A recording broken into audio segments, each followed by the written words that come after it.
Who the heck is Pep Talks?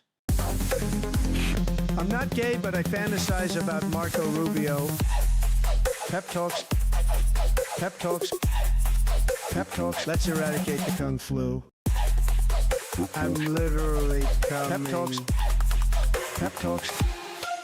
Who the heck is Pep Talk? They want our women. They want our children. Pep Talk. Sometimes no means yes. Grab them by the Pep Talk. Grab them by the Marco Rubio. Obama is a racist. Pep Talk. I'm literally coming. I'm Pep literally coming. Pep Talks. We found weapons of mass Pep talks. destruction. My fellow Americans, it has been confirmed today from Pep Talks that we are indeed all high on politics. Good afternoon, everybody. Welcome to High on Politics, Friday edition. Hope you guys are doing well. Hope you guys were also able to join us last night. Had some fun. Got to do a little bit of a debate recap from Wednesday. Yeah, I did a debate over on This Space. You guys should also check that out at This Space TV. I do a show over there called Pepaganda. I do one every Tuesday, 2 hours, and then I do an hour over on Wednesdays. Alrighty. What's up, Unlisted World? How you doing? Etch, how's it going, man? How's it going? Also, shout out Uni. I know you watching. So, hope you guys are doing well, as I said. Oh, boy. So, this is that part where, we kind of decompress a little. I tell you about what was going on just in the few hours that I have been away from you fine folks. Nothing too exciting. Took the wife to a appointment today. She got some pretty, she got a good pep talk, if you will, from her doctor. So, hello all, busted. Yes, you are. You are so busted. Aha. Blew up your spot. But no, glad that you can hang with us today. Yeah, as I said, got to go see the cool doctor. I gotta say, I have like my favorite like doctors that we've gotten to kind of know through this whole process, and this guy, he is a solid dude. He's such a rad like doctor that we were talking about how he is like very down to earth, and you can tell that he cares so much about what he does and so little about like the money aspect and like the actual monetary side of things, because he was wearing like loafers that you can tell that he's had for probably 20 years that had electrical tape on them. So I just have to say he really is just like the coolest guy. And yeah, some people might even be put off by that, but not me. Immediately I see that, and that's like all green flags right there, where it's just like, hell yeah, this guy cares a lot about what he does. So I hope that everybody can experience that level of care if you ever need to have such care. Yeah, the surgeon drives a Bentley and has a Rolex. Yes, you can definitely tell the difference, and their demeanor is very, very different. Very different. But yeah, you know what? Somebody also pointed out that the surgeons, they are important, but goddamn, like if Doctor Strange didn't nail how surgeons are, I mean, holy crap. And you don't realize it until you meet one, until you actually like go through the whole process. Man, they are so hot to trot. But like I said, of all the people in our society that kind of like, yeah, you know what? I kind of get it. If you're the only one that's good enough to do microsurgery, and you're teaching like the future, students how to do said microsurgery, you might be an important guy. I don't know, I dare say. But yeah, that's pretty much what we did today. And then, I did, let's see, anything else? Nope, not really. Not really. Funny enough, I got my pool, cleaner than the reflecting pool. We're going to be talking about that, specifically the reflecting pool, not my, what I would call my, I don't want to call it that because that might be mean. Hold on. It's an above ground pool. It's a very big pain in the ass. I don't know, guys. I went from like being one of those guys that when like, looking for a house or something, it was just like, a pool would be nice. now I'm one of those guys where I'm just like, now I understand why they kind of are a little bit cheaper. You know, I kind of get it. I kind of get it. What surgeon doesn't drive a Bentley and wear a Rolex? Exactly. What up, Kevin French? How you doing, man? Welcome to the show. If you guys are just joining us for the first time, I'm Pep. Nice to meet you. Sound off in chat or just lurk away. We cover news, politics, all that kind of fun stuff of the day. But when I start the show, kind of like to go over some just personal stuff. Kind of hang out for a little bit. Pools are a money pit. Yes, they are. Yes, they are. The thing is, if you use them frequently, then they're a justifiable money pit. So, yeah, and yeah, it's one of those things where we were informed that Unique, she can swim, and that's like pretty much all she really can enjoy. So it was kind of like, oh, yeah, we should probably go for this, because otherwise I was just going to keep it in the swamp state that it was. Yeah, if you thought that the reflecting pool looked bad, it was on track to look like my pool. Oh man, the water was like black. It was disgusting, and it was no fault of my own. I closed the pool and did everything right, sealed it, but we had a windstorm that it knocked like this little. It's like I forgot what the fuck it's called. It's like a crank. It's like a fuck. What the hell is it called? It's a tension crank. There we go. It broke that, and then the entire pool cover just into the pool. Yeah. And you're not wrong. It's a money pit. It's a money pit and a half. Because the other thing is the liner was torn, and then the pipes were bad. So yeah, it's such a money pit. But also, I'm not completely useless when it comes to addressing said things. I mean, honestly, I'm toying with this. Like, there's like a little bit you have to do to get a certification, but I already know how this works. Oh, you were running a mosquito breeding program. Yeah. Hey, I fixed the liner. Yes, you did. And you did a good job. You know what? She did the thing where she was just like, Flex Seal. Gah! No, she did a great job. She actually like, she like figured out how to like get it perfectly even. Squishmallow Dragon, look at you popping on over to YouTube. That's crazy. How's it going, Squishmallow? Hey, honestly, wanted to ask your take on this one. What do you think of the new feature over on Twitch? Which, by the way, I am vertical and horizontal over there, but you wouldn't know it because you can just do it on the same stream. So if you tilt your phone just the right way, you'll be watching my stream either way. It's almost like, yeah, I was saying that YouTube, get on this. Like, seriously, get on this. At work, Twitch doesn't work in this store. Oh, well, I'm glad that YouTube does. It's good to see you, man. I hope you've been well. I saw that you've been live doing your IRL streams. So I hope you've been having fun with those, too. I haven't been able to pop in, check what you've been doing. Unfortunately, been a little busy.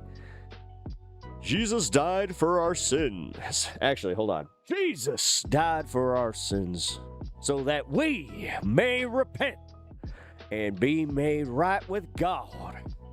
Man has been given the freedom to decide the outcome of his life.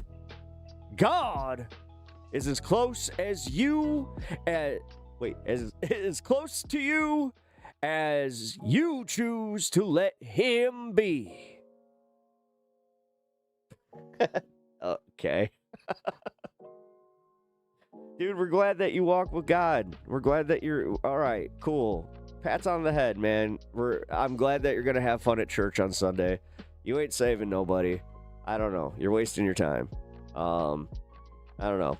Focus on your walk with God instead of focusing on others. Whoa, Pep had a moment. Yeah, I did. God gave us a plant, so I'm gonna smoke it. Ooh. We got 10 minutes until we actually need to do that, but I should probably test this thing, make sure it works. 20% of your check, please. Yep. Yeah, fuck it. Having a bad hair day today too. Just nothing wants to cooperate. It's one of those ones where no matter what I do, it's just humidity hair. So, Hat day it is. It's been a lot of hat days because it's freaking humid as hell. Hate it. Yeah, I had a moment because, I don't know, man. Anytime that these guys come in with their Jesus stuff, whatever, good for you. I'm glad, I'm happy. As I said, like, you're not gonna get this lefty fucking, whoa, they said they like Jesus. Oh, how could you do that? Whoa, they said they like Trump. Whoa, how could you do that? Wow, I'm so mad. I'm so mad. No AC. No, I got AC. It just, I don't know, man. Like, the humidity is still, I need a dehumidifier. That's what I actually need. But crazy not. How you doing, man? Welcome to the show. Are you European or something? No. I be a poopin'. That actually was funny. Yeah, I do humidity to save dough. Oh god, we were just talking about that with my wife was talking about how her at-home nurse was just like, oh, thank God you don't have your home as hot as my other clients, because apparently all her older clients have their home set to 85 Fahrenheit. It's just like, oh, yo, that's a bit too, that's wild. What are you doing? G-Bus does love you. Yes. Yes. Praise G-Bus. Dude, could you imagine if they actually, like, the book of G-Bus? Yes. In our Bible, he actually has a book. Oh my god. Okay. See? Like, you see all this? Look at this. Look at this frizzy shit. The thing is, that's actually good. So good news is that, yeah, I got baby hairs and shit growing. The bad news is it's itchy as fuck.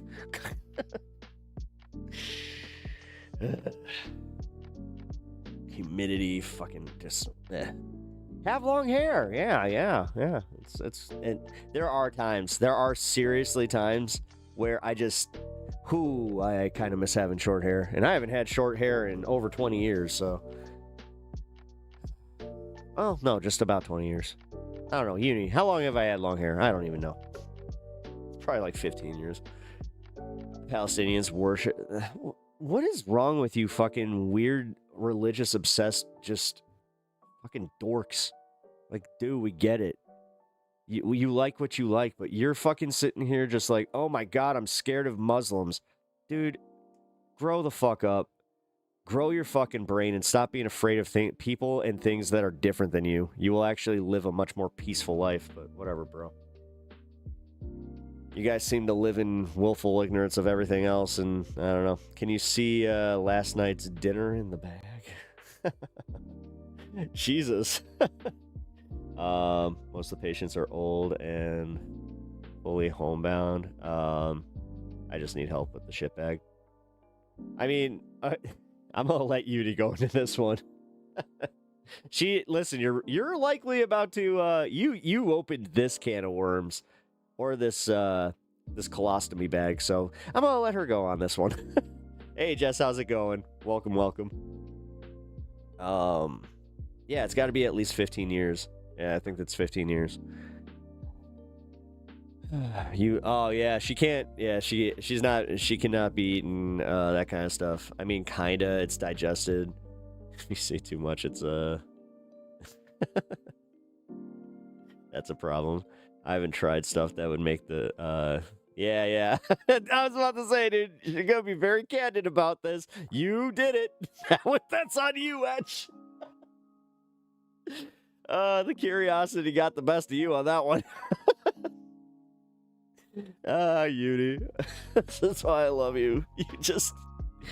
She's like, I don't care. Like, that was my favorite thing that probably came from this, is when she finally hit that point where she's like, I have no shame about this. Like, dude, I know that, like, it was such a heavy day, the day that she got diagnosed, but then, like, just walking in and just, like, her demeanor of, I have ass cancer. It was like, what? Usually, it's inspiring, but also like, oh, wow. Hey, Tia Fireball, how's it going? Welcome to the show. Appreciate you checking on the stream here. Hope you are enjoying yourself. I know that you just got here. If this is your first time here, welcome, welcome. I'm Pep. But you definitely notice, Jesus Christ. Well, as I said, you asked for this one. Yeah. Also, Crazy Knot and Tia Fireball. If you guys have not already subbed to the channel, consider doing so. It really does help me out. Oh, hey. Okay, cool. It's got an update on a news story I was watching, and it seems like it is not going to be worth covering at all. There was a possible protest happening, but it looks like it is not happening. I popped in just as Pep was shouting ass cancer without context. I mean, Uni was just, I have ass cancer, literally. Yeah, no, like she's very, very candid about this kind of stuff. You know, you can't have shame with this. Who needs shame? Also, here, I should probably do this. Ass cancer, the worst kind of cancer. Oh, Jesus. That's fucking A. Ayo!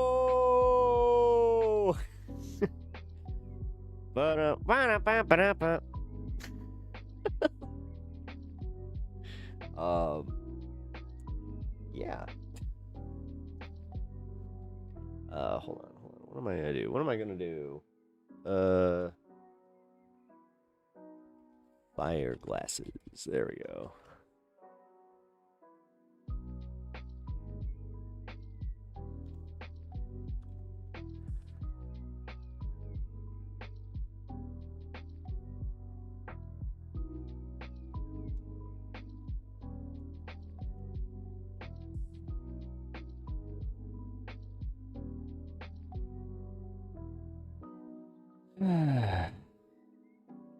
Okay. Sorry, guys.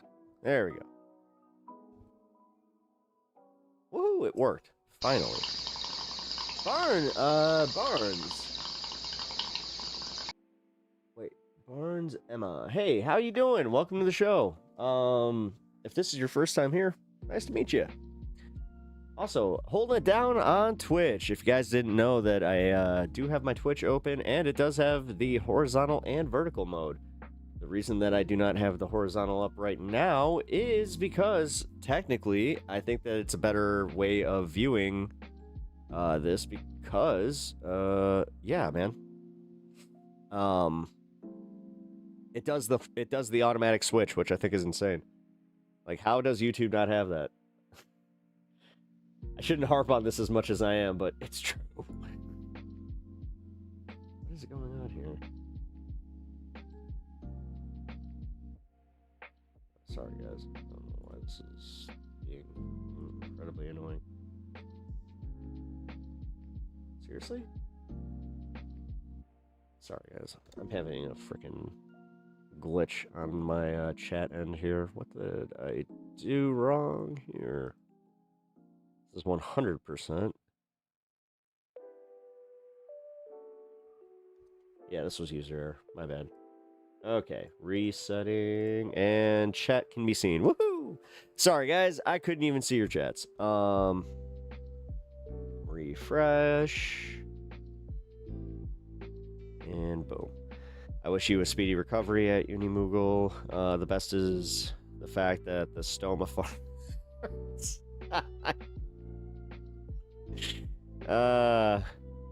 I can't control it, so I now refer to her as Simbi, my symbiote. Yes, yeah. I mean, you really do have a great attitude about this. Yeah, that's her thing. She makes just really, yeah, she does make bad jokes about it, which I don't know, man. My favorite part is when she makes them in front of like the nursing staff, and the nursing staff just cracks up. That just that tickles my heart. Bloodstone, thank you for the laughing disco ball. Appreciate that. Also, let's do it. Cheers, everybody. It's my local 420.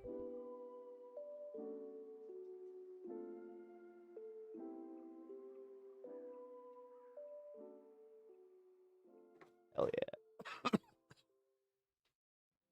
I almost made my home nurse fall over. Yeah, you can tell that she likes you. She must deal with some pretty intense clientele. So you're like a breath of fresh air. Well, figuratively speaking. Oh. Man, why the hell is like my exposure so bright today?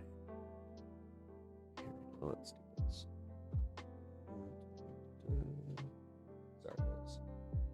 Something is going on with my settings. There we go. You know what? Who cares? Depends on if the bag is on or off. On or off. I mean, if you guys are ever, you know what? If you guys are curious about like colostomy bag stuff, especially like with a new patient, Uni's the one to talk to. She will totally give you the all the details that you want and the ones that you may not. So, yeah, you guys should definitely keep that in mind. Might not be that. You beat me to the... Damn it. You beat me to the joke. But yeah, it's something that, it's crazy seeing how you've just like, boom, like you went like right to Amazon, ordered all the stuff that you need for, kind of making the adjustment. Yeah, man. Like it is crazy. Like we're just outside of 2 weeks from the surgery. So whew, it is crazy how much how quickly she's healing. Like she's like, I want this thing gone. So I'm going to heal as much as possible, as quickly as possible. I'm going to do even better than they wanted me to do. And that's like the reaction we keep getting from all of like the specialists and shit, where they're just like, wow. Yeah, this has definitely been a process. Thank you. You know what? Thank you for also being so receptive to just, hearing about this kind of stuff, guys, because realistically, this is our life. Well, it's her life. I'm just here as a caretaker, husband, caretaker. I try to take care as much as possible. I am not a caretaker in the legal sense of the word. But I'm just here as the support. They don't know the kind of stubborn they are dealing with. No, they don't. It was kind of funny. Your mom made that comment about like you being stubborn, and I was just like, but it's definitely one of your endearing qualities, believe it or not. Anyway, Sick with Sin, yo, your wife is getting better. Glory to God. I'm so happy for you, brother. Thank you, Sick with Sin. Appreciate that. And yes, she is. She is on the mend. Yeah, she's doing the thing, man. Like that's the one thing I will say is if you do kind of follow, doctor's orders and then some, fuck, man, anything's possible. But like I said, guys, thank you for chilling. Also, guys, look who we got. Just heard him snoring back here, so he must have snuck in. We got the stand. If you guys don't know, if you donate to the stream, anything over $2 gets the dog a treat, and also the cat if he ends up making his way down here. But yeah, also memberships count as well. I think that's it. If you guys could support the stream in any way, the free way is also the best way. Just hit the like button. Share the stream with your friends if you think that they would vibe. That's a big one, man. I'm trying to grow the community because I love chill ass people, man. I have kind of come to terms with like we've gone to a few festivals, and there's something just so freaking cool about being around so many different people that have a similar vibe. And like, it's almost it was so easy to make friends and just, I don't know, man. I love that. So that's what I'm trying to produce here. And I hope that comes out like across to you guys. Lido is in the window. He's chirping outside. Oh, yeah. We got a cardinal outside that he's been obsessed with. So he Yeah, he's been a little stalker. It is cute though. He's doing those little cat chirps that like he's like that was not a good impression of what he does. It's like like he like vibrates his jaw. It's odd, but it's also adorable. Talking to the birds, yeah. I'm loving the chill vibe. Hell yeah, Latino Mafune. I mean, this is what I do. Like, this has been my stream. I think that, yeah, you were originally exposed to me through, like, Pepaganda, so, yeah, Pepaganda's a little bit of a different show. I mean, obviously, similar vibe, but chill is the right word for this stream. Hey, I try. Like, God, there's too many people out there just doing the, like, let's get you amped up, let's get you, you know, let's get you all sick with fear. You know what? I saw sick with sin here. It was like, fear sick. Fear mongering. It's just, I don't know. I could do that. I mean, obviously I have to do some clickbait titles, but we also do talk about this stuff. So realistically, whatever. My wife and I got given a side quest to rescue a little black kitten. Oh, while I was Father's Day shopping the other day. Nice. Oh, well, I'm glad that you and the wife have a new kitten. Did the cat distribution system actually like do its job? Thank you, reference. I appreciate the floating heart. Scared people are easier to control. Oh, absolutely. Yes, and I think you may have been a guest on someone's This Space Show first. Oh, yeah. Oh, well, cool. I'm always interested how people discovered me. Dude, for a while there, I was on YouTube's recommended or like whatever, like or featured, YouTube featured. That was crazy.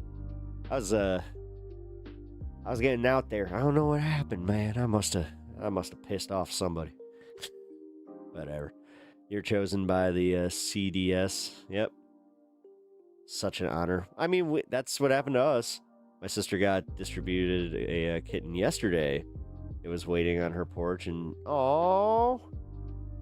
Yeah, we have a cat that's been outside, like our house, but I'm pretty sure it's somebody's cat. And I'm getting a little pissed off because, yeah.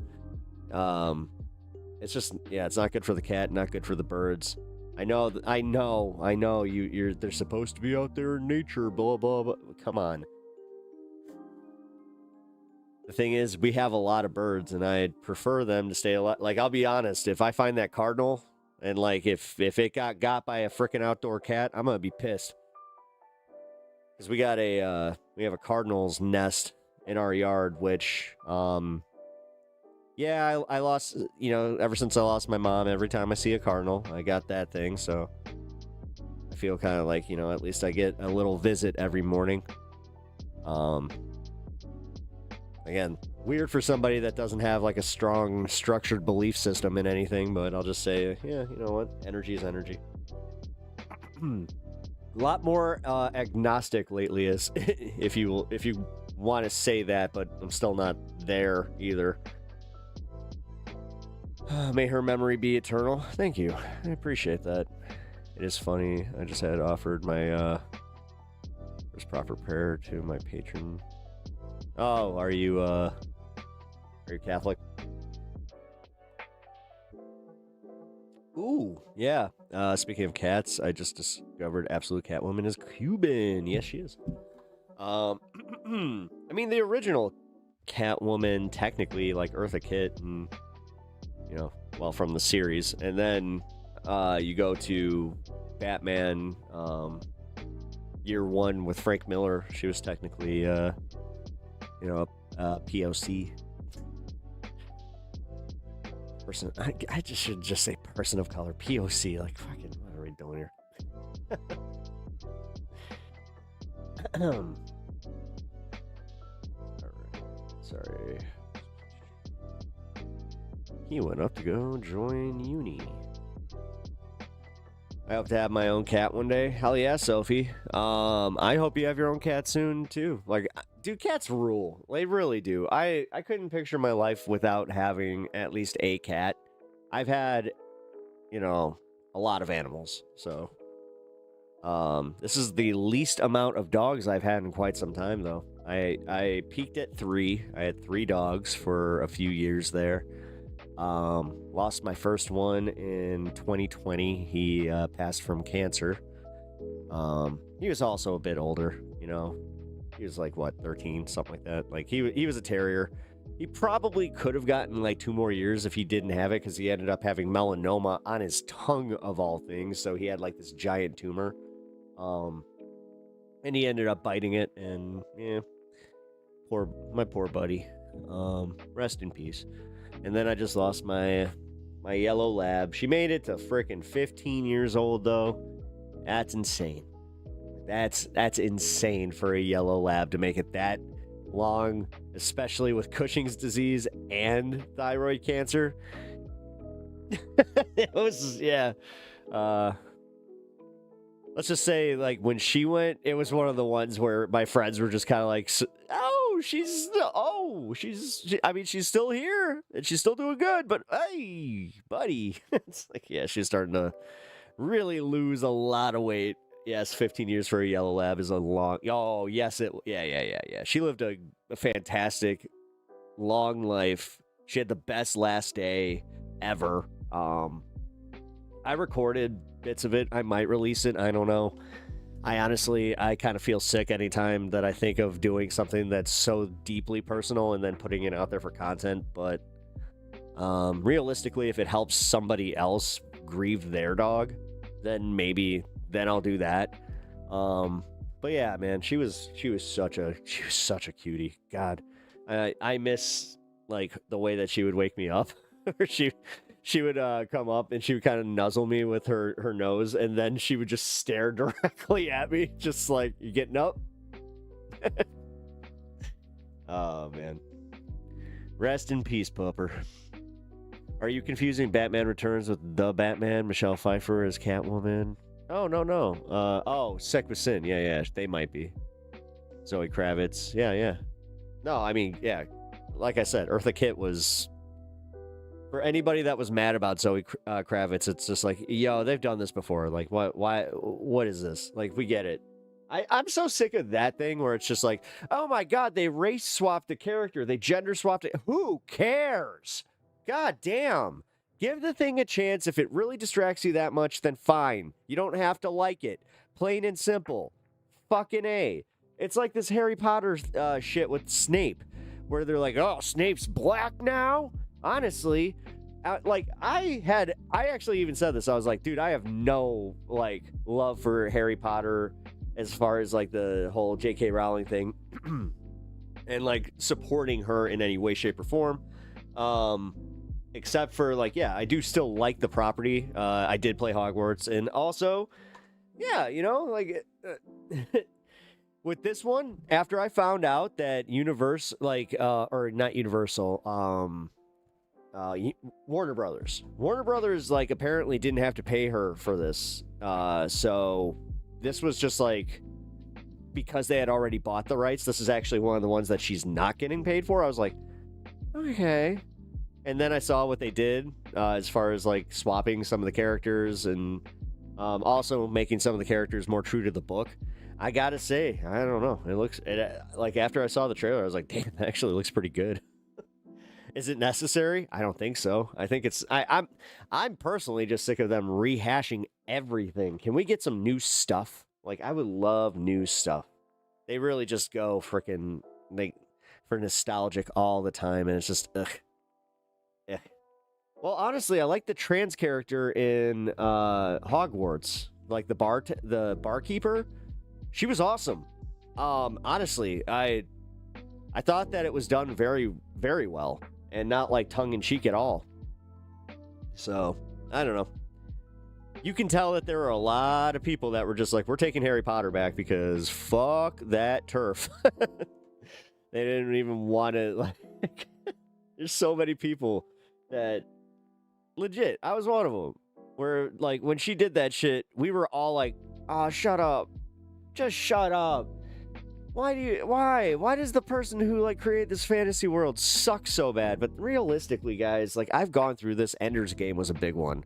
Orson Scott Card, he's a piece of shit.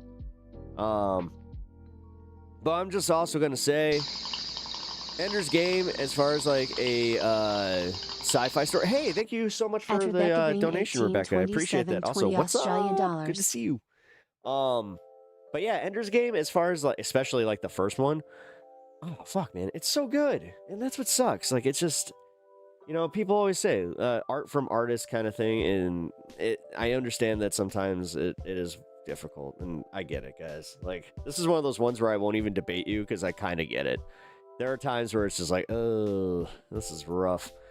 But yeah. Also, I try not to shame. Like, realistically, life sucks so bad. Can we, like, if people find joy in a little bit of escapism, it's not them supporting a fucking a turf, you know, like it's not them supporting J.K. Rowling. Like, if you do see that, that's usually a very, very weird person. I'll also say this. I am at least glad that George Lucas didn't have any arcs like this, because George Lucas just made some questionable decisions as far as like where the franchise went. You know? Although, now that I watch the prequels over, like, I watch them just as much as I do the other movies, yeah, not bad. Especially in the context of, like, The Last Skywalker? No, they're not bad at all. Jar Jar Binks is annoying, but fucking A. Way better than Last Jedi. Can they just can we get a redo? Can we get a redo on that? Or not Last Jedi, The Last Skywalker. Oh, man. Like, Last Jedi was good. I actually liked The Last Jedi. I thought that them taking some, like, big risks and also doing the thing, like, when Luke threw the lightsaber, my friend next to me hated that. He was just like, oh, fuck this movie already. Oh, God, they're trying to make a statement. I'm like, well, it's a good statement. I mean, honestly, do we want to... I don't like watching movies where all my expectations are met. That kind of tells me that they weren't as creative as they could have been. I love when something subverts my expectations, and that's a perfect example. Now, when the hyperspace scene where Carrie Fisher or like Princess Leia floating in space, and then just the whole using the like going into light speed to tear through a Star Destroyer. I'm gonna be honest. I'm gonna be completely honest. That was bullshit. That's where, honestly, Leia should have died there. She, like, think about it. Think of, like, what purpose she served in the next two films. Obviously, Carrie Fisher passing was not in the cards, but in the original script for the third one that they were going to do, she did. She was supposed to also die. Apparently, all of them were going to become one with the Force by the end of the franchise. So, I don't know. I did dig it, like how they did it with Luke. I liked that last scene. I thought that was really, really cool. I actually like Kylo Ren a lot as a character. I thought he wasn't fleshed out enough. I actually like Rey a lot as a character when she wasn't a Palpatine or a Skywalker. When we had that moment where we thought she was just nobody that just happened to get be really powerful with the Force, I was perfectly fine with that. That shit, like, and then seeing the kid at the very end of the Last the Last Jedi, where he's got like the stick, and you know it's referencing that he's one with the Force too. Like, that shit, dude. That was Star Wars right there. But now it's fuck, man. Like, that was the out, like, of the Skywalker series. Like, you don't always need a Skywalker. And that's why, like, I was kind of mad that they gave up so quickly on the Knights of the Old Republic show, even though I didn't think they did a great job on that. You killed all the freaking cool Jedi by, like, not even halfway through the series? That was a bold move there, Cotton. But that reference, oh my God, I just realized that's probably going to die with us. Oh, man. We're going to be in the nursing home. That was a bold move there, Cotton. Oh, sweet. Love when they talk to you like you're human. Much love. Hell yeah. I'm doing better. I got to see my good doctor today. Yeah, no. Yes. So the way that certain doctors have different ways of tackling like stuff is just crazy. The Ocho. Dude, Dodgeball is just one of the best fucking movies. I watch that whenever I'm in like a really bad funk. But like, you know what I'm talking about when you're in a bad funk, right?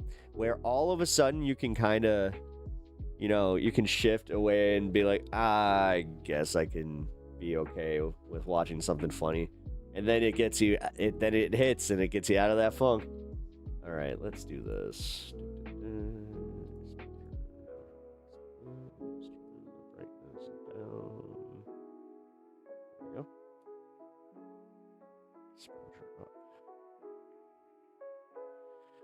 All right, that should help a little bit. All right. It's weird that the Sith and Jedi are the only Force-sensitive factions. The thing is, that's not true. Like, that's why I like, actually, the Maul stuff, because Darth Maul being part of, like, the witches of, you know, Dothmir, I always loved that angle where it's like, they use the Force differently, and it's not necessarily the dark side or the light. Like, I know that a lot of people don't like what Dave Filoni's been doing, but I absolutely have loved almost everything that guy has touched as far as Star Wars. I think that Rebels is great, Ahsoka's great. I love the fact that he gave us an out. He, like, with the wills, like, so the wills of the Force, if you guys don't know, are essentially these really, like, powerful beings that kind of, it's like the Into the Spider-Verse, where it's like the web of destiny. It's very much the same, where there are different paths, like within the Force, that kind of create like diversions, so you can have like a multiverse, which I know everybody's sick of multiverses. I am too, and they are a bit of a creative cop-out, but god damn it, if there's one that needs it, it is Star Wars, because if they can go back and they can do just a complete redo on the last 3 movies, where it's essentially the Thrawn trilogy, I'd be great with that. And honestly, I kind of think that's what they're doing with Ahsoka, where they really do, like, he's trying to just make this, like, into the new, you know, future canon. Because, God, the Thrawn series and just Dark Forces is just so good. If you guys have never read the Thrawn trilogy, I highly recommend it. It's now considered, you know, legacy or legend. Yeah, Star Wars Legends, which I don't care. Good is good. The 2D animated version of the Clone Wars created by Genndy Tartakovsky is my favorite Star Wars work. Yeah, no, I love Tartakovsky. Actually, I've been watching Primal. I need to finish season 3. I've only gotten halfway through. But I love Primal. I love most of his stuff. But yeah, Samurai Jack is one of my favorite things. Dexter's Laboratory is one of my all-time favorite cartoons. So yeah, so yes, big fan. But I also do like the Clone Wars series. The nice part about Clone Wars is that that's still Lucas's baby. That's why I love this new Maul series. So Darth Maul, like this whole like Shadow Syndicate thing, that was all created by George Lucas. Like, this was the last script that George Lucas had anything to do with, as far as like selling everything to Disney. So it kind of sucks to think about, where after they're done with, you know, Darth Maul's whole story here, that, yeah, and it's just no more George Lucas input, which, oh God, if they could just, I don't know, get him back as a consultant. Get him, like, I don't know, man. Try and get the guy interested again. Dude, say what you will. I miss having the creator on the series, because nobody understands it more than, like, the guy that created the damn thing. And this is where, like, guys like George R.R. Martin really piss me off, where it's like, dude, you got us here, and now you're just, like, you got beat. And then this is why I'm convinced that the end of Game of Thrones was the actual end of the book. He keeps saying this bullshit that he's just like, no, I just gave them bullet points. I just gave them bullet points to follow. That's not the actual end of the book. No, I'm pretty sure that even with those bullet points, that was it. Bran was going to become the king.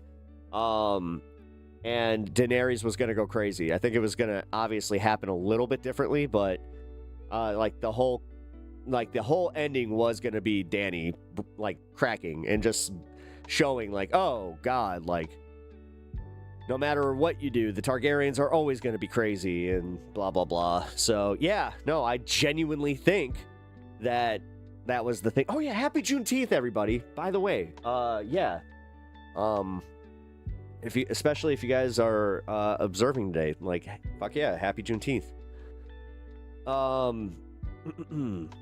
Star Wars channel at the moment. Yes, we are definitely talking. You know what? Fuck it. When have I talked about Star Wars? I haven't really gone deep into Star Wars, which I love Star Wars.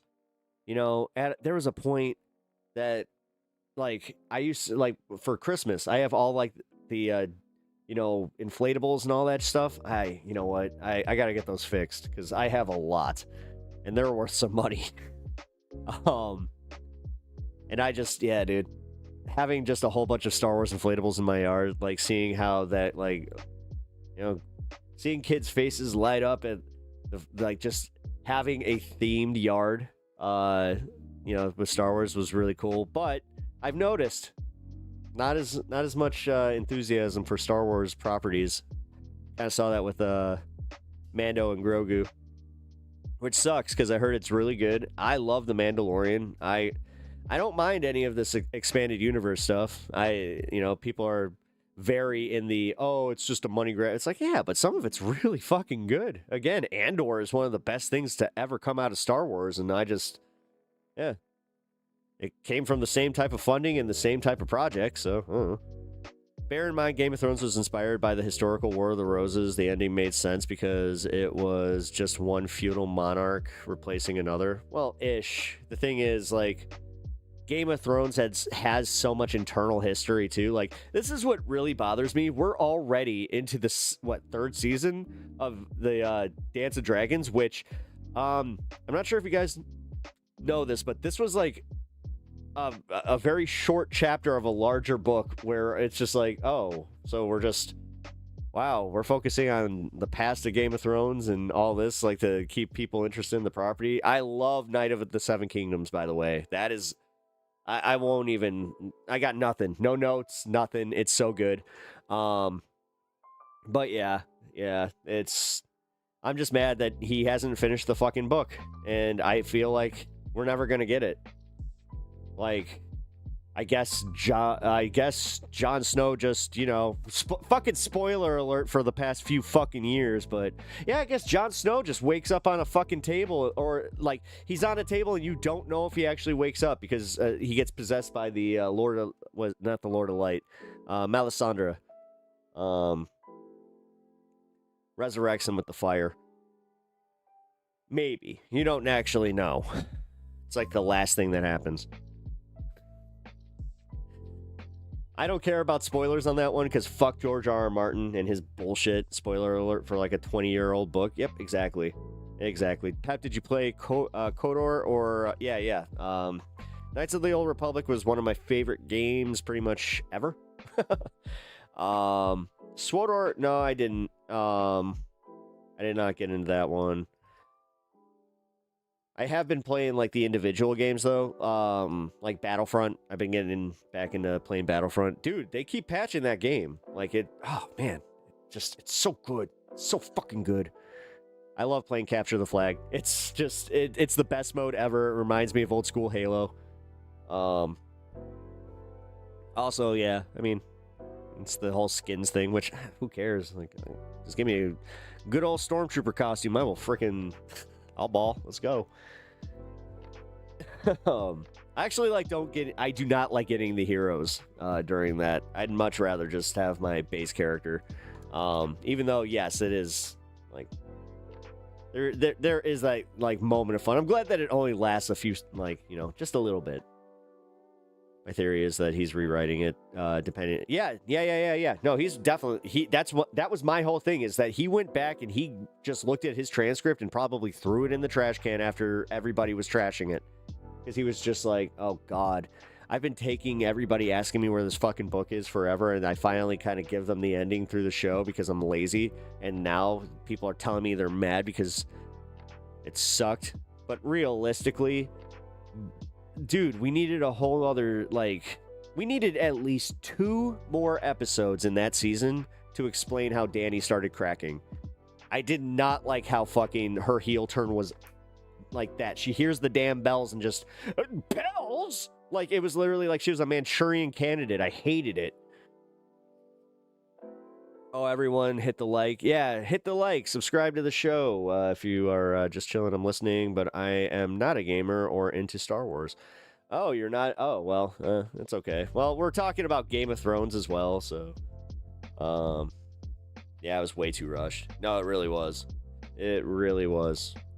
Yeah, wait, Rebecca, what's your favorite pop culture thing that you're into then? I'm just curious now. God, I'm into like pretty much everything. It's kind of weird.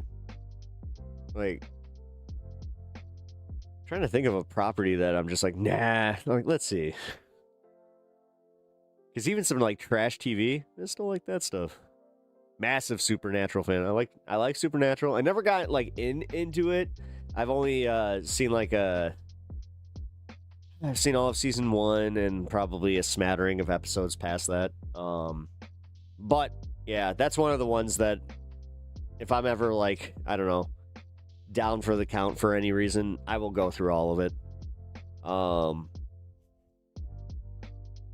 Game of Thrones I boycotted because of his non-ending. Yeah, well, I mean, if he does actually release the book, I hate to admit this, I will be getting it and I will be reading it. Because I committed hours to reading that entire series, and I read the Winds of Winter, or not Winds of Winter, that's the new one. The book 3. Oh my god. Which one is it? Fuck.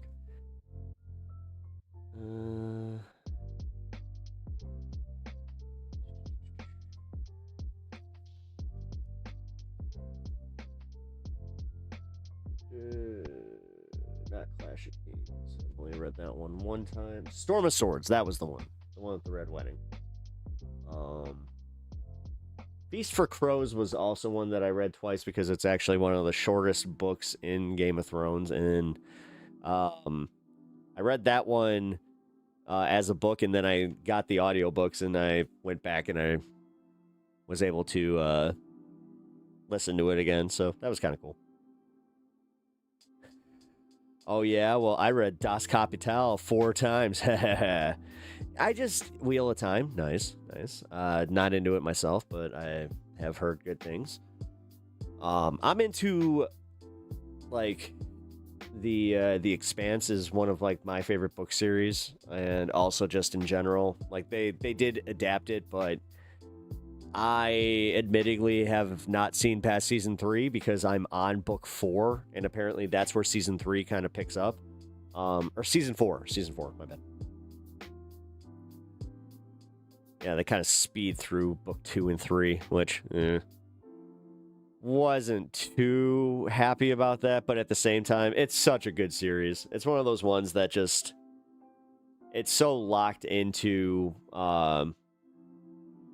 like the reality of space travel, and I just love how they talk about how like when they have to like do like like they have to land or something, or like dock, they have to do like special maneuvers, and it's all based on like just, you know, the amount of pressure that you put out there. And so no hyperdrives or any shit like that, just a lot of pss, pss, pss, pss, pss, you know, like releasing the air. Nihilus versus Sidious. Ooh. Sidious would probably win. Nihilus is cool, but I think Sidious would win. Sidious is just, he's ridiculously powerful. They really, like, they don't do a good job of showing it in any of the movies. There's been a few, like, you know, in the Clone Wars, they did a really good job with it. But just in general, like, showing, how he can manipulate people's minds in the Last Jedi. I actually thought that was proper, even though I was mad at it. God. And we didn't find out until the next movie. God, Snoke was such a cool character too. Like, God, I'm still mad that he got marked the way that he did. Andy Serkis is just like, man, what a waste. In the books, it shows how OP he was. Yeah. Valkyrian Pep. Oh, dude, I have so many things that I got to get into, like I got to read. Brandon Sanderson is there's a few of his stuff that I've just been waiting to get into. I don't know. That's the one thing that sucks about having like no time to really do anything outside of, this. But that's also the bitch of it, is if I wasn't here right now and I was doing that, I would feel like, it wouldn't feel right. So anyone get obsessed with a R.A. Salvatore, the Dark Elf trilogy? No, I have not, but hey, I'm always willing to check out some stuff. Legend of Drist, as far as like the D&D lore, those are some of like the better fantasy books. He was so much power. He was more powerful than Sidious, you think? Really? At Sidious's peak? I guess. I mean, I don't know. Wow, shit. Now you're making me kind of retool this one. Because, yeah, Nihilus is pretty badass. I just, as far as, like, designs, I'm more of a Darth Raven guy myself. Conquered the entire galaxy. Oh, well. He should meet the Emperor from, the God Emperor from Warhammer. Yeah. There. He beat both the, Sith Empire and the Jedi Order. Oh, shit. Oh, shit. Yeah, that's no one to be fucks with, then. He's like the Galactus of Star Wars. I think they're the same guy. It's Darth Nihilus, right?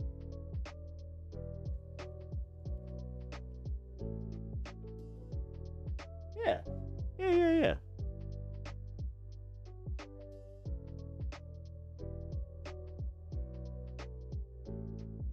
Oh, that's right. Yeah, he was a wound in the Force. That's right. He wasn't even like... Yeah. He was like the living embodiment of like the dark side of the Force. Okay. Yeah, I guess you're right. He is definitely OP then. Never mind. And no, that's not who I was thinking of. I was thinking of the guy from KOTOR that has the breather. My brain's starting to do that thing where it's purging so much shit out of my head, where I'm like, I don't remember character names. I don't remember arcs. Like, I don't remember entire arcs, which there are some things that are cool about that. So, like, again, going back through Gundam, I know, like, I've seen pretty much everything that was created from, 78 on. And now I'm watching a series where I'm just like, I don't remember any of this. Gundam Wing, that happened to me, where I was just like, I don't remember 90% of this show. So, yeah, it's kind of cool where you get to watch it and just be like, hey, all right, cool. It's like I'm watching it for the first time ever. Darth Krya was the most well-written character in Star Wars. Was that from Knights of the Old, or from the Old Republic? Driss is the only one good with morals and lives above the ground. Yeah, no, I hate to say it. I've made quite a few Dark Elf derivative characters based on him. I had a changeling that was technically also like a Dark Elf, like half Dark Elf. It was, yeah, whatever. Played a Rogue Ranger. Once a gamer, always a gamer, I say. That is true. No, I mean, yeah. Hey, I love, that's the thing. I love, like, sitting down and playing video games, but my big thing is I don't like doing multiplayer games or, like, PvP games. I like going on an adventure.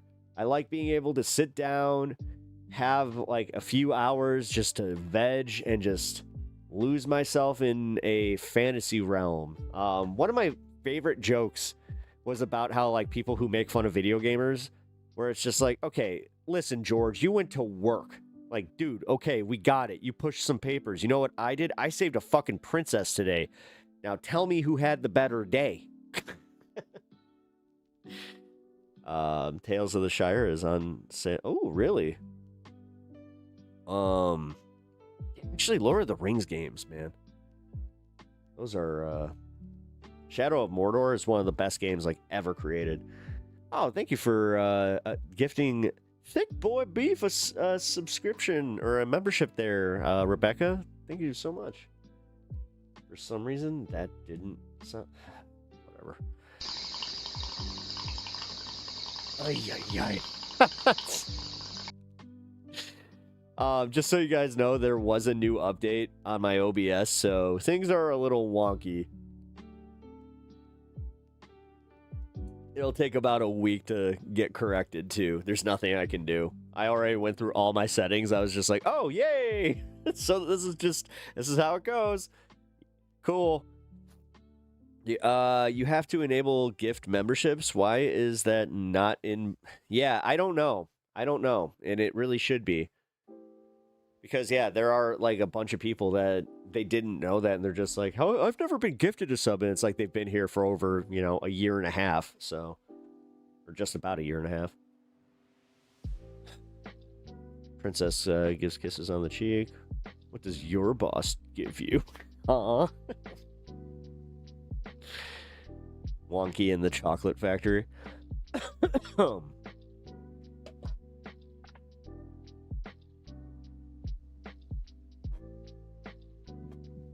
I got a ghost. I don't know what I did to piss you off. What'd I do? What'd I say? Yeah, I'm pretty sure that a spirit of some kind just knocked over, something off of my desk here, because it was something, there's no reason that should have happened. There's no cords by it. It just got yeeted. Oh, there's my screen duster. Let's see. You telling me that I need to clean my screen? Well, might as well, I guess. I mean, if there's ever a sign from the universe like that. Lavender. Well, I guess I should do this. I mean, I'm not gonna ignore that. Let's take care of this. Dirty ghost. Yeah, I guess my screen's not even that. It's not dirty. I guess it is. A little bit there. Sorry, guys. Yes, you're going to watch me do this because, like I said, for that to just get completely yeeted off of my desk here the way that it did, nah. That was something. That was like a spirit of some kind. Which is weird because I told you guys I have my mom's portrait like right above my computer, so sometimes I think that's her just saying like, hey, you need to clean your stuff. Caught on cam and all, yeah. All right. Which, you know what? I try to do this at least once a week. But yes, I did take a week off, so. Because, yeah, I don't want to have an existence anywhere near what Asmongold has. Mine is, like, I take the money for sure and, like, some of the exposure, but fuck, I could never be as, like, disgusting as him. This stuff smells amazing, by the way. It's, not a sponsor. Just one of my favorite scents. Ugh. One that's just strong enough for me to actually smell it and not too strong to where anybody would be like, oh god, because I can barely smell anything, so it sucks. Anyway. AI chatbots, where? Who? What? Did you guys have to ban somebody? Did I miss somebody? It's okay. Guy, there's a full house of frat boys in the Airbnb. It is weird asking if I should put the chicken bones for the foxes where they can see it, or should I just do it? What do you mean? What? I'm confused. I don't know for a fact that Asmongold doesn't bathe, but I believe it. Dude, he is a level of disgusting that just... Oof. But when he also he started talking about getting hair transplants, I was just like, oh man, that's right. He has the money to do that. Like, dude, I keep talking about this. Like, I'm not really, like, I'm lucky. I'm not balding by any means, but I have a little bit of thinning, just specifically, again, like right here. Like, it follows the the crack of my head. He said he doesn't shower. That's disgusting. That's fucking disgusting. Y'all are the real communists, the Democratic Party. Ha ha ha ha ha ha ha ha ha. We're not Democrats. What are you talking about? Jesus Christ, dude. Fucking boring. Like, damn. It's all tired. It really is. Like, nobody cares. You're not trolling anybody. There isn't a single person in here that's just like, I'm offended. He called me a communist. I'm offended. Wow. Oh, now you want... Asshole. What, because I made you feel bad about yourself? Quit wasting your time, dude. Go find something better to do. Like, touch grass. We're gonna start bringing that one back. You got... Yeah, go outside. It's summer. Life must be so simple to be a right-winger. Yeah, because you don't have to think about anything. It's literally like you fart and all of a sudden you're just like, was that a thought? I don't know the difference. Yuck. Well, with most people just responding to you saying that's wild. I'm a little slow on chat. Well, catch up, guys. God damn it. Yeah, did you hear about the one from the two tomatoes and what they said when they smashed their kid on the ground? Catch up. Is that the joke? I think that's the joke. I might have fucked it up a little bit, but whatever. Either way, hey, we're an hour in. I did kind of say we are doing some news and politics today. I got a lot to get to, so well, not as much actually. Oh fuck, that's right. I do have this though. Add this to queue. There we go. Yeah, this situation in Ukraine is fucking insane, by the way, guys. Alrighty. There is a shelter in place also in Los Angeles over a huge commercial building fire. That was yesterday. Oh, still, let's learn about it. Alright, let's go for it. Alright, guys, let's do some segments. That was fun. Before we get into segment time here, just want to thank you all for hanging out today. Gonna do the request. Double tap that screen, hit the like, follow, subscribe, do all the things that really help me out. Share if you guys are really enjoying the stuff and you guys think you have any friends that would be into this sort of program. I would really appreciate that as well. All right, Asmon is audience captured. Fuck yeah, he is. 10,000%. That was fun. Gonna make a cup of coffee. Cup of coffee in the big time. Yeah. That's right. Gonna go put a little bit of cream in the coffee. Know where I'm going with that? Yeah, everybody knows where the Macho Man goes, where he brings up the coffee. Then he has a little bit of creamer because the cream rises to the top. Yeah. Man. Impressions have been taking a minor hit here with me getting a little bit of allergies. So, apologies for that. T Macho Man. Meanwhile, there is a fire here in Los Angeles that is burning, and there's a shelter in place, in effect, out in the Boyle Heights neighborhood.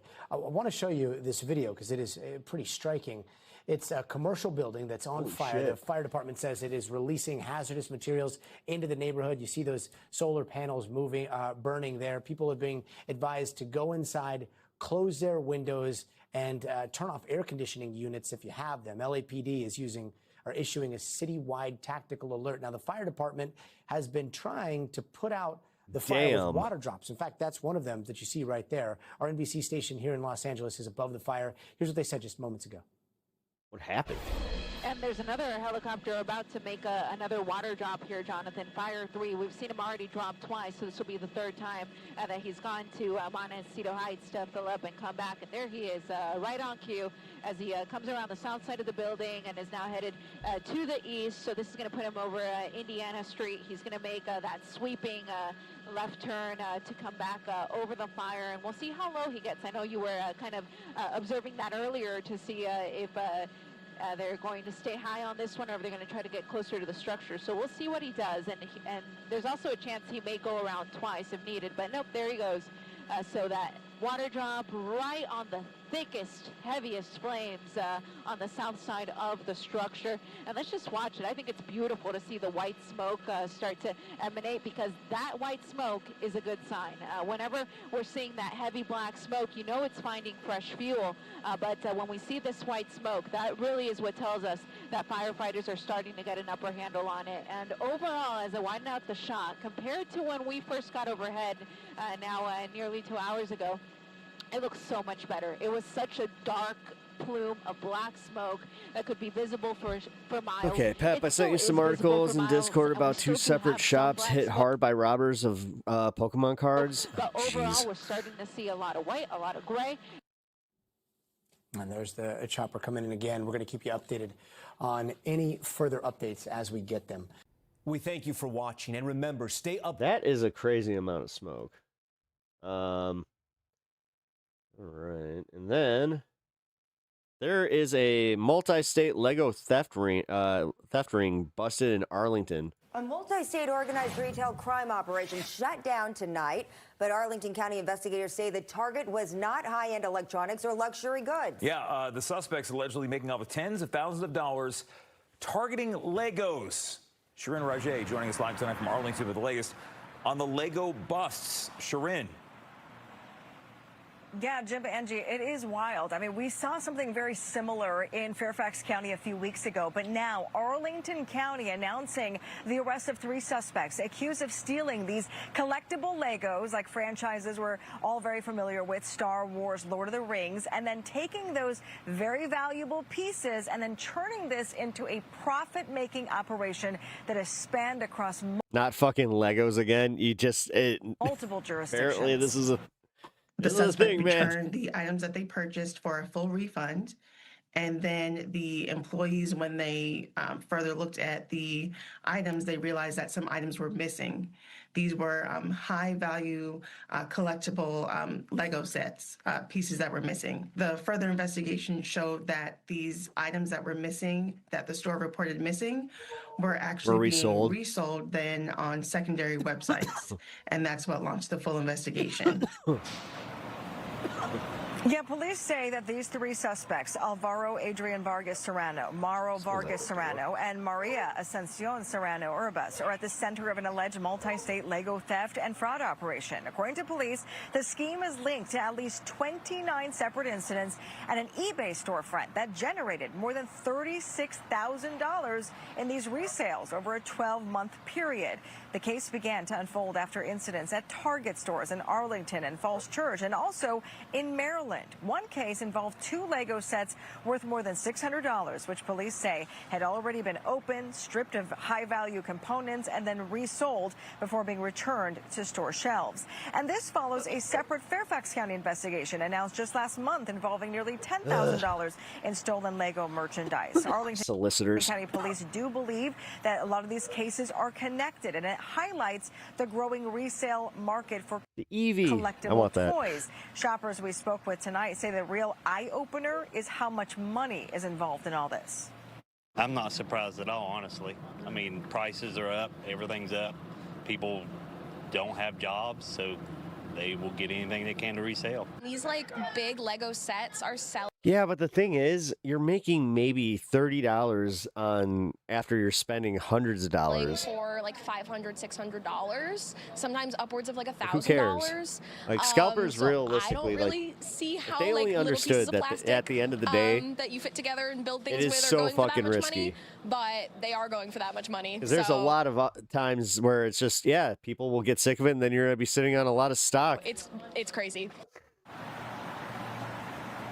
Yeah, the suspects are now facing charges including racketeering and larceny. They are expected in court on Thursday, and investigators have not actually said the if ROI margin's that slim. Yeah, no, for real. there might be more. Like a lot of the things are so like Pokemon ETBs. If you have like a bunch of sealed ones, you know, that were released even like a few years ago, then yeah, that's why those are starting to skyrocket, is because everybody opened those because Pokemon was a game to fucking play. More arrests to come. Guys. Now everybody rips packs looking to get that fucking viral Charizard moment or whatever the fuck. Like, dude, it lost its soul. Capitalism came in and just made it fucking it all sucked again. All right. We are going to play Elon Musk you know what? Fucking I'm going to put this up because we're going to play this one. Because it is interesting, but we will get to this a little bit later. Let's go put this here. All right.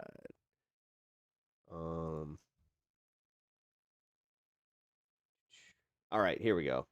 The paint peeling.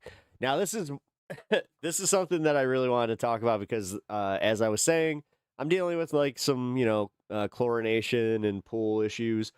And I know a little bit about this, and that amount of hydrogen peroxide, which already risky as fuck, like they were not wearing gloves or any PPE, which what are you doing? I don't care who you are. If you're not wearing PPE while you are dealing with some very dangerous chemicals, which have so many like invisible fumes that if you inhale that shit for long enough, that could fucking, that's not just like we're talking, cancer down the line. We're talking like, yeah, you could end up in the hospital like with damaged lungs forever. You need to be very careful with this shit. And they're just out there along the edges, just glug, glug, glug, glug, glug, glug, while people are inside the damn thing cleaning. Like, that is crazy. Elon Musk has been the... So, yeah, we apparently are paying for this, by the way. Like, this whole project did not need to happen. This is rolled out. No, that's not paint. That's what's fucking crazy is he thought that it was going to be blue, and he thought it was going to look like Mar-a-Lago because he's an idiot. You can see more of it underneath the water. That's not paint.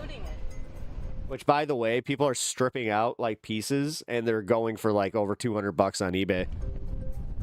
I want my money that's back. Gonna end up fucking after seeing this. I think this shut down. was a huge waste of money to begin with. Yeah, this was a huge waste of money to begin with, and now they're gonna have to go back and do it again. And I think our resources. Yeah, this is really like this is a microcosm of the Trump administration, but it's also a perfect example of the Trump administration where it's just like to be used a lot better elsewhere. In a nutshell.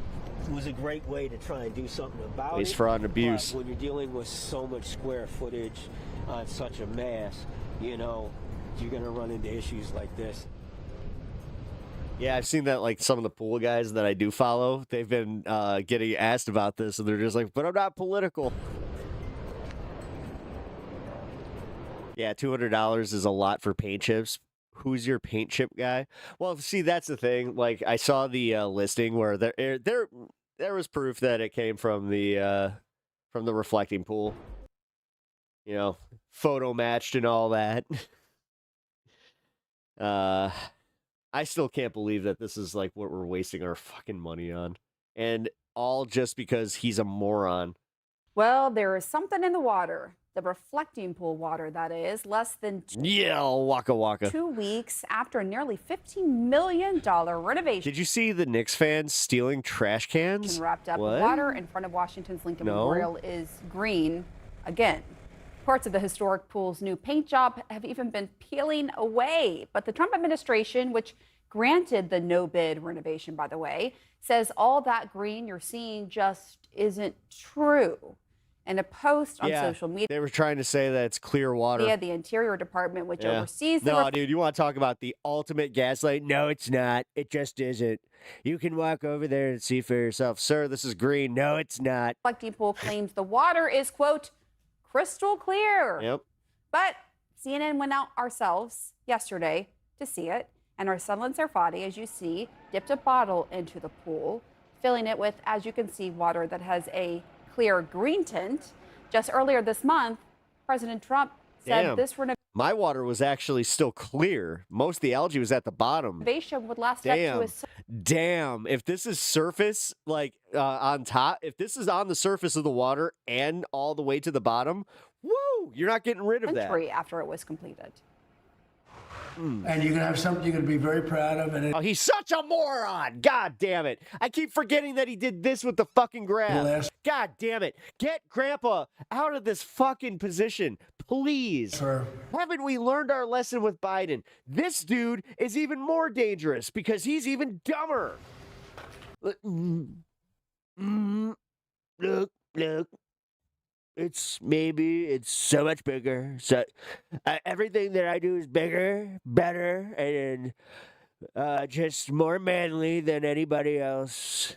I saw the reflecting pool. I was just like, is that bigger than a building? And they said, sir, yes, it is. And I said, you know what? Let's do something about that. Let's make it look like a giant swimming pool. 50 to 100 years before you have to do anything with it. Very strong. Pretty sure he doesn't know how to swim. Powerful substance that we use. And we picked a color called American Flag Blue. We had color choices. And Oh, before by it the was just way, green. they also, like, there was a painter that did a color comparative, and he was just like, this isn't even American flag blue. It was the color of concrete and stone. Made it So extra it's going to swampy. be really special. Yep. All right, CNN's Tom Foreman joins us now live Glad from that all his projects are a the clusterfuck. reflecting pool. Our chief algae correspondent for the day. Tell us what you're seeing out there, Tom. Well, the White House really wanted this to be a centerpiece of the attraction for tourists as the 4th of July holiday came up. But take a look at this. This is the most recent trouble spot people have been focusing on because literally tourists were over here a short while ago tearing up parts of the lining and walking off with them. Whether this hole was created by them or if they just saw it and exploited it, well, we don't really know. But you can see right there, that absolutely appears to be the lining all over there, peeling up from the bottom and flaking. And here we have bare concrete, and I don't really know what the brighter blue is down here that seems That is what happens when you peel it up. sort of isolated, but that's You're a fucking, oh my God, the news. just part of it. As you mentioned, the algae, they're still dealing with that out there. If you compare it to what this looked like beforehand, this was not really the issue, although, in all fairness, algae blooms on the Potomac River and in the reflecting pool have been very common over the years. Yes, because that's what happens with sunlight. The issue isn't that algae appeared, but that the promise was made that this was not going to be a problem. Now Yep. they have dozens of people out here working That's a just giant waste of around money. the Like, he thought, honestly, he's such a moron that he was like, well, in Florida at Mar-a-Lago, my pool is blue and it's crystal clear. It must be because it's blue. Let's paint it blue. And he probably had a bunch of people that wanted to tell him, like, sir, that's not what does it. It's actually chlorine and like a sophisticated like mix of chemicals. And you have to have the pH balance completely, on point consistently, and it's running constant filters. It's essentially making it a giant swimming pool, ironically. No. all throughout the day. No, it's not. It's just having a blue floor. It's going to make everything so much better. As far as I can tell, using these sort of water vacuums to try to clean it off the floor here. They have nano bubblers down there. That's a device that puts a lot of extra oxygen into the water to try to stop more algae from forming.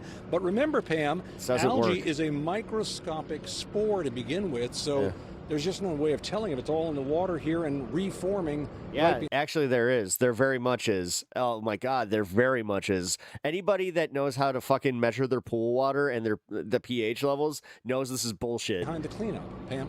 Wow, that's pretty gross, Tom. I'm wondering. I could literally go to a backwash hose right now and do this exact same analysis. People are saying that are And just visiting be like, hey, look, algae. the reflecting pool. What have you heard from them?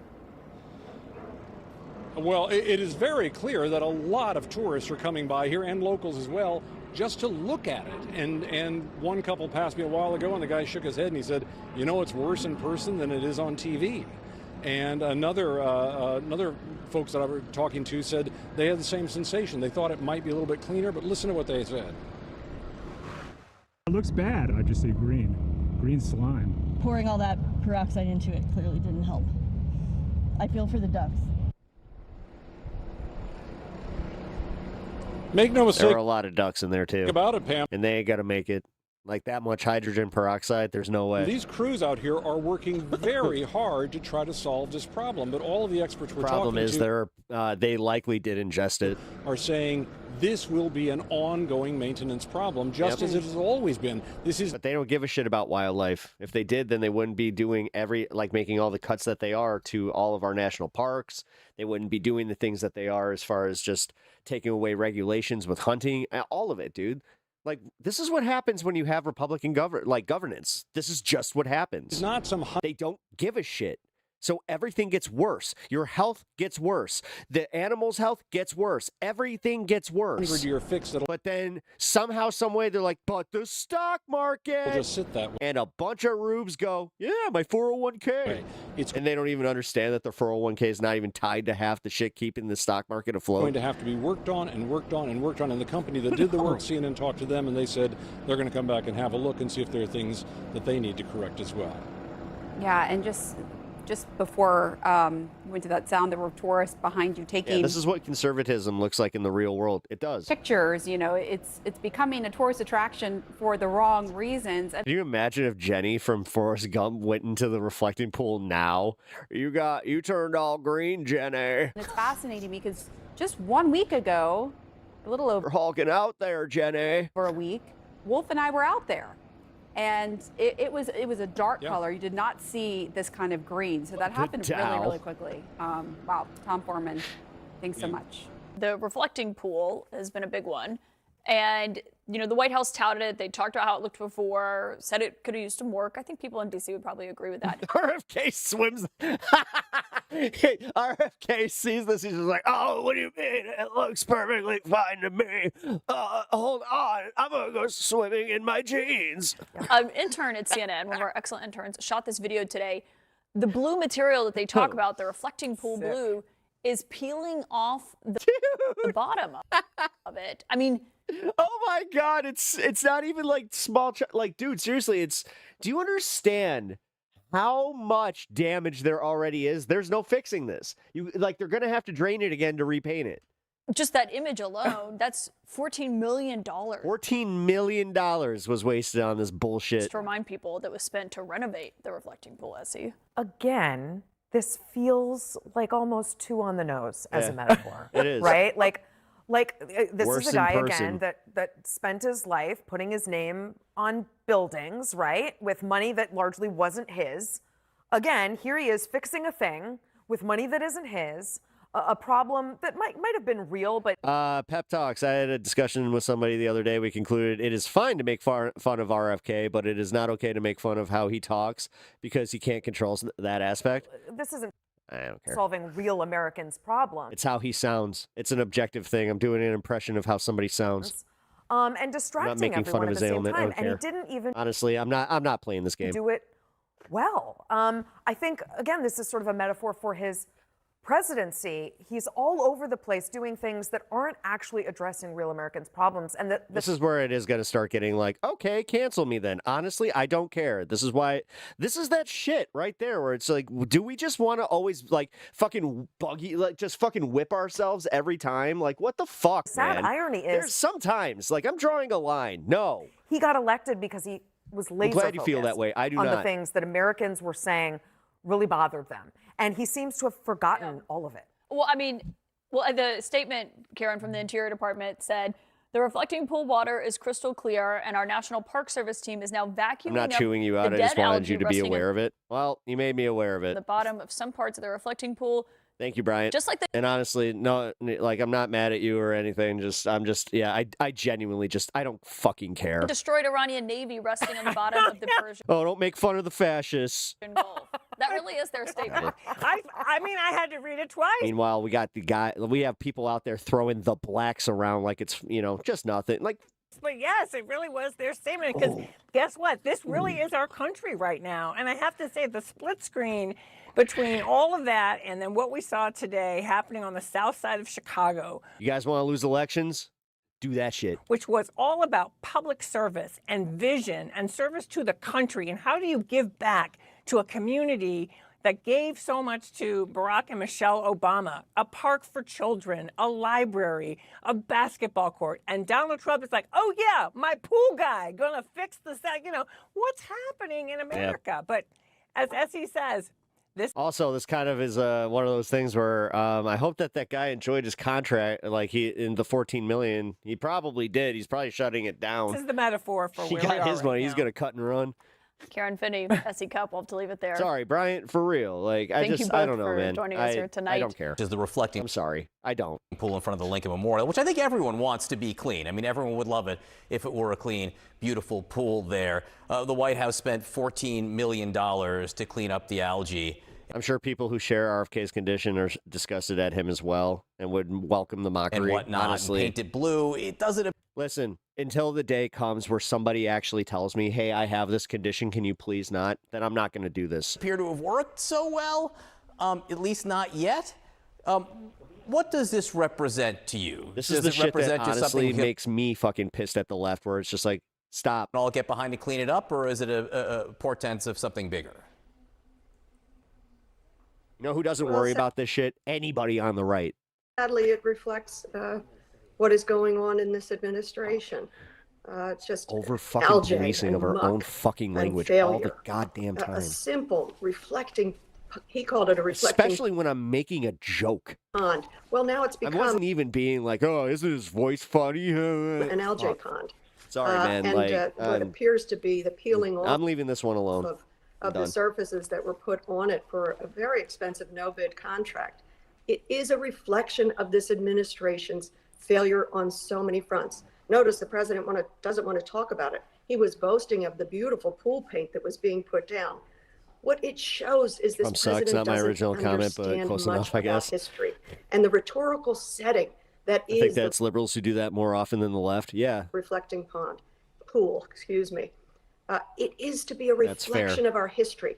The Washington Monument, the Lincoln Memorial. But honestly, this is where, right here, this is actually a perfect example of just how quickly we could summarize this, where we've done this before.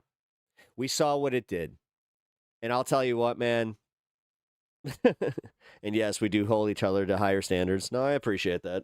You know me, I'm Team Pep. No, I got you. Memorial, the reflection of It's just, this is different than holding somebody to higher standards. Like I said, if this person had the condition and they said, I don't like it when people make fun of RFK's voice, that would even be a difference. our history. Is that the case? Because then maybe I'll rethink this. But if it was just you guys pontificating on it and then both of you coming to like, no, we probably shouldn't, then who cares? What an important rhetorical Yeah, see, we got Samantha literally fucking throwing this one out there. Yeah, but I'm supposed to think about the feelings.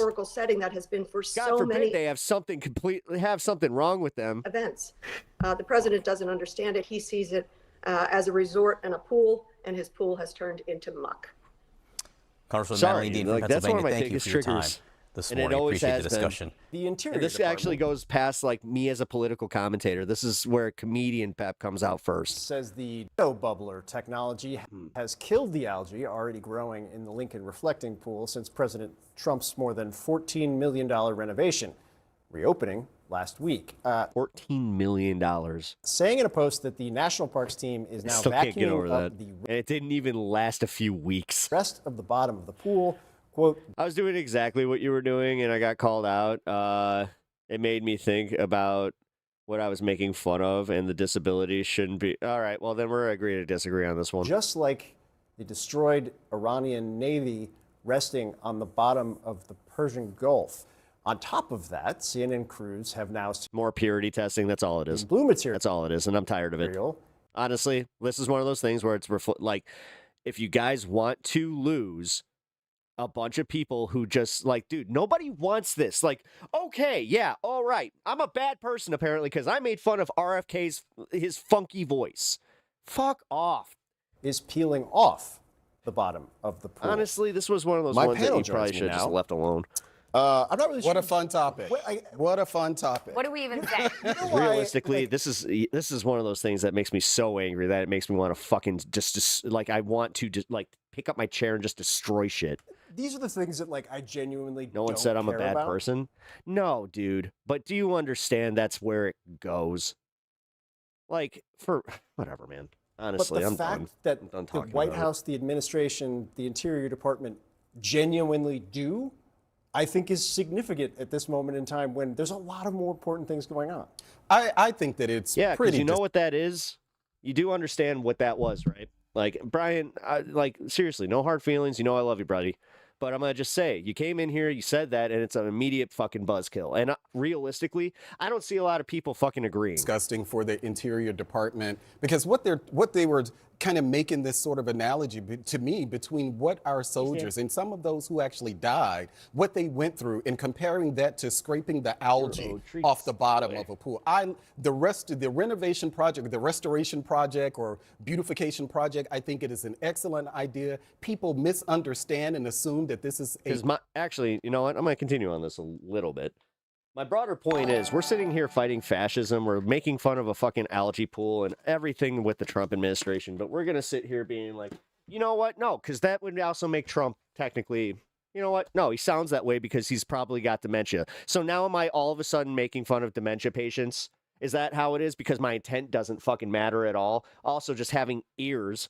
Like, dude, this shit makes me, and the biggest part is it's usually people that are trying to be outraged on behalf of somebody else where there is no outrage. Like I said about this, I don't think anybody had this condition that was chastising you to begin with. a DC responsibility. It has long. But this is one of like the biggest trigger conversations I can have because this shit fucking makes me livid.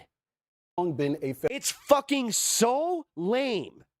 And it's only in liberal fucking like dash leftist circles that I ever see this bullshit. Federal government responsibility. So Donald Trump is doing what the federal government has always done, but we're seeing now because they rushed this pool project by not flushing it initially, we're dealing with the algae. So and now with you're all due respect, Brian, I completely disagree. And you can tell everybody there that, you know, this is what a lot of other people's thoughts are on it across the country. That this is peeling. If they had done a job where over a longer period of time instead of rushing it, we wouldn't be having this conversation.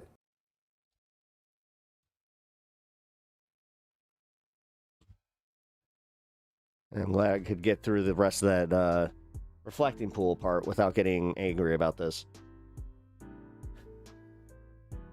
Had I known ahead of time it was going to become so heated, I would not have went there. No, I understand that, brother. And like I said, no hard feelings. Like, I hope you understand, I'm not angry at you. This is one of those things where you brought the topic up, and you know what? This is something that really pisses me off.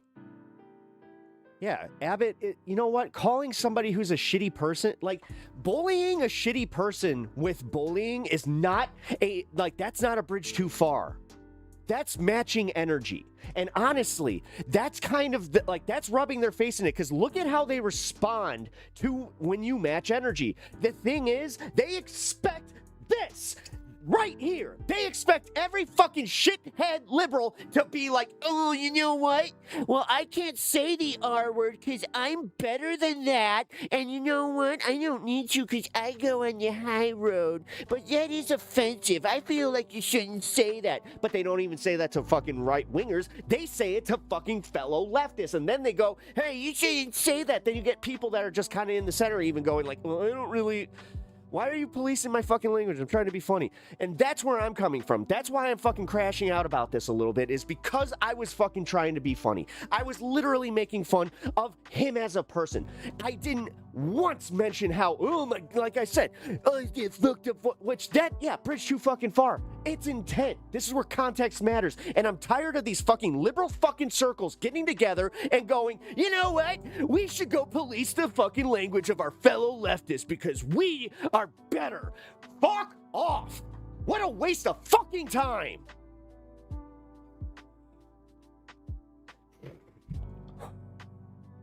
You want to cancel me? Cancel me. I don't care anymore. That's the shit that's where it gets me. Where I'm like, fuck that, man. Fuck this walking on eggshell shit to protect a theoretical fucking person that has never popped into my chat.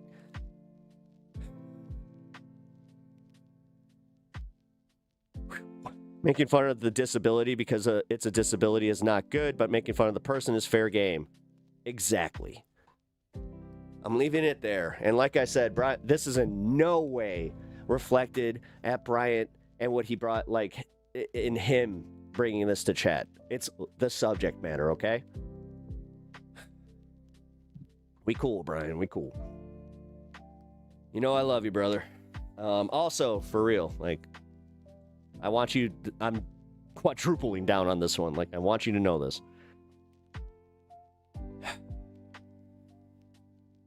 Cool. All right, cool. Well, fist bump. But you guys understand where I'm coming at with this one. This is this, like, dude, seriously. And also, I'm gonna be completely real. It's so fucking wild how, like, it's a pick and choose type of situation, too. Because I've seen some fucking leftists go just, like, way out of pocket. Fucking Hasan. Hasan has said some really out of pocket shit. But usually, they'll go after somebody like me for saying almost something identical. Like, I don't know, man. And yeah, like I said, I'm not going to fucking put RFK away because it might hurt somebody's feelings, like, theoretically. Sounded like you needed to get it off your chest anyways. Oh, yeah, no, I really did. That one has been like, no, I'm not doing this. I'm not doing this for any, like, number one, you know how we mentioned that Asmongold is, like, audience captured? Now, everybody to a degree does have some audience capture because you're trying to literally build a community, and you're also, like, if you are a good content creator, you don't want to be just a dick. But, yeah, I get sick of this. I really get sick of this shit. And this is the stuff that goes back to cancel culture. Like, this goes back to, like, 2016. This is what got Trump elected in the first place, was this behavior, this type of bullshit. And it's tiring. I can't do it anymore. I'm not going back 10 years. Like, I'm not going back 10 years. I'm not doing this anymore. If you're offended by something, just say, I'm offended, and move on. Don't do this thing where all of a sudden it's like, well, you know what? I'm going to make this a thing, and I'm going to make sure that this person knows how offended I was. There's nothing more pathetic than that bullshit. It's honestly, it's literally the person who's in a comedy club in the middle of a set that fucking heckles because they got offended. Instead of just getting up and leaving and not making it about them. Cancel culture has changed. I don't know about that. The big thing that changed is the fact that I don't think a lot of people have it in them to go to, 10-year-old tweets anymore. That was the big thing that used to get me, where it's just like, so you're telling me that, like, again, well, actually, you know what? Fuck it. No. Plattner's a perfect example of this, where it's just like, shit. They went back 10 years. They got his fucking bullshit. Cancel. Yeah, I fucking hate it. It's just so dumb. Like, stop. And funny, like, again, if it's not funny, fine.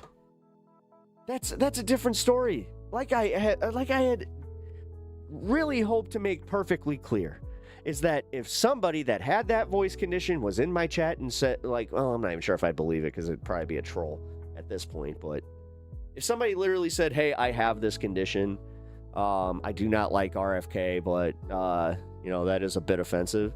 The thing is, I'll be completely real. I don't think I would tell them. I'd just be like, oh, this might not be the show for you. It's like, I'm sorry. Because that's the difference. I'm not going to do the voice in telling you, like, leave or whatever the fuck. The reflecting pool changed. Yeah, it changed to green. Like, yeah, we just went over that. I'm starting to come down from getting really heated about just the whole cancel culture shit. Like, listen, guys, I've already seen, like, I actually did this. I had somebody literally say, it is so, like, it is offensive, and it's like, the biggest thing was they broke it to me and said, why do you need it? With the R word, where I was just like, oh, And I hadn't been really challenged on that side of it, where it's like, why do you need it? I was like, you know what? I don't. I guess you're right. I don't. So is Greg Wheels no. If they're shitty people, they're not off limits. That's where I'm at. If they're shitty enough, I'm going there. I don't care. I don't care how old they are. I'll make fun of fucking Susan Collins's Parkinson's because she's an old bitch that's been trying to hide it and also tries to talk about how Graham Plattner's unfit for office while fucking sitting there, you know, like, come on.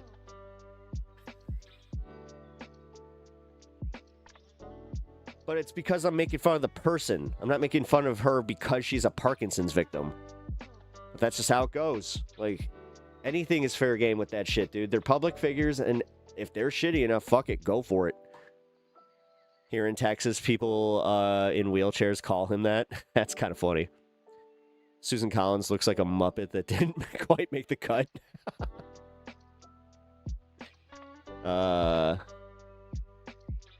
I don't know what you just typed there, but I'm not reading that, Rebecca, because that's a little too close to something. I don't know. That's ooh, yay. I don't know what that is.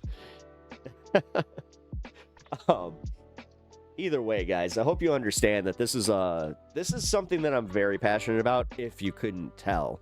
I can't stand when somebody tries to police comedy, and like I said, man, I'm glad to know that where it came from in the conversation that you had with these people too, because like that's me being like, no, put an end to that. Like, the next meeting you go to, tell them to stop caring about that shit. You're gonna lose elections. Just remember, like, look at your opposition and then just go, yeah, I think I can let that go.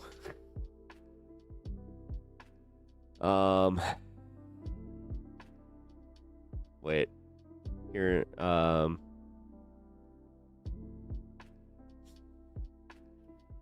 either way. It's the same with Alex Jones, though. Like, I do my Alex Jones impression. I don't know if he has something fucked up like that. I just know he sounds like that.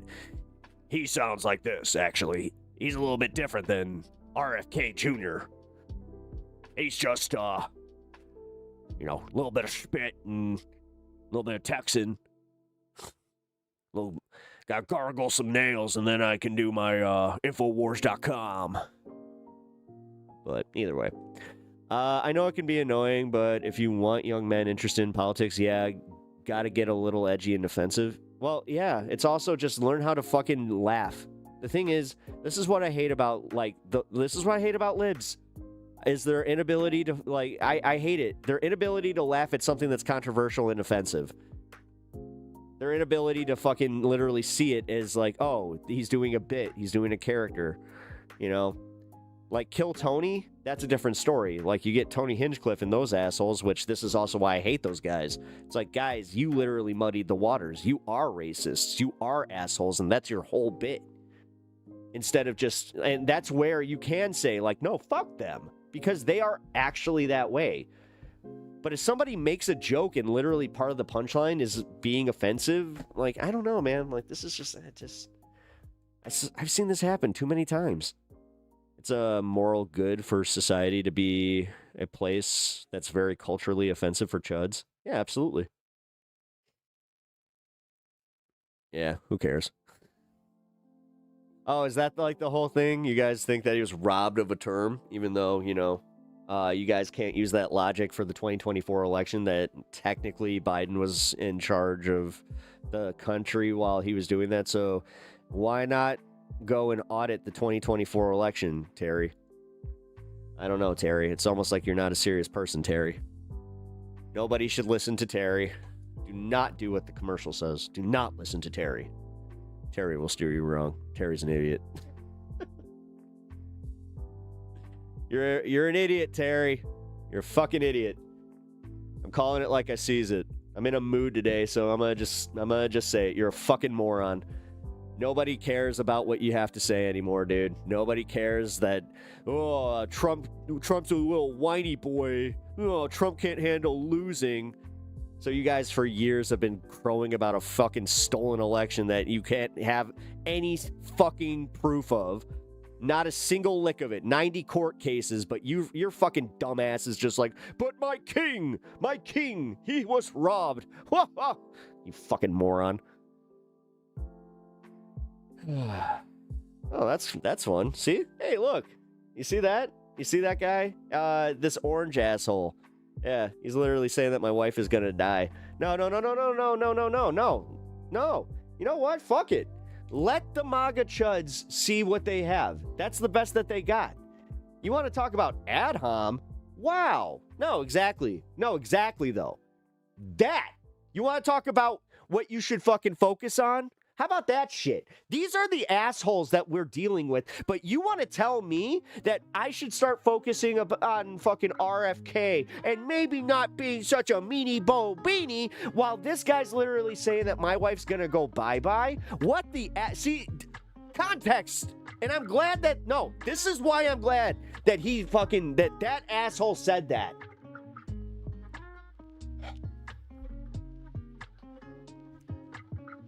Yeah, well, fuck you. You're just a piece of shit.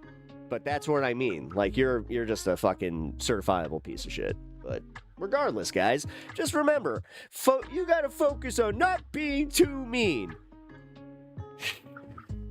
Meanwhile, this guy has literally nothing in his life. Like, you can erase him now. He does. He is a fucking degenerate fucking piece of shit. If he's not a fucking 7-year-old that, was ignored way too long. This is why you gotta take the iPad away from your kids there, folks. You don't want them turning out like that, especially if you got young men on your hands. Seriously. You guys are so rude. Try harder, Terry. Nobody cares. Like, literally nobody cares. Is that why you're here? I mean... You're just like, oh, I'm getting attention. Oh. A good portion of this country would see me dead in an instant and feel absolutely nothing about it. Yeah, but this is where I'm saying I gotta focus on what what I say. I just again, I will again reiterate that this is not a referendum on the person that made the comment. This is just. You nailed it. This is a trigger. You want to talk about a triggering subject? It's literally telling me to fucking calm down on making fun of people, especially like in this climate that we're in. I'm with you, bro. Don't worry. No, I know. I think I need some Xanax now. LOL. I'm sorry. Well, sorry, guys. If I got too amped up and got you guys...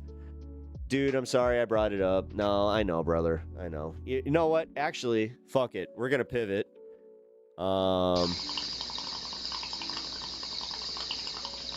Thank you for the $2 donation. Freedom is the right... Delvani Mage $2. Freedom is the right to never have to lie. Yep. You're right, Pep. We need to match energy. No, I firmly believe this. But, you know what also I believe? Can we talk about the... Dude, I was literally just about to talk about the Ocarina of Time remake. Yes, we can. Because, you know what? I'm very excited for that. I'm probably going to play that on stream because that's one I think that, yeah, that's a streamable one. That'll be fun. I'm excited for it. Also, Star Fox. I am excited for the Star Fox remake. As much as I just talked about how I'm like getting sick of remakes and reboots in movies. Hey, I like me a remaster of a game every once in a while. That's perfectly fine by me. I've been playing the Tony Hawk remasters for a while now, so literally the game of my childhood. Yep. No, and Brian, you're not the problem, brother. Like, you're not part of this problem, and I hope that, like, this is why I feel bad that, like, that you brought it up. Like, I feel bad for that because, yeah, like, this, yeah. You didn't know I felt this way, and honestly, yeah, you didn't know that this was boiling up for a little bit, but yeah. So I'm gonna just give my final apology and I'm gonna move on, sharpen that the graphics and fix some QOL issues and the game was way better. Oh, yeah. Breath of the Wild. We're not... Well, I mean, I love Breath of the Wild. Like, I love those games, but as far as Zelda games, this is why I love Zelda games, is they're all different. It's the same with Final Fantasy. None of them are exactly the same. And that's great. I don't like the fact that you have a pretty large contingent of people that... I remember Final Fantasy VIII, where Final Fantasy VIII came out, and they were just like, it's not the same system. Oh my god. Like, come on.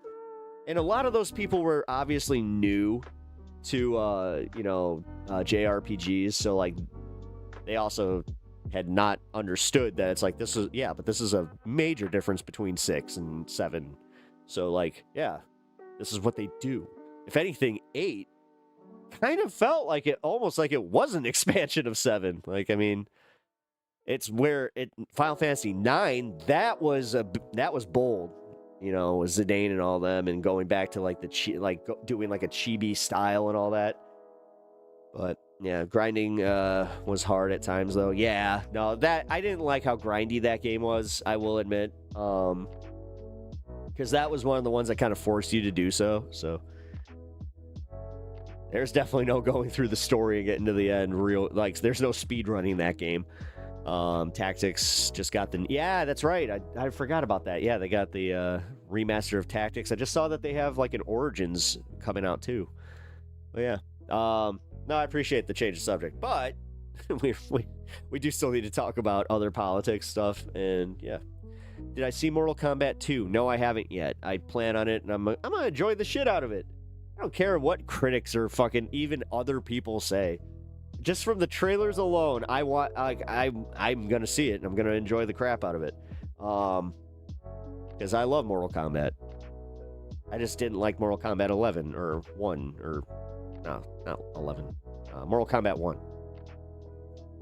Was not a big fan of like the remake, like retool. Like, I don't know. They also changed the controls a little bit. It's just I whipped ass at MK2. I'm okay at it. I really wanted Broski. I hope you do. I wanted to see it too. Yeah, I had fun watching MK2. Awesome. Yeah, see, that's the thing that I want people that actually like Mortal Kombat and like just I don't know, just in general. I respect people who have the ability to turn their brains off, watch a movie, and be like, yeah, it was a good popcorn flick. I hate people that need everything to be a fucking Shakespearean experience. I hate that shit. I genuinely hate that shit. The people that fucking shit on superhero movies because they don't know how to have fun. Like, that's my biggest thing with Matt Leck from the Majority Report has said some really shitty things about people who enjoy superhero movies, and I'm gonna call him on that. Like, fuck you. Like, seriously. I respect your opinions on politics, on history, but when it comes to pop culture, I think that your opinions are ass. And I'm speaking directly to Matt Leck here. You can clip it if you want to. You know? Sad part is, I know that he happens to be a sneakerhead and he's also a partaker. But that's what I also don't understand. It's like, wait, so even as a partaker and like a sneaker guy, you can't understand how some people can just turn off their brains and like some fucking fantasy stories? Someone told me about the Supergirl movie and got me psyched. Yeah, I heard it's good. You can enjoy depth. You can still enjoy the shallow end as well. Yep.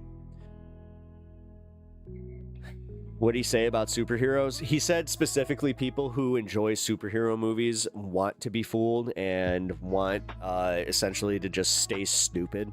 Where it's just like, he didn't understand how, like, you want to talk about deeply insulting? I kind of took that as a fucking like an actual insult. Because he didn't do a lot to fucking, make sure that he kind of backed off a little bit, like realizing, hey, this might be a lot of the audience. Like, he kind of doubled down on it, if anything. So, yeah. No, screw that. Doesn't mean I don't like the guy. Doesn't mean that I don't like his content. I still, watch Left Reckoning. I still, like I said, I respect his opinions on pretty much everything but pop culture. But anytime that he starts chiming in on pop culture, I tune the fuck out. Crazy thing is that he has those opinions about fantasy stories when they're based. Well, yeah. Yeah, I mean, honestly, yeah. Even if you, take his history and make it a comic book, he would just be like, oh, so now they gotta dumb it down. Like, he's got that attitude about it. Like, if you read comic books, then you're somehow dumb. And you want to talk about, his elitism fucking showing through? That's the fucking attitude that really turns people off. We get it. You went to college. We get it. You have a poli-sci degree. You still work at a fucking radio show. Like, come on. Realistically, I mean, fuck. I could have gotten that job just with the fucking half-year of college I have. Have a good stream, my man. I'll check back in after a while. Oh, hey, hell yeah. Wow, that's shitty. Yep. I love the X-Men movies. Hell yeah, the X-Men movies are awesome. Have you seen X-Men 97? Dave Under Duress, if you haven't, you need to. He sounds like the same guy who would hate Christopher Nolan work. Yeah.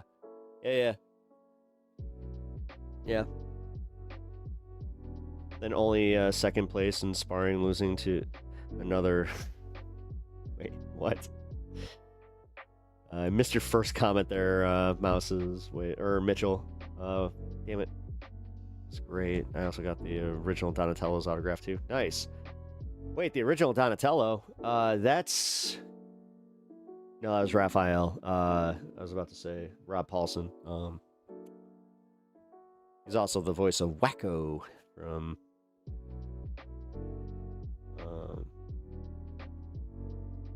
Animaniacs.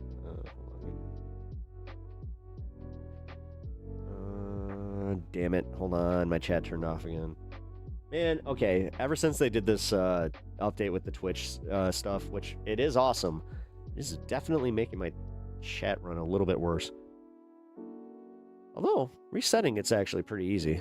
I had Charles Martinet hit on 17-year-old me. Ooh. Yikes. Okay, so did that make you less of a fan then? You were just like, oh god. Oh man. That sucks. Apocalypse, hell yeah. Raphael's the best turtle. Michelangelo all day. What are you talking about? I get it, comic relief, but you need comic relief. Also, this is the reason he was the last Ronin. Wait a minute. Or was up for the last Ronin because the other 4 turtles were also part of the last Ronin. You don't know who it is. Don't know who it is. I'll be checking out X-Men 97. It's really good. It picks up right after the original X-Men series, but you don't have to even remember where it left off.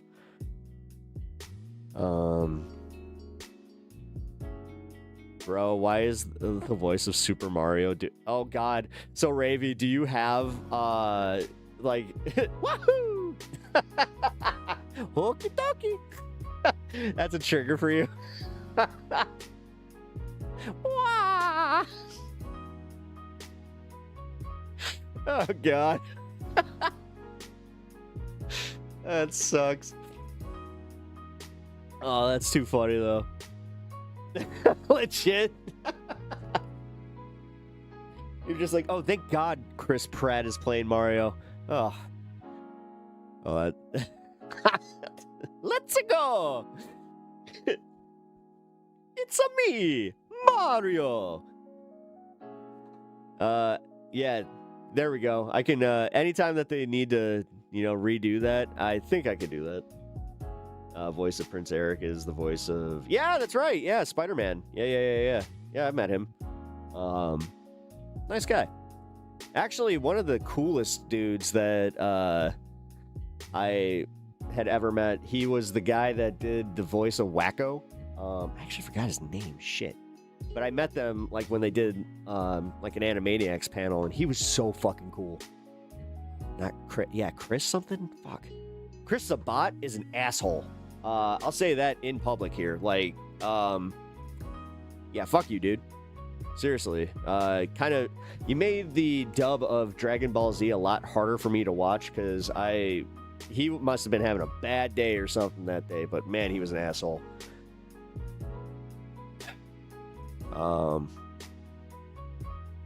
In my experience, I'll just say in my experience, I'm not trying to defame the guy. I'm just saying when I went to a con, he was such a prick. Wait. Mitchell, Raphael wants to be left alone. I could feed him once in a while and not change anything about him. Well, I like Raph because of his relationship with Casey Jones. Casey Jones was actually my favorite character in TMNT. That's who, like, if I'm going to Comic-Con again, that's my cosplay that I'm doing. I have so many, like, I got my hockey sticks, I got my goalie stick, I got, I got my golf bag. Like, it's such an easy cosplay to put together. I just have to buy the mask. Terry is the worst turtle? Terry. DBZ Japanese audio with the sub is better anyway. I mean, it is. It is, but I don't know. I have a special love for the dub, and like this is why they say don't meet your heroes, man. And that's a perfect example where it's like, dude, I always like I had this idea of him where I'm just like, man, he's so cool, and like the fact that he's like a producer of DBZ, like, and he really cares, man.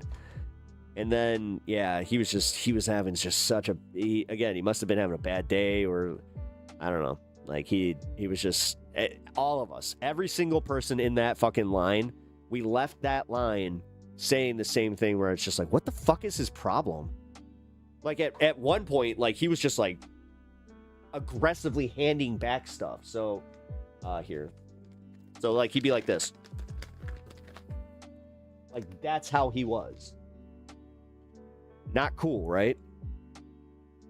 That's horrible. Yeah, especially when I actually waited in line for that one. I wasted a good chunk of the day, which I don't do autographs. I don't wait in line for autographs for barely anybody. Like, I really have to love the person as I'm staring at my Mick Foley autograph. But like I said, I have to really love, like, what that person has done and really respect it. Like, Mick Foley, worth it. Totally fucking worth it. That was Lou Ferrigno. I have heard nothing but bad things about him. I have heard he is just such a dick. But I've had the opposite experience with some people. Michael Rosenbaum is probably like the biggest mensch in all of like voice acting. He is so cool. Like, I got to have like a legitimate conversation with him. We talked about Pool Hall Junkies, and he was just like, dude, I wanted that movie so bad because he was like, I really love pool, and just he's like, that was like my dream gig. And then I got to work with Christopher Walken. Like, it was so cool to talk to him about that. And then he was my favorite Flash, so I got one of the Justice League figures signed by him. Really fucking nice guy though. But yeah, let's see. What else? I'm no surprise Sorbo and Ferrigno are both chuds. I mean, yeah, no surprise there. Although, yeah, Lou Ferrigno, it's like he needs to realize it's like, bro, nobody cares about you anymore. Ooh, you did the voice of the Hulk now. Like, dude, literally, generation by generation, people have cared less and less and less. Like, I might be the last generation that actually sat down and watched that show because my uncle loved that show. And honestly, I don't know. I've always loved The Incredible Hulk. I get it. The whole, like, reading an issue of the Hulk leaves you where you're just like, it's almost like therapy, where you're just like, yeah, he gets it. Pep is feeling spicy. Everyone is a target. Yeah. Yeah. You met Cheech Marin? Oh, and he's really cool? Oh, that makes me so happy. I was supposed to meet Cheech and Chong at a tequila release that they did. Something ended up happening and I wasn't able to go, and I was so bummed about that. So that makes me really, really happy to hear that. I love those guys, so that's cool. That's cool. I appreciate that. It's kind of the same thing with Kevin Smith. I've heard, like, I've heard that everybody has such good experiences with him. I've had multiple opportunities to meet him. I had free opportunities, and I said no. He's like the ultimate example where I'm so scared that I would catch him on a bad day and just be like, oh fuck. I'd rather live with the idea of who he is. Keanu Reeves is kind of the same thing, where like if I had the opportunity, I probably would not meet Keanu. Although, I don't know. He seems like so down to earth that I don't know. That's one, yeah. Yeah, I have like a certain level of respect for certain people where I'm just like, and also just in general, like I said, I don't want to ruin the image that I have of these people. When he was at an exhibit where he was helping promote Chicago art to the public, that's fucking awesome. Oh, Chicano art. Chicago art, my bad. I'd rather meet Muse. Same thing. I want to meet Muse, but I don't. Like, there's just, I don't know. There's a few of these guys that I'm kind of like, oof. Garside, a boxer in real life, and got all gaga, and all I could do was wave at him. I was embarrassed. You know what? He probably respected that, though. I mean, a lot of these people, like, if you respect their personal space, they almost, like, they'll give you, like, the thank you for that. And then sure as shit, somebody's gonna ruin it. Like, can I get a picture? That's gotta be exhausting, but whatever. He waved back. That's cool. Yeah, see, that's cool. Like, I've had that with some, like, wrestlers before. Where that's kind of how I actually met the Road Warriors. I met them in line. Well, the Road Warriors. Road Warrior Hawk. Sorry. I didn't meet both of them. That was, yeah. I was not a little kid or anything. So this was a few years ago before Hawk died. I was at a convention. I had seen his table, and I was like, oh, I mean, I totally meant to go and talk to him, or, like, you know, get a picture, maybe buy a shirt or something, because he was there, like, on his own. And it was kind of funny because, like, it was like near the end of the con, and I was hungry. I was just like, fuck, you know, maybe I'll go back. While I'm standing in line getting food, there he is right behind me. I was like, oh shit. So that was cool. Got to meet him, talk to him. I did not ask for a picture because I'm a moron. There's been so many of those times where I'm like, I should probably get a picture. Oh shit. Then there's been other ones where I'm just like, you know what? No, I'm not forgetting to get a picture of this. This is important. Liberation for the Iranian people. I hope one day Iran becomes a democratic republic. I hope the best for them. I think that, honestly, we have this idea of Iran that America has fed to us the same way that we were fed propaganda about Iraq and Afghanistan just being a bunch of fucking, you know, Stone Age sand people. That's literally, like, they made us think that it's just like, you know, they're living like the Tusken Raiders out there, when if you really look at it, no, they have a very modern, like, way of living, like, especially in Tehran. Like, Tehran's actually a pretty fucking nice place. Even with their economy, like, in the state that it's in, it looks pretty fucking metropolitan to me, man. When we were in Chicago, my mom got brushed past by Mr. T. I've met Mr. T multiple times. He's actually, so I've met him at multiple church functions because he came and spoke at my my church and my school. I got to meet him at a school function as well. And then I met him years later at a Comic-Con, and I told him about him speaking at my school, and he remembered that circuit at least. He didn't remember, like, us or me. But he was just like, hey, look at you. You turned into a wonderful young man. I was just like, hell yeah, Mr. T. That was fucking awesome. So there's one.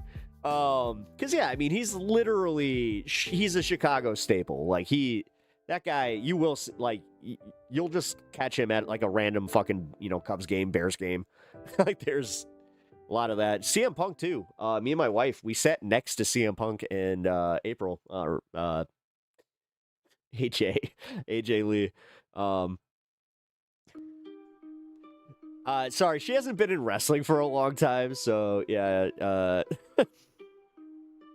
it's one of those, start getting used to calling her by her real name. So, I pitied the fool who doesn't eat my cereal. His cereal was the shit, dude. I got, like, Mr. T's are out for a while. Like the Mr. T cereal? And then they made the C-3POs. You guys remember C-3POs? Those are dope.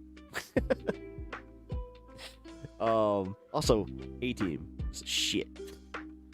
The remake was not bad, by the way. Just a random aside. You know. Although Curtis Rampage Jackson, I can't watch that movie anymore now, knowing that he's like the father that he is. Jesus Christ.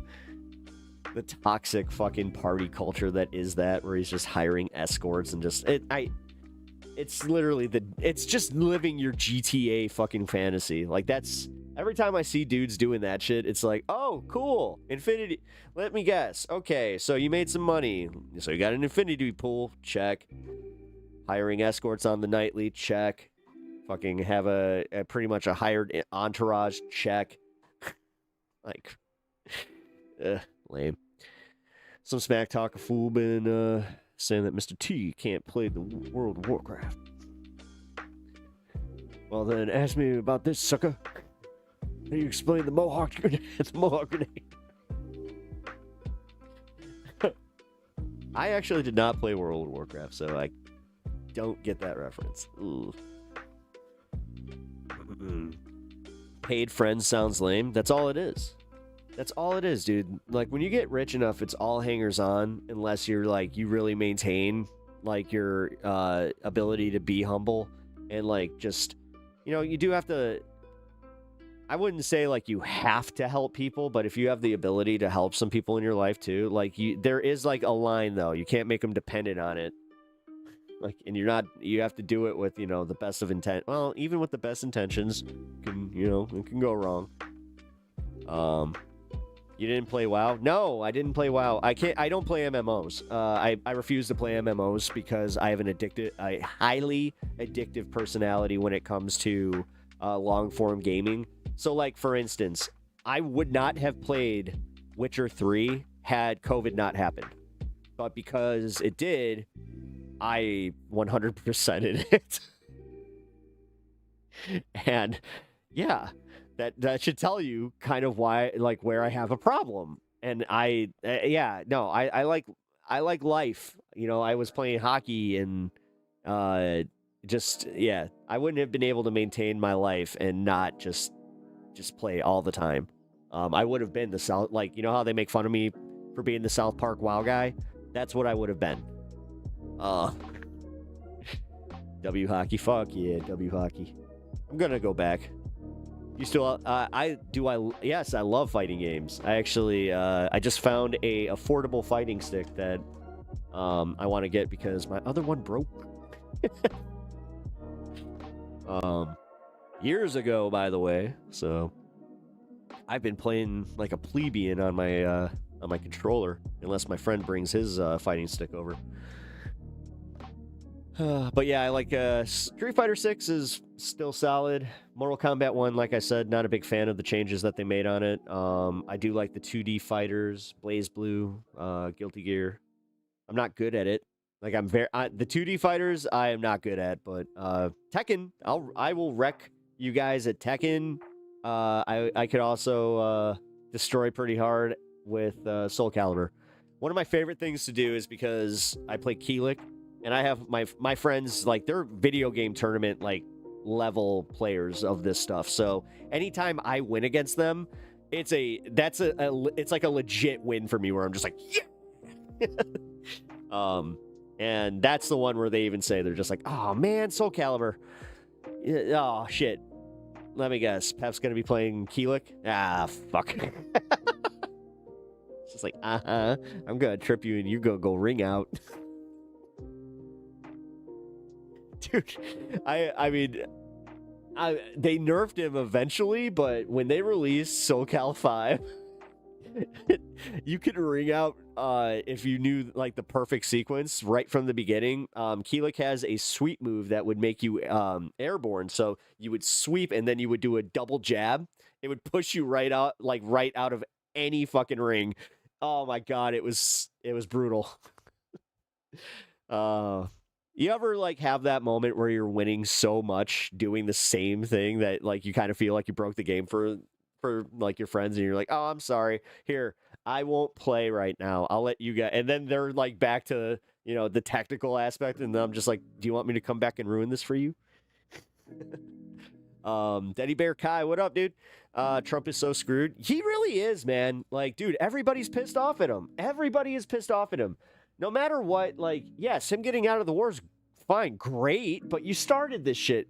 You're not going to get a pat on the back and a fucking, like, good boy for cleaning up your room that we have been asking you to clean up for the past fucking 4 months. I'm sorry. That's not how this works. That's bad parenting. And guess what? He works for us. We keep forgetting that. Trump ain't nobody's daddy. We're his. Dennis Paco, what up, dude?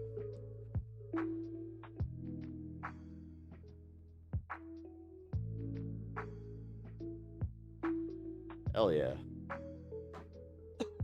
Ooh, that was a good one. Also, welcome to the show if you are just joining us for your first time. I'm Pep. Nice to meet you. Israel's still bombing Lebanon? Yeah, and Trump is getting pissed. Yeah, we're going to go into that. Sorry, guys. I've been going on my rants. But also, good to see you, Ghost Dog. Somebody beat me to it. Yeah, it's West Coast. Yeah, it's West Coast. Don't worry about it. It's like everybody, you know, Jerry McLean says it in Majority Report chat, even though, you know, we've all said this at some point, that it's 420 somewhere. We're in the 20s, crew. Yeah. Yeah. But what was I talking about? God damn it. Did you see Georgia Maloney? Yeah, actually, here. You know what? I'm glad you asked me about that because we do need to start moving on here. So let's do the Broadview 6.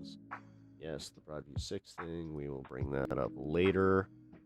Alrighty. Yes, Georgia Maloney, the Prime Minister of Italy, and also what you would consider like a Trump. They call her like a Trump whisperer, which, ew. I would call her a sycophant. Like, she's definitely what I would call a little fashy, which, I don't know, you might want to be careful with in Italy. You guys aren't exactly, like, that removed. You know, I'm pretty sure that we still have people that are alive that lived through Mussolini. So, I don't know, guys. Be a little careful with going full fash again. Just a, you know, just my opinion. But, yeah, Georgia Maloney apparently is taking umbrage with the way that Trump has been saying that she came and she begged me for a picture and she begged me for my attention and I gave it to her because, you know what? I'm a very nice guy. Nice guy. She said, sir, can I get a picture, sir? So she actually responded to Trump's bullshit. And yeah, he is, dude, I don't know, man. Every time that he goes to like the G7, it seems like he leaves with less friends.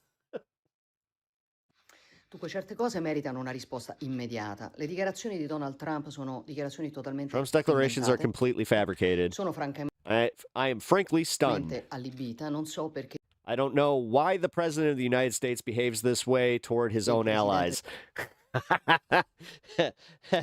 This is you learning. This is the find out part of the fuck around phase.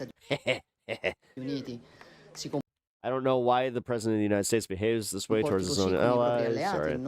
After all, this isn't the first time this has happened. God, he is just he's so bored and he is losing it. Look at them guide him around.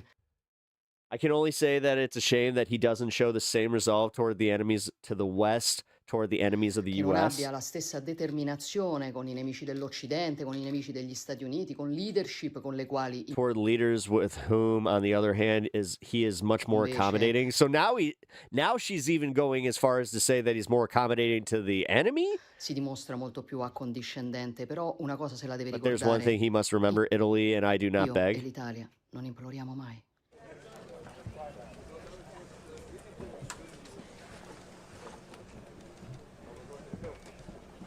I mean, this really is like a much, like, dude, like this is kind of an obvious thing about how, yeah, wait, this is how he sees women, guys. Are you surprised? Are we really surprised?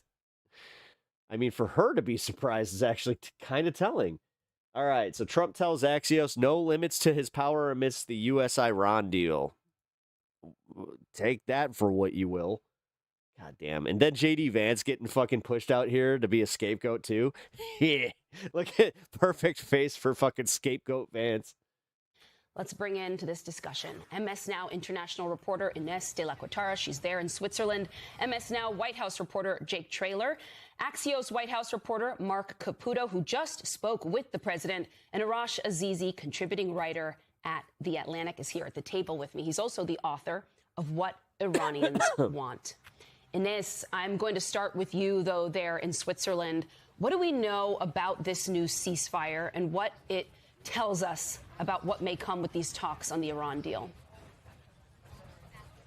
Yeah, Antonio, I mean, the hope is that it holds and that it will allow for these technical talks to begin. I'm here in Zurich, just about an hour from where those technical talks were set to be held. We were expecting the Vice President, J.D. Vance, Steve Woodcock, Jared Kushner to travel over to Switzerland to meet with Iranian negotiators alongside mediators. And at the last minute, those talks were called off. Yeah, so this is not... The White House didn't really get this into is still why. not formalized. We did speak to an Iranian senior official who told MS Now that that it's difficult to see how talks can get underway around the MOU while Israeli hostilities continue in Lebanon. The death toll overnight in Lebanon is unacceptable, and that's because we saw Israel overnight launching fresh strikes on Lebanon. At least 21 civilians in Lebanon killed, and we know that 4 IDF soldiers were also killed.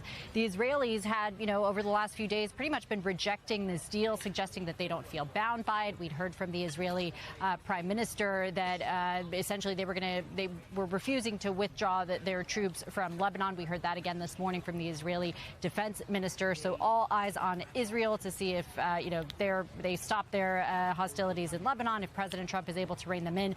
We do know now there is this ceasefire that we're told began at 4 p.m. local time. We understand it was negotiated by U.S. negotiators along with the Qataris. But the big question, is whether this will hold. Oh, man. La Cuetara, thank you so much for your reporting. Anybody that has been paying attention kind of knew that we were going to get to Friday and all of this was going to be like, well, maybe we have peace. There, Jake, tell us what you're hearing from your source. As I said yesterday, Iran is not going to fucking break this deal. It's going to be either Israel or the U.S. This is at the White House. Yeah, look, I mean, it's not going to hold. I don't at least think so. Publicly, what the White House has said on this in comparison to what we're getting out of Iran. In terms of the fact that Vice President Vance was supposed to head to Switzerland last moment, that ended up not happening. They seem to cancel that trip. That's not a great sign or indicator that these are going to be successful 60 days of peace conversations when initially Vance is now not even going there. The White House put out a statement essentially saying that a lot of this is complex logistics and it's going to take some time to figure out. We did hear from the president earlier today on Truth Social where he said that Iran it's almost like Israel said, oh yeah, watch this. Getting a single cent it really is, of money from the United States. But it's worth noting the complexity here where very much so Iran does seem to be getting obviously hundreds of billions of dollars from this memorandum of understanding that we have right now.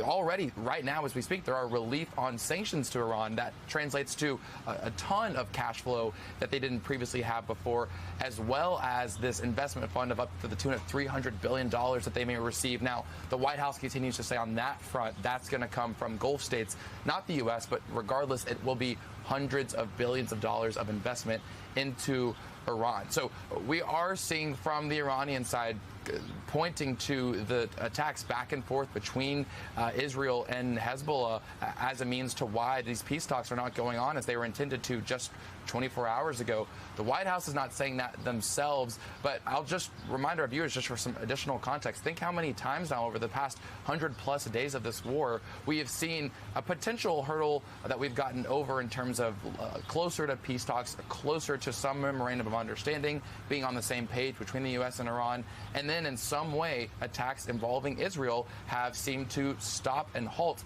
any progress being made. That seems to be the moment we're in right now, and the White House has not given us clarification as to when the next time we may see Vance actually head out to Switzerland to begin these conversations.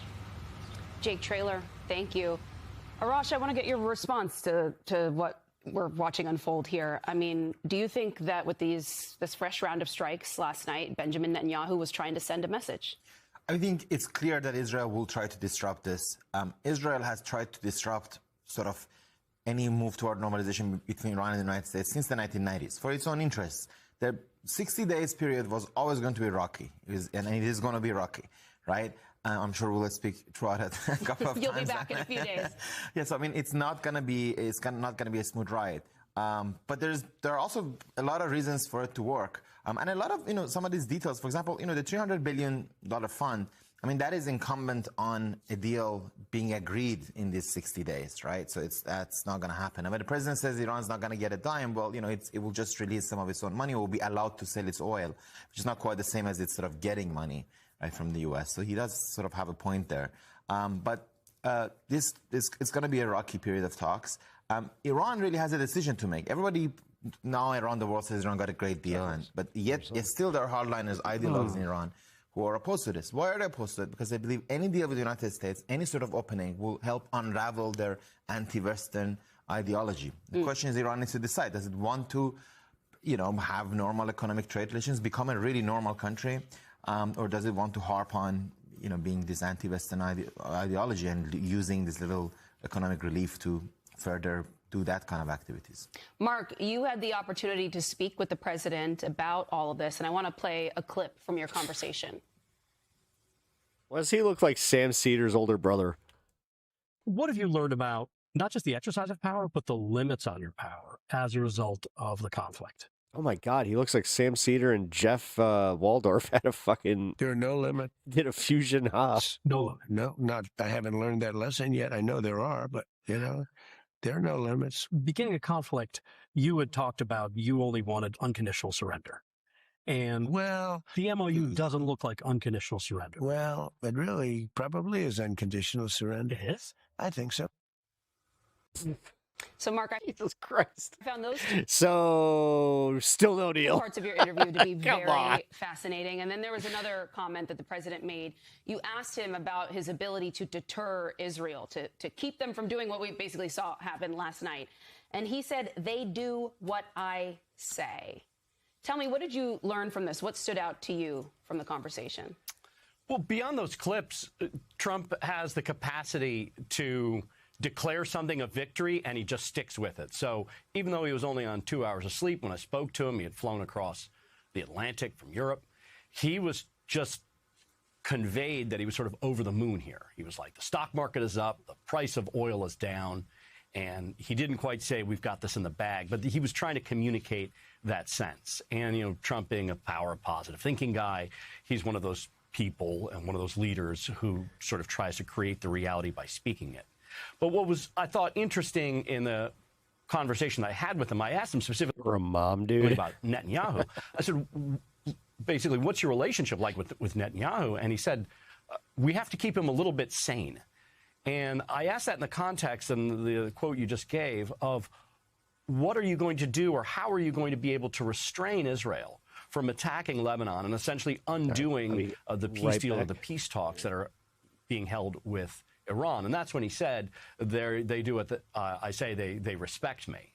Now, whether that's true or not, we don't know. But previously, myself and Barak Ravid, my colleague at Axios, had reported that a few weeks ago when Netanyahu launched a really big assault in Beirut in southern Lebanon, it really, really bothered the president because he thought that Netanyahu was trying to screw up the deal and Mr. prevent Dinkeldorf things from happening. Oh, Mick Dinkeldorf. And he got him on the phone, and he really read him the riot How's it act. going? So we are going to see that sort of drama play out here throughout this conflict and throughout these talks. I can't forecast where they're going to go, but I can certainly say it's going to be rocky at times.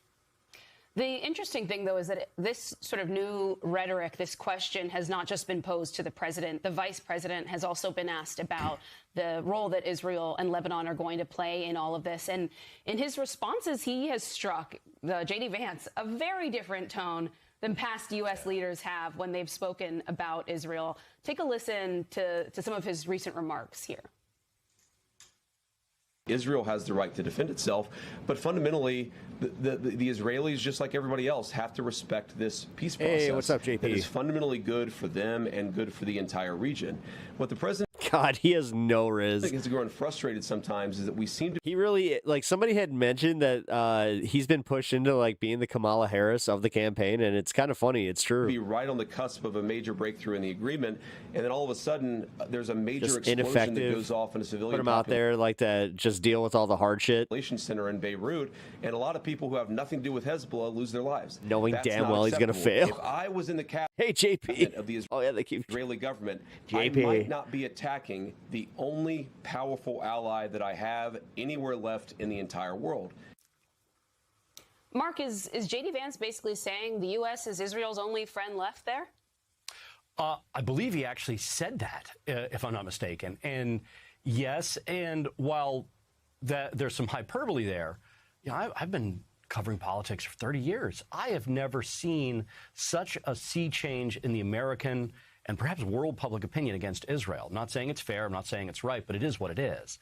And what J.D. Vance is saying, while unique for a sitting vice president, is nevertheless in line with the sentiments of a lot of Media voters, is still especially fucking base voters firmly of fucking both AIPAC parties. paid. And it's a crisis that Israel has, Israel's political system has, that increasingly the United States public opinion is turning against it, and in many respects is turning against Benjamin Netanyahu, who has been in charge and is sort of the face of what a lot of people see as an over-aggressive Israeli response. Again, I'm not saying it's fair, I'm not saying it's right, but is perceived to be in the United States to be just too much, too far, and too often.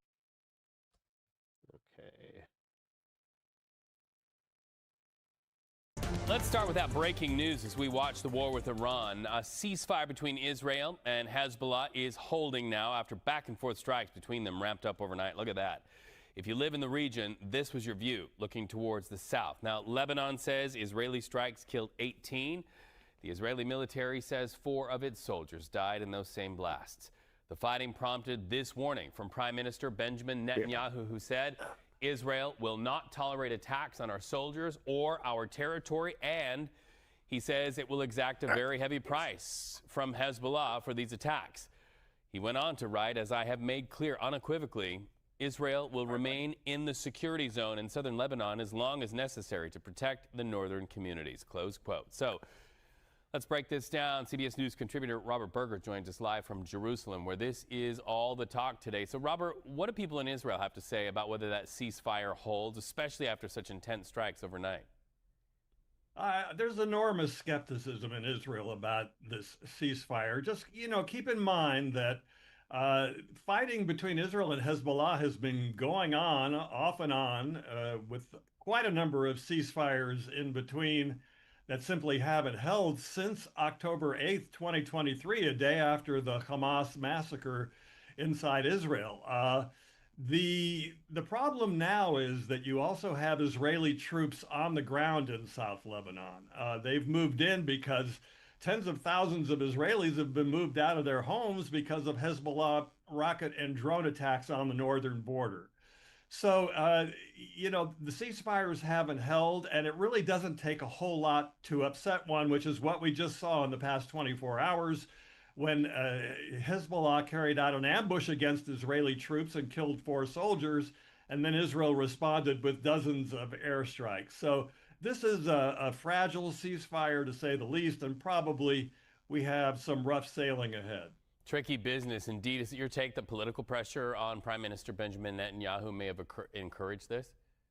Yeah, absolutely. I mean, Netanyahu doesn't want this ceasefire because his goal is to cripple Hezbollah, and Israel has been making gains on the battlefield against Hezbollah. And as I mentioned, you have tens of thousands of Israelis who have had to flee their homes in northern Israel. That is not a popular thing. It's not good for Netanyahu politically with an election coming up in a few months. And so, you know, he would like to cripple the group so that it can't carry out these attacks. But we've seen a lot of pressure from President Trump and Vice President Vance just in the past few days, in which they've harshly criticized Israel for its actions in Lebanon, accusing Netanyahu of bad judgment and of an excessive use of force. So that's put Netanyahu in an uncomfortable position. He's not in a position to say no to Israel's guardian ally. So he's gone along with this ceasefire reluctantly, even as Hezbollah continues to pose a threat on Israel's northern border. All right, watching it all from Jerusalem, Robert Berger, thank you so much for taking the time to talk to us on CBS News 24/7. We're also following this breaking bit of news. Planned talks between Iran and the U.S., they're off for now. Those discussions were supposed to kick off a 60-day period of negotiations laid out in that memorandum of understanding that you just saw President Trump signing at Versailles.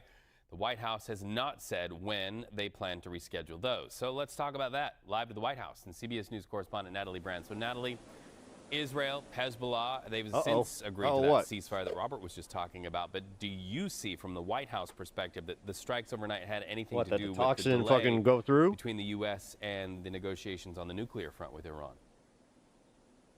And Reed, we've seen this play out before, that the flare-ups between Israel and Iran-backed Hezbollah have complicated these larger negotiations between the U.S. and Iran. And in fact, the Associated Press was reporting that Iranian officials did not travel as planned to Switzerland ahead of today, saying that the fighting in Lebanon must stop. And remember, point 1, paragraph 1 of the tentative agreement, the memorandum of understanding, said that military operations must be terminated on all fronts, including in Lebanon. Now, the White House statement in announcing that the vice president would not travel to Switzerland late last night as planned said that the plans have not been finalized on these upcoming technical talks, noting that logistics over these negotiations have never been simple or predictable, but adding, quote, "We look forward to just a heads up, guys. Internet hiccup.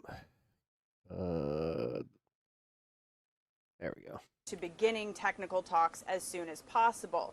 Unclear again when that will be, and we're waiting for an update from the White House. But new this hour, Reed, an Iranian foreign ministry spokesperson put out a new statement saying that consultations are ongoing through mediators regarding the next phase of these talks. That Just so you guys know, I got a warning from YouTube themselves saying that they were having an issue. 60-day window that began earlier this week, according to the White House, and said that the public would be informed if and when the necessary conditions for launching negotiations are met. But he also said that because the MOU was already signed by the president and the Iranian President Trump and the Iranian president, that there is no longer urgency around the meeting in Switzerland, and said that there is planning underway for a direct meeting between the two sides, perhaps in the coming days. So a lot of moving parts to continue to follow. That's right. And we understand that there's some reporting in Axios with President Trump. Does that give any sort of foreshadowing of what's ahead, Natalie? One of my favorite road trip snacks. What was interesting, Reed, in this new interview with Axios, the president acknowledged that he negotiated the deal to keep the war from turning into a global economic depression. That's also something he alluded to during his news conference at the G7 summit. And he was also asked what he learned from the war. Yeah, I know. It's 39 grams of sugar. I'm aware. And he made kind of a headline grab. As I said, it's a treat. I barely drink. Statement. Let's take a listen. Trust me. I'm a lot better what now. What have you learned about not just the exercise different. of power, it's good. but the limits on your power as a Really result good. of the conflict? There are no limits. You gotta let them sit in the Coke like this for a little bit. Lesson yet. I know there's a trick to get it to the bottom, but every time I try it, I end up like tilting the bottle too far and it goes. So I'm a little there are no limits. traumatized We from that. defeated them totally militarily. Now, the statement comes a lot Yeah, of a little bit of criticism, lime juice amid also. a lot of Yeah. criticism from Good stuff. Capitol Hill and bipartisan backlash to, the tentative agreement that's been negotiated so far, and a lot of skepticism over what is going to happen in the next 60 days during this more complicated phase 2 when discussions begin in earnest on the future of Iran's nuclear program, the U.S.'s desire to curb all enrichment. Some Democratic Yeah, they're really good. lawmakers, Reid, are calling the way war that they, a failure. And even Republicans are critical about what they know of this initial agreement They suck so up the far, flavor. It's really particularly good. the economic relief that it would deliver to Iran. The White House argues that would be Wait, you guys didn't know this was a thing? based on I thought this was like a thing that like a lot of people did. good behavior, but there's a lot of Like an old people skepticism thing? that the next 60 days will Oh. produce a final agreement, Reid. All right, Natalie Brand, live from the White House. Thank you so much. Good to talk to you. One of my best friends, he was, it was a Mexican household, and that's where I learned it. So it's Southern. I thought it was, I don't know. I don't know who did it first, but I'll just say this much. That's where I learned it. And yeah, I don't know. His mom used to give us like bottled Coke like this, and she would. It kind of worked a little bit better with the plastic bottle though, because it doesn't spew everywhere, and you do have that level of control too, where you just like tilt it towards the sink, and if it does, okay.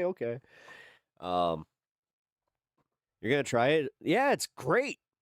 It's great. You should. I recommend it. All right. Done on the back of a napkin, analysts react to U.S.-Iran agreement, which honestly, this is one of those few times that the talking heads do kind of provide some insight on this. Because, I mean, yes, take it with a grain of salt, obviously. This isn't going to be, like, reflected in your, average person. But because these are the assholes that really, kind of rely on, wars happening and the interest in the news, it's kind of interesting to see where they're going with this and if they side with Israel or not.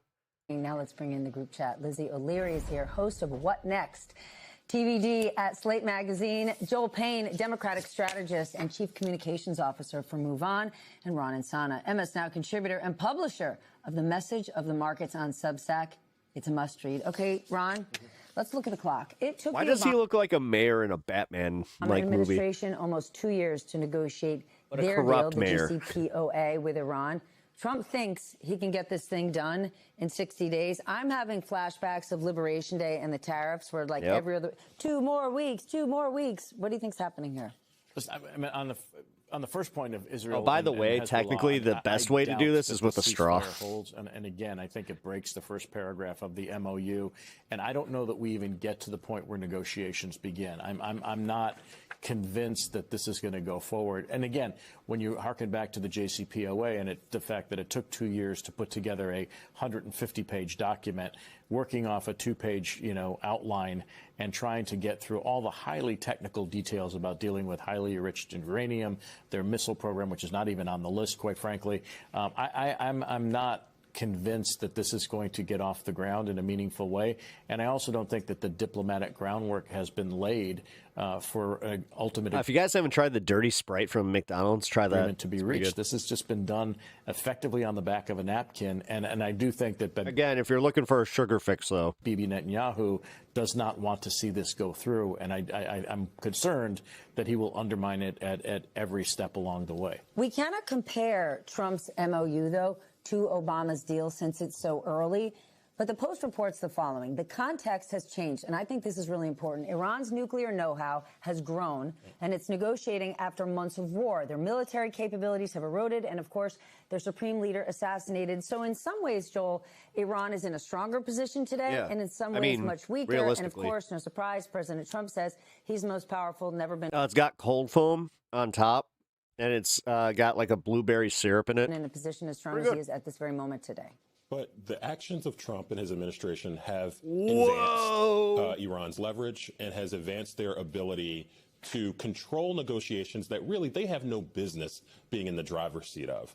And this was wholly was that predictable. camera I mean, angle? this is something that everybody around Donald Trump, even the people in his administration, generals and folks in his national security orbit tried to tell him. This is what the public tried to tell him. I imagine there were a lot of voices in that Republican Senate and House caucus tried to tell him. So the fact that Trump is kind of realizing that now. I mean, he's the last person to the party on this. We all knew that this was going to happen. I think the other thing I would just add here, too, is you add the cross pressure, what you and Ron talked about with what's happening with, Israel clearly testing the bounds of this MOU. Combine that with the fact that on Trump's own team, people don't want this deal. I mean, it's very clear there's a lot of tension. Wait, within dirty his soda's a national Mormon security orbit. loophole around not drinking coffee?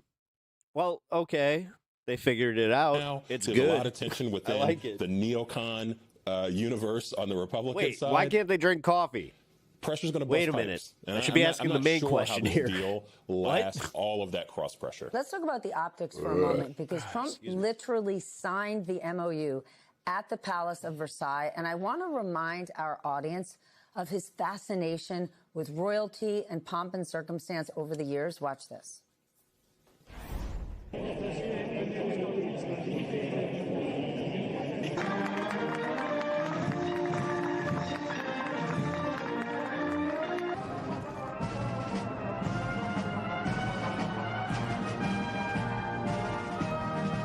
He just stands in front of the queen. She just gives a little, oh, Lord.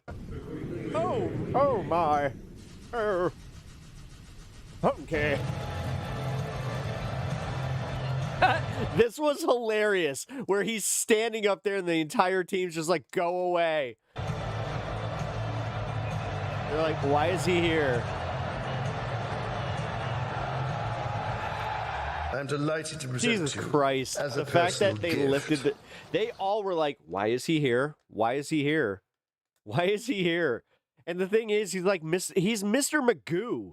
Like, Jesus Christ, this doesn't like, there's no strength exerted here or like exercise. What are you doing? Like, I'm not seeing anything but just an old man who's just forcing his way into pictures awkwardly. Like, Jesus fuck. The original bell, which hung on the conning tower of your valley. He just gets up. Oh my God. Fucking Trump. Namesake.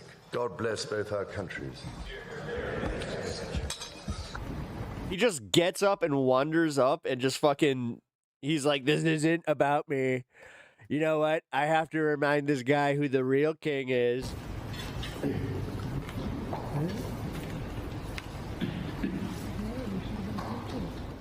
It's time now.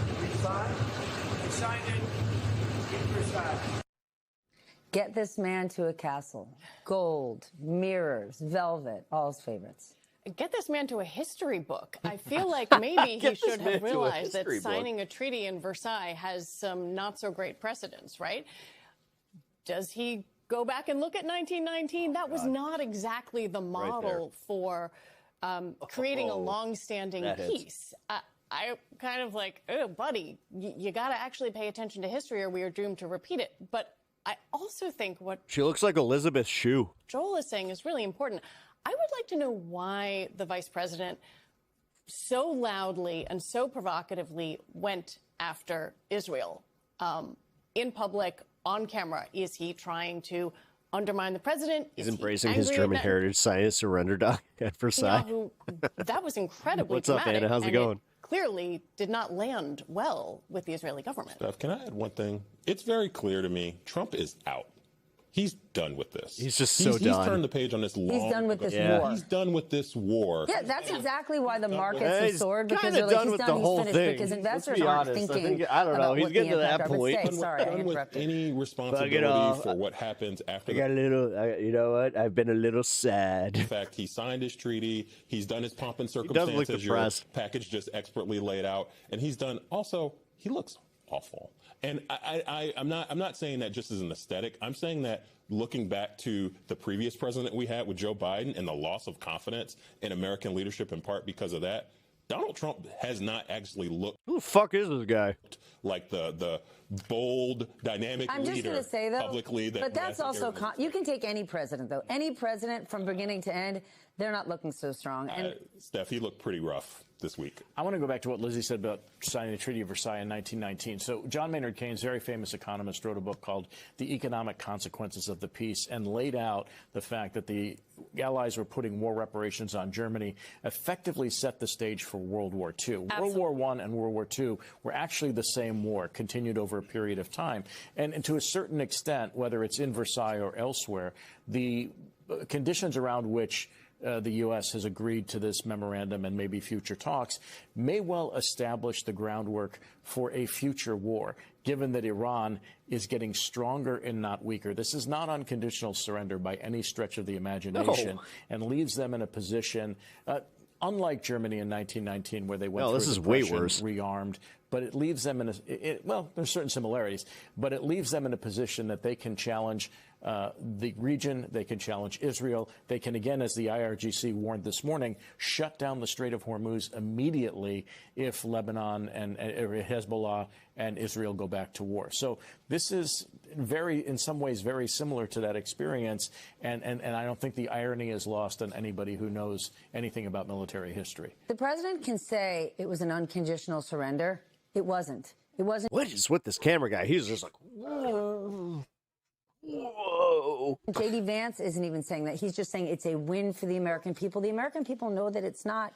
Before the deal was signed, right? There's a new AP poll out there that Trump's approval rating on the war was still very low, and the uncertainty continues. How is all of this going to land with voters? Well, clearly, this is why Trump is doing the "it's all over, we're fine," because he wants to see the rebound in oil markets and the consequent rebound in gas prices. No, this is and all for the consumer markets. confidence that go along with that. And I guess the question for Trump, for voters, and really for world peace is, does any of this hold? I mean, by the time I got up and came here, things had changed several times. You know, while I was on the subway, I don't know that unless you can deliver voters a lasting peace, which I do not think they can do in the 60-day framework. Obviously, they want that so that it comes before the midterms, that people are going to feel satisfied. We just went on a military adventure for what?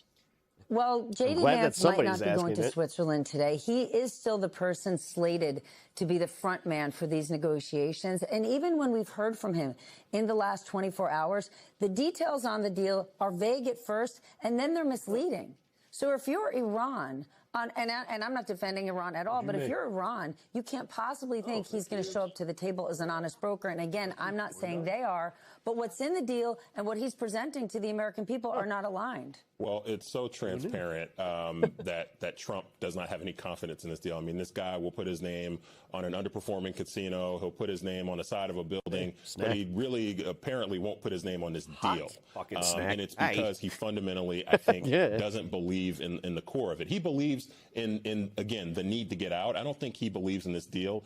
And I think that this deal no feels more steam like a to weather tell me that it balloon was to hot. see what neocons and Republicans and people in his coalition will say. And that's why the guy that they're fingering right now is J.D. Vance. They are pointing the finger right at him, and they're saying he's responsible. That's why Marco Rubio's backed away from it. That's why Trump has kept as much arm's length Nation distance from states this deal existing to as serve the ruling class makes war a structural possible, because they want Vance to own this. And I'm very surprised that Vance would actually allow himself to be put in this position. Especially a guy who as a guy who wants to run in 2020. Allegedly. Allegedly, yeah. Well, also, I mean, it's not in his portfolio to negotiate international agreements. That is Wait. Whoa. Did you think it was in Jared Kushner and Steve? No. I don't mean it that way. I mean, Secretary of State Marco Rubio would most normally be the front person. Yeah, except he thinks like this deal stinks. If you so looked he's at going to his say, face I'm going to the stick with other day- Venezuela and Damn, Cuba. dude. MS now has just become another fucking.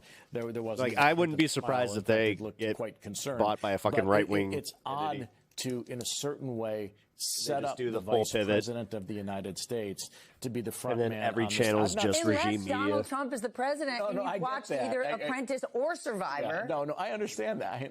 He was never on Survivor. No, but I'm just saying, like the way this game is being played. I would love to think that Stephanie wouldn't be like cool with being told how like it's being approached. how to structure her questioning, but I think she does. This is real stuff. This It for real is.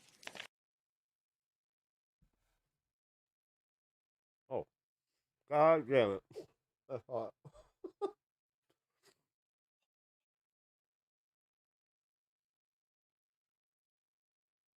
Oh, hasha! I had to do the hasha shasha hasha shasha fasha hasha fasha. Oh God, that was hot. Okay, calm down. Wow. Alrighty. That comparison does not work. Thanks for being here, Latino. I have to get start. Oh, hey, happy Friday, Latino Mafune. I will catch you later. Probably gonna take tomorrow and Sunday off, so I will see you on Monday. The one thing I will say is, if it does end up like if we have some shitty weather here, where I, have nothing, like if all my plans kind of fall through, then we will do a fun just like Twitch stream where, yeah, watch pretty much whatever. It'll be a good time. If it happens, though. This is where I say you got to follow like the Discord and just in general, kind of follow my socials. All right. Thank you, Televani, for the golden star. Is that the golden star or the silver star? Silver star. Hell yeah. Friday. Bye, Felicia. Yeah, Friday. There we go. I like that. What's bad weather to you, bro? Bad weather is where we have tornadoes. Like, but if it's a rain out where I'm not able to get what I want done, although tomorrow it does say that is not a possibility, whereas Sunday it is. So, but yeah, dude, we've been getting tornadoes here. Like, that's bad weather. Look up the one that ripped through Carbondale. The tornado from 2 days ago. Yep. Josh, because the government wants babies because they want eventual adults to economically contribute. Yeah, no. Trust me. They would rather have an aging populace that dies early but produces new capitalists. Like that's like their perfect their perfect populace. Trust me, they don't want to pay out SSI. That's why you want my conspiracy theory? Here's my conspiracy. They want us all to die. And they want us all to die before 60. All of us. Especially the millennials, because, like, dude, I haven't seen anything to prove otherwise. So, Illinois? Yeah. I used to think that as well, but now I hear every wealthy person talking about population control and every billionaire talking about how we need a billion fewer people. Yeah.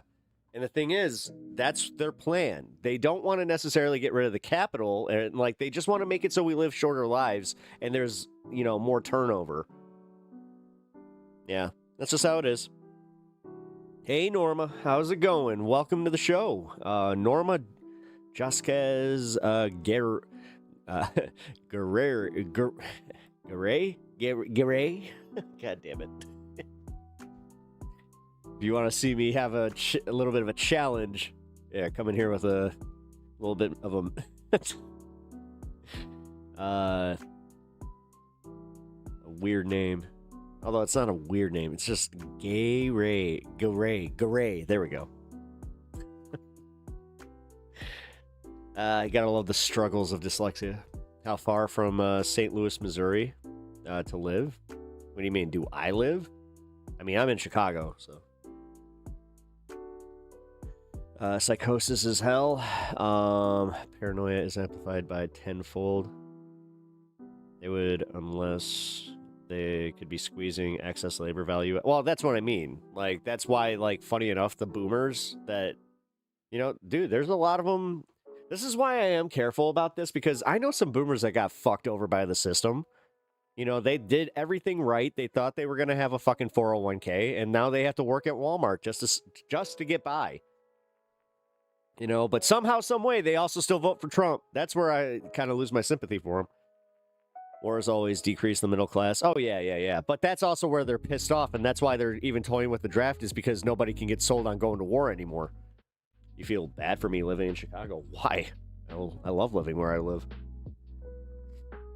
It sounds like you've never been here. And if you have, you had yourself just a one-off bad experience. That's what I'm going to call it.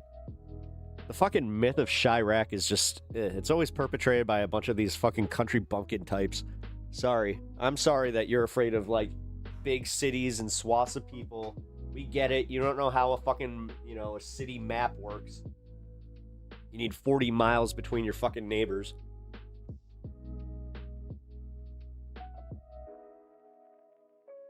Grab it.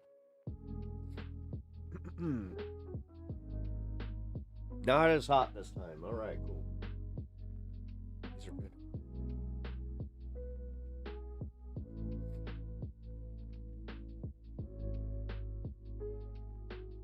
You've been to Chicago a couple times for concerts?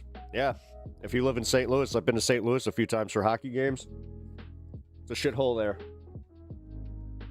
You got fucking teenage gang, like our teens, they do takeovers. Your teens go and terrorize people with AR-15s. But you want to sit here pretending that I live in a fucking hellhole. Oh, wait a minute. Or is that just one story that is kind of making me, as like a, you know, just your average Chicagoan, an expert on crime in St. Louis? Because I'll tell you what, because of every jackass that has told me that I live in such a scary city, I can tell you right now that you guys have a higher crime rate than we do per capita. So have fun with that. Try 4 times. The only reason they were able to, yeah, right.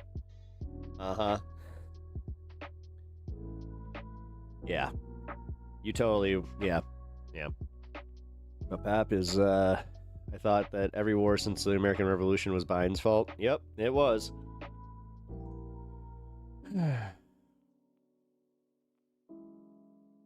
don't live in St. Louis, so I live in Illinois. Oh, so you live in Southern Illinois.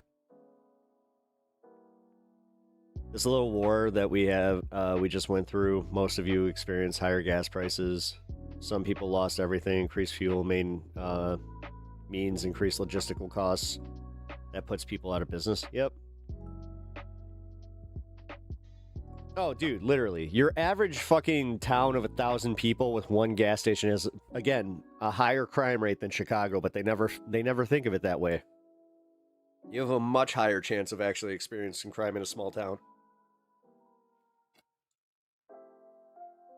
But, whatever.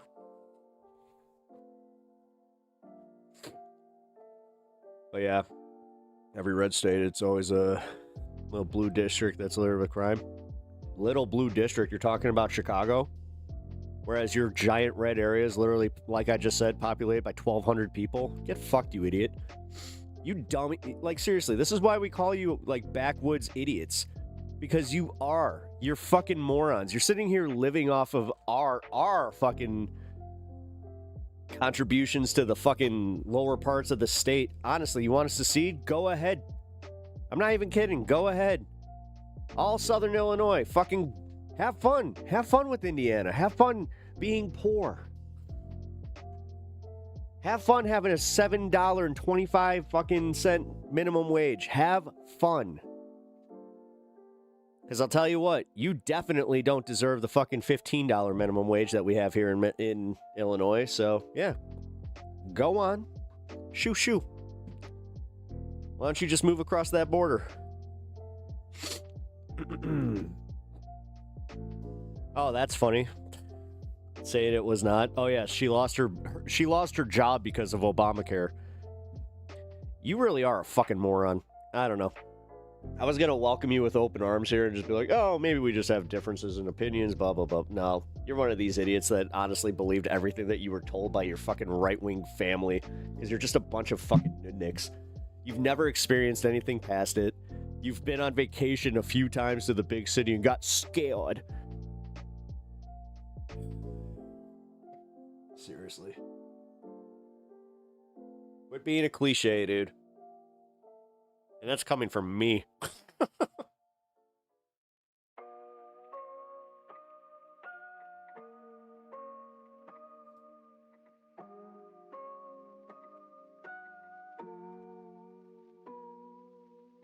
St. Louis is a Democrat district because it's a city, numbnuts.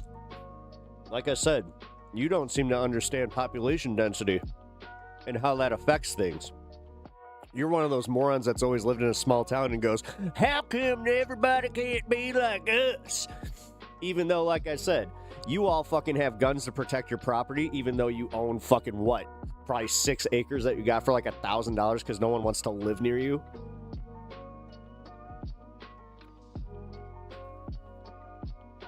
Gotta drive 45 minutes to go to the grocery store, but this guy's acting like, you know, yeah, everything's great.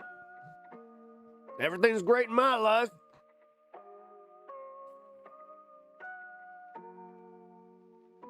But see, this is information I'm getting from the Democrat. Not a Democrat. Oh, you're saying that your mom was saying that? Oh. Okay, so what exactly from Obamacare contributed to her losing her job? Fast food shouldn't be paid $15 an hour for minimum wage? Yeah, they should.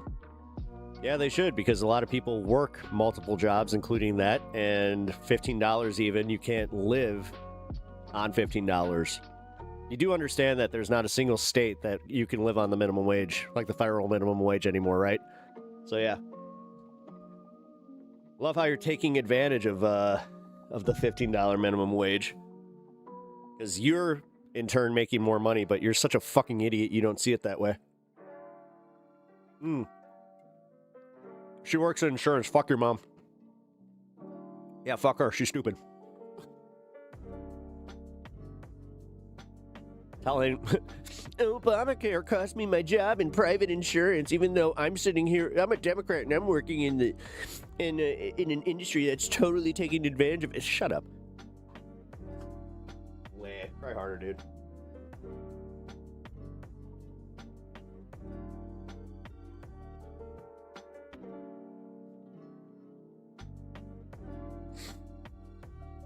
You accepted these circumstances. Might have. Yeah, well. No, he doesn't see that.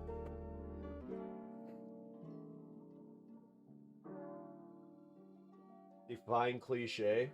The fact that you even asked how many genders there are literally tells me how much of a fucking cliche idiot you are.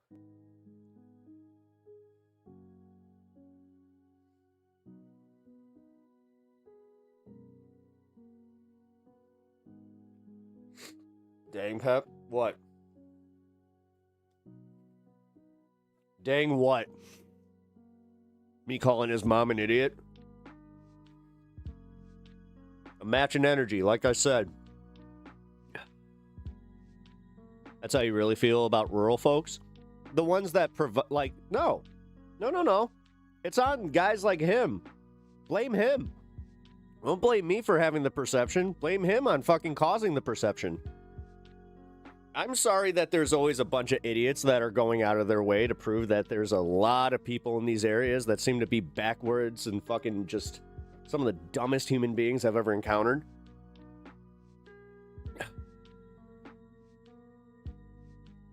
Wait, where I live, within 45 minutes, I can hit 3 stores and be back home. Ye fucking ha. Oh, Jesus Christ. Did you whistle as you tried to say that through all your teeth? Oh, I'm sorry, tooth.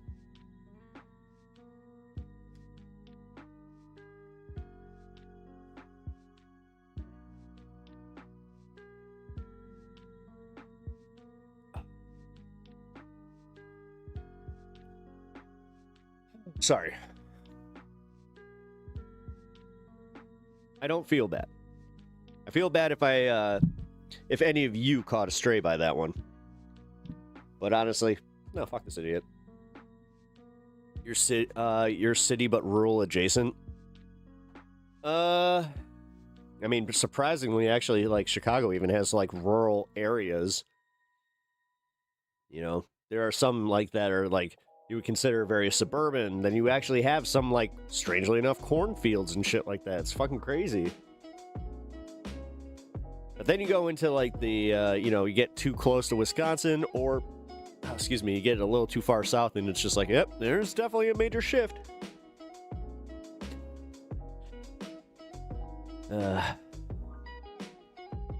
All 3 stores are 2 minutes apart. As I said.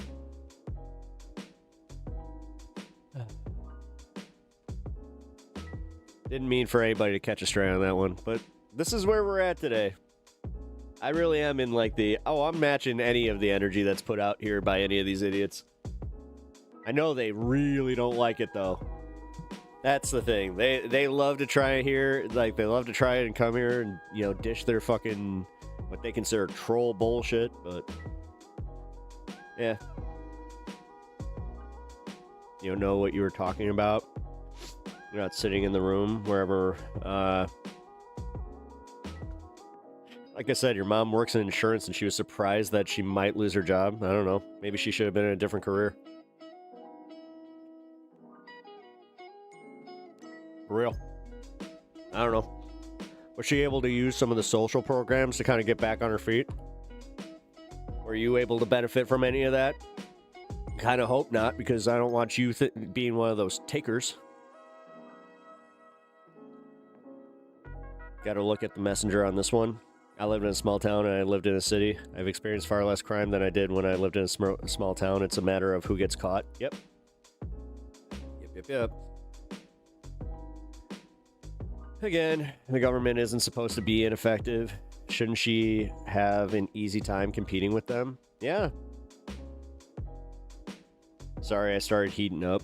It's all right. No love for insurance companies here? Nope, none at all. You're not real? Oh, he admitted it. He admitted it. He's a bot. I'm not even real. I'm a bot that had to make up my mom. Wow, the bots are making up fake moms that were put out of the job by Obamacare. Uh-oh, guys. Uh-oh. You're fortunate to have a place that can offer that. Only 60 out of the 30K people here can be employed here at any given time because the 3 stores offer only partial employment. Oh yeah, that too. The only insurance companies I respect are have respect for are the ones that help you find loopholes in shady contracts. Fuck yeah. Fuck yeah. Don't mean to spread hate or ire. I'm just happy to be here. Thick boy beef? Yeah, I know. It's all good. You're mean too. Yeah, I'm being a little mean tonight. I don't care. I seriously, I don't. After that, like, you're all catching it. Like, you're all catching it. I don't care. Like, if you say something stupid in my chat tonight, you're catching it. Indiscriminately. I'm just kidding. I was in a mood, though, and still am a little bit, so. Where I live, I can be in St. Louis in less than 10 minutes, depending on which highway I take. It's 270 McKinley 55. I kind of have an idea of where you're at. Like I said, they're closing both hospitals in my town an hour away by January, so there will be no ERs for about 2 hours come that time because we don't have 100K people that live in our county. Damn, dude. That's dangerous. I experienced a shooting in front of a bus stop in Birmingham, Alabama when I was 13. I went to an interview in Memphis a few years ago. Somebody broke into my car for change. That's my experience. Yeah. Wait a minute. Those are red areas. Wait a minute. How dare those Democrats run those fucking red areas into crime and poverty and cause those people to go and want to cause crime? How dare they?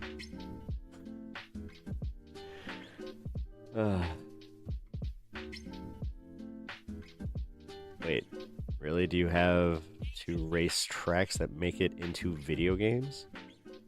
Wait, you mean 2? Like the number 2? Pep, you're human. and take abuse 5 days a week. Oh, yeah. Memphis is specifically blue in that. There it is. There it is. It's all the blue areas.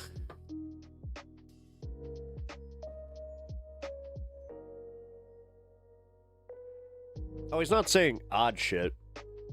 I see what he's trying to do. He's just not as good as he thinks he is at it. Nah, he has to sit here thinking that somehow, some way, because I'm gonna guess that this guy does something where he doesn't need to work for, a restaurant or any of that. But I'm also gonna guess that he was somehow given his position. It's always these same assholes, dude. They either inherited it from daddy or they got a fucking leg up from their parents. It's always the same shit. I'm fucking so over it. And the fact that these guys are just like, oh, well, we shouldn't have wealth taxes on inheritance. We shouldn't have any of this. We shouldn't have an inheritance tax. We shouldn't have any. We should just be able to give our kids everything. Don't raise our taxes. Fuck the takers. We were not able to because her boss was able to keep her at the job in other departments because of how good she is. So she didn't get fired. So you're telling me that she didn't get fired, so you were lying all along. Okay. Sounds like her boss is shit at business. Yeah, it kind of does. In 1962, black people started voting Democrat. Around that time, the Dixiecrats didn't want to vote alongside black people, so they became Republicans. That's the truth. Oh, yeah. That doesn't surprise me. So you lied about her losing the job. Yeah, exactly. No, weird how that works. Weird how these people have to make up all their grievances against the fucking Democrats. And then never recognize how fucking Republican policies actively make their lives worse and continue to contribute to the marginalization of communities, continuing to make these communities less well off. I like how Rebecca's just like, yeah, I'm done. Fuck it. I'm fine with that. He was getting annoying. Have you debated Rob Noor? Who? I have no idea who you speak of. But, yeah. Anyway. Where are we at? Hasan Piker rally blocked. Yeah, we should probably cover that.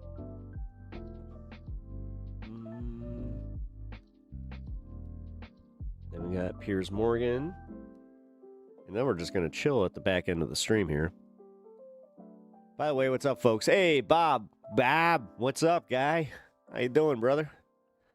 Also, if you guys have not already liked the stream and subscribed to the channel, please consider doing so. Except for some of y'all.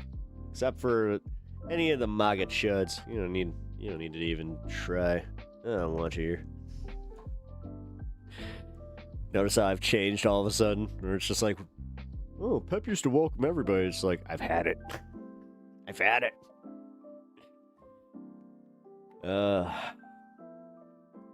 Rosie the Robot. Sounds really durable and quite employable. That sounds really durable. You're still... Come off it there, Mitch. What are you doing? Televani Mage, fuck everything. Yeah, honestly, like, man. It is kind of like, everything kind of already, yeah.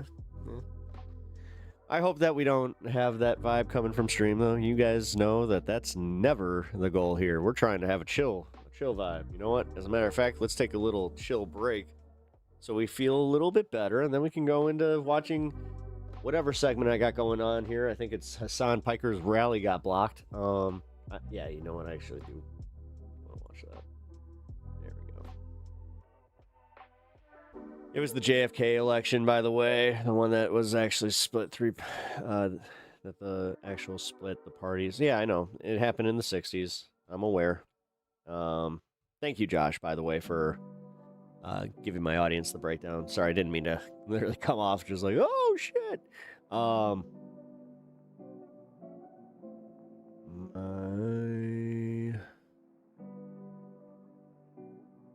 Rake is almost here. Wait, Bill Rake? What's that? I try to write people off, usually labeling them as a chud, but sometimes people won't engage in good faith. No, they totally won't. No, it's a big problem. All right, so Hasan apparently got a rally canceled. I have no idea what this was even about, so we're going into this cold. So in a rather shocking development that cuts against our idea that we are a free society that encourages debate, last weekend in Denver, a series of town halls, a series of political rallies were canceled as one venue after another shut down the ability of major political candidates to host an event there. Hasan Piker, the notorious streamer at this point, kind of the focus of Third Way and the centrist element of the Democratic Party, was supposed to rally with congressional candidate Melat Kiros and Senate candidate Julie. What have I missed? I don't even know where to. Hi, Fish Guru. I'll just say that much. Hello, welcome to Stream. Gonzalez. But venue after venue canceled, and so the event later had to be moved to in front of the state capitol, which is apparently still public space. We're going to be joined by them in a moment. Actually, let's just bring them on right now. Julie Gonzalez and Melat Kiros. Thank you, Julie, for being here. Thank you so much for the opportunity. Yeah, and Melat, thank you. Really appreciate it. Yeah, happy to be here. And so I wanted to start with a clip from Deep Badesha, who is a political consultant. Melat, is he on your campaign? Is that right? He's a volunteer with the campaign. Volunteer on your campaign. So he was organizing. He was getting the venues together. He's done this with his team countless times. And here he is briefly on the day that this is going down, talking to Hasan Piker about what had unfolded. And listen closely, because this is a rather disturbing situation. We show up the day of, so today we go in there and he looks pretty emotional, and he's like, I've been getting blown up my phone all morning from people who own this place and the people who own like the lots, the people who own malls around here, like high up in like corporations, saying you can't do this event here. He said people were threatening him with defamation lawsuits. Defamation lawsuits. And then me and my wife are attorneys, and we're like, that's not how this defamation would work at all. That's not how this would work. And he was spooked. He's like, people blew up my phone. I've never seen this before. I'm a small business. I can't do this. They're telling me it's a safety risk. And this is the craziest thing, is he's like, you didn't tell me it was a neo-Nazi rally. And I was like, okay, what? And you were there. I was shocked. Yeah, I was shocked when he said that. And I was like, first off, look at the poster. It's like 3 black candidates. Julie Gonzalez was Latino, and then a Turkish Muslim man. What kind of neo-Nazi rally is that? So a neo-Nazi rally. These are progressive populist candidates running in Colorado. Julie, you're running against Senator Hickenlooper, the incumbent Democrat. Melat, you're running against Diana Gett, incumbent Democrat there. I don't know anything about a neo-Nazi platform. It's like absolutely mind-boggling. Julie, I want to start with you. Have you heard anything since then about who led this pressure campaign and how this happened? I'll just say that genuinely, to see cancellation after cancellation after cancellation was pretty unprecedented. Yeah. And I haven't heard since the rally concluded. Which is crazy. I mean, I'm going to keep an eye on the Denver elections, obviously, and the Colorado elections overall. Anymore. Because we got one guy that's definitely worth watching. Whether or not he's worth voting for is a different with any story. Of our other events. And so I'm grateful for that. But what is clear in this moment is that the oligarchs and the corporations that they control are really trying to build a campaign to stop working people from taking the power that is rightfully ours in this upcoming election. Yeah, Melat, you're running like Hasan. Yeah, Hasan's a Nepo baby against Diana DeGette, who's longtime Democratic incumbent. she seems to be, pretty concerned. The election is coming on June 30th. Did you get any sense of where this pressure came? Difference is he admits that he's a nepo baby from. A lot of people on the right that get called nepo baby, they go, "No, I'm self-made." Has been signaling to her donors for about a week now to levy some horrifically racist and dangerous attacks against myself. The morning of the event, she made a post accusing Hasan Piker of anti-Semitism and being a bigot. So while I don't know exactly who was responsible for this, I know who has been calling in her donors and her supporters to attack me and to attack the ideals and the policies of this campaign. And so ultimately, this comes down to the people versus the oligarchy. This comes down to people in power trying to suppress speech and to silence our dissent against the system as it exists today. And it didn't work. We took this rally to the Capitol steps, and within just a few hours' notice, we had over 1,000 Denverites show up and hear our message and rally with us for our fight for a better world. Maylot, then I'll have the same question for Julie, basically. But what is it that, in your perspective, has given you kind of the opening? Like PVD, traditionally in kind It's of very American much politics. like you've been in office that's a good for example. decades. Your name recognition is so high. You've done so many chicken dinners and so many potlucks, and you've met so many people in the district that it's very hard to kind of unseat an incumbent. What is it that has given the opening here?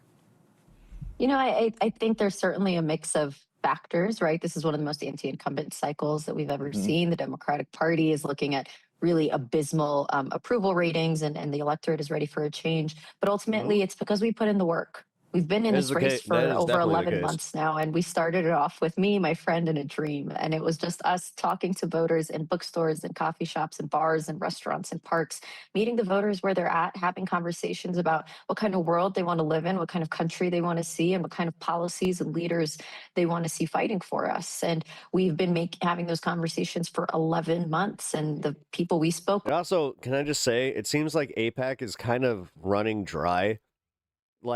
They've already influenced the campaigns that they really needed to, but it seems like they're kind of falling behind on these ones. Spoke with their neighbors, their coworkers, their family, friends, and we've reached a point now where there are enough Denverites that know that there's a real progressive challenger in this race, that we don't have to settle for another 30 years of complacency, and that we can and do deserve better.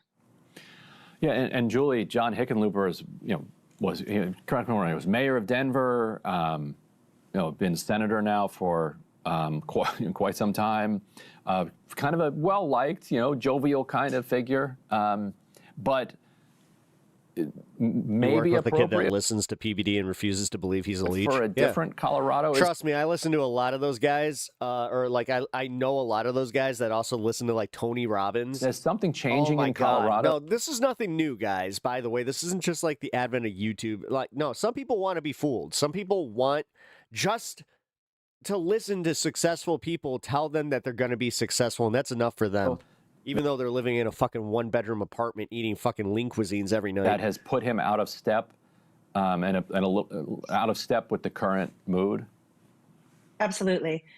Look, I started organizing everyday people 20 years ago around affordable housing issues, educational justice concerns, and immigrant rights.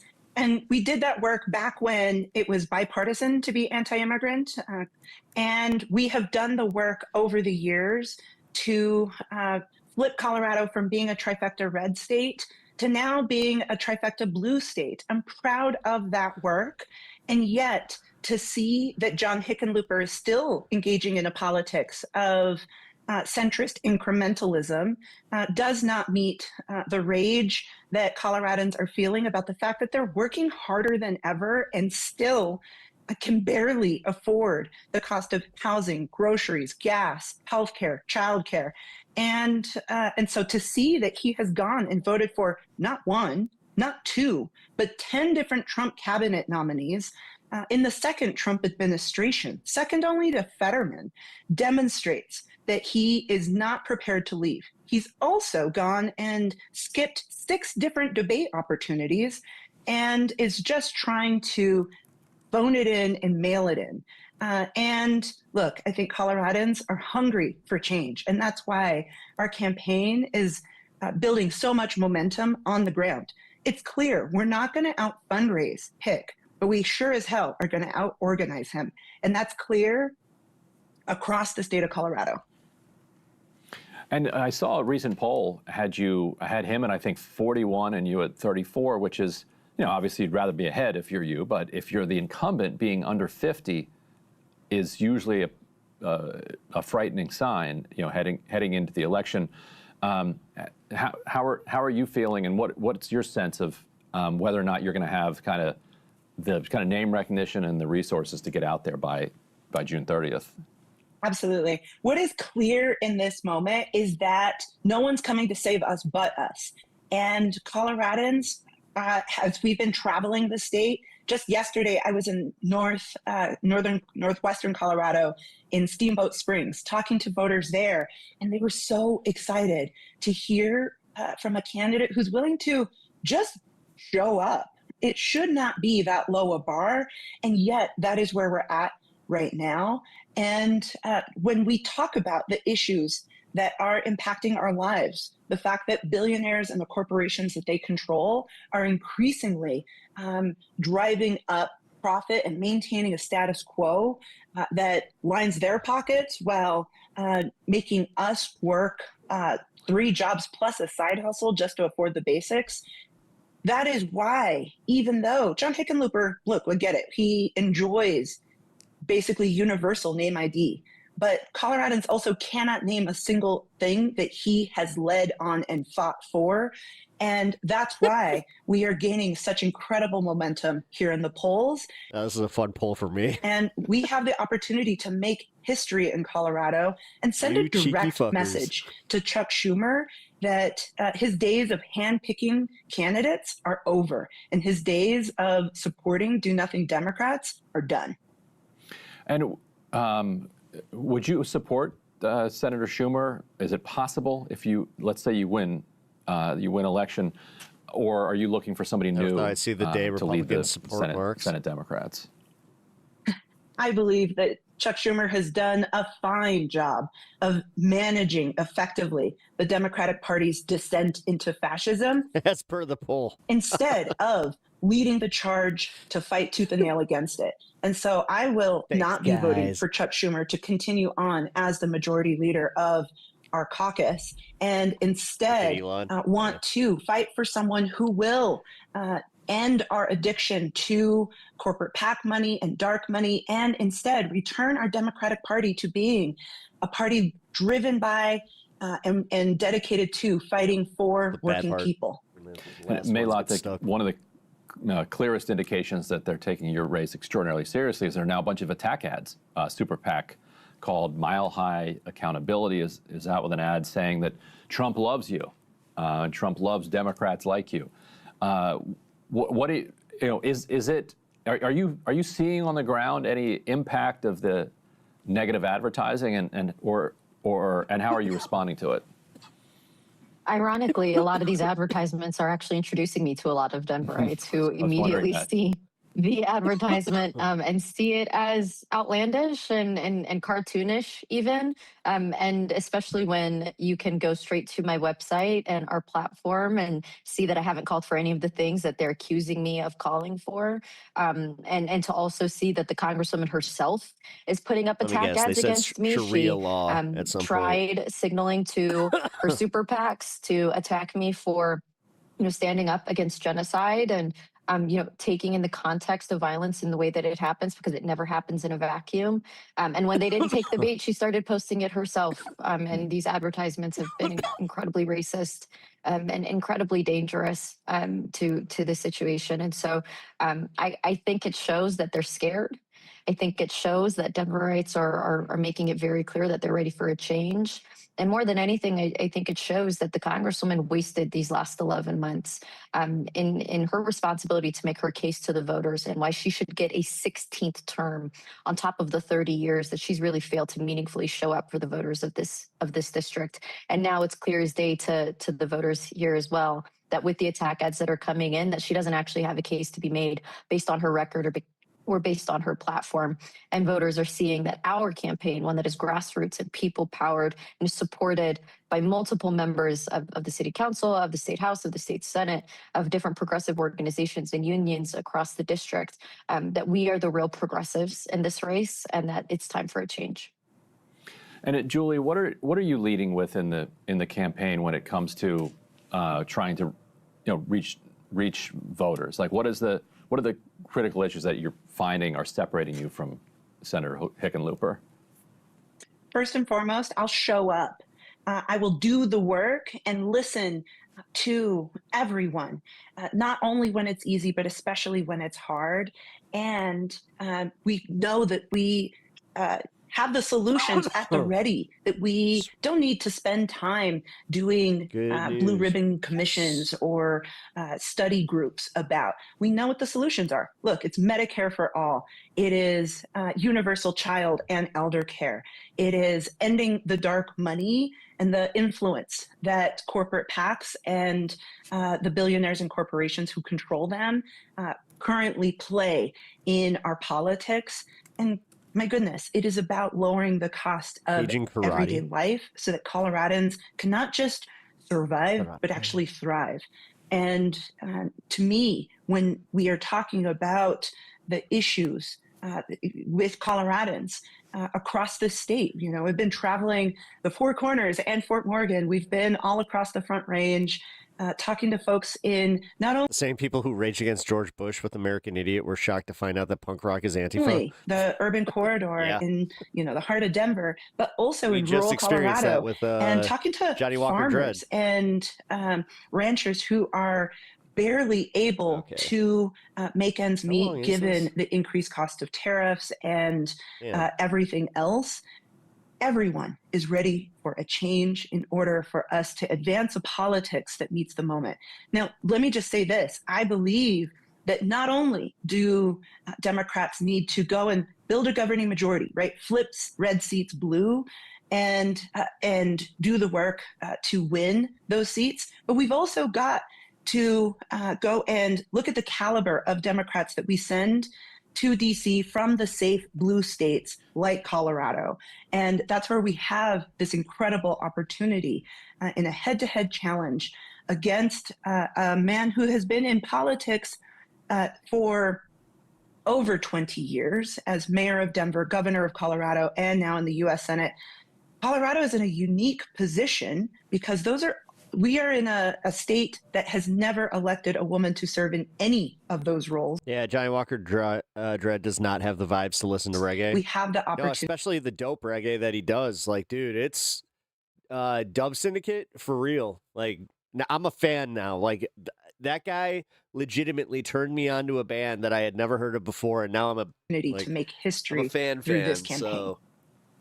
And Maylon, We're gonna move on from this in just a second. I have to run up and piss one last time before we get close to the fun half here, and then we got a Piers Morgan bit, and then we're gonna hang out. One of the biggest problems facing this country is the yawning kind of wealth inequality, and so as we have more and more centimillionaires and more billionaires, as we try to kind of address the various crises that are facing working people in this country, that leaves you basically have three different options of, finding the resources to go about doing that. You can kind of borrow money, which then kind of inflates away the wealth of the middle class.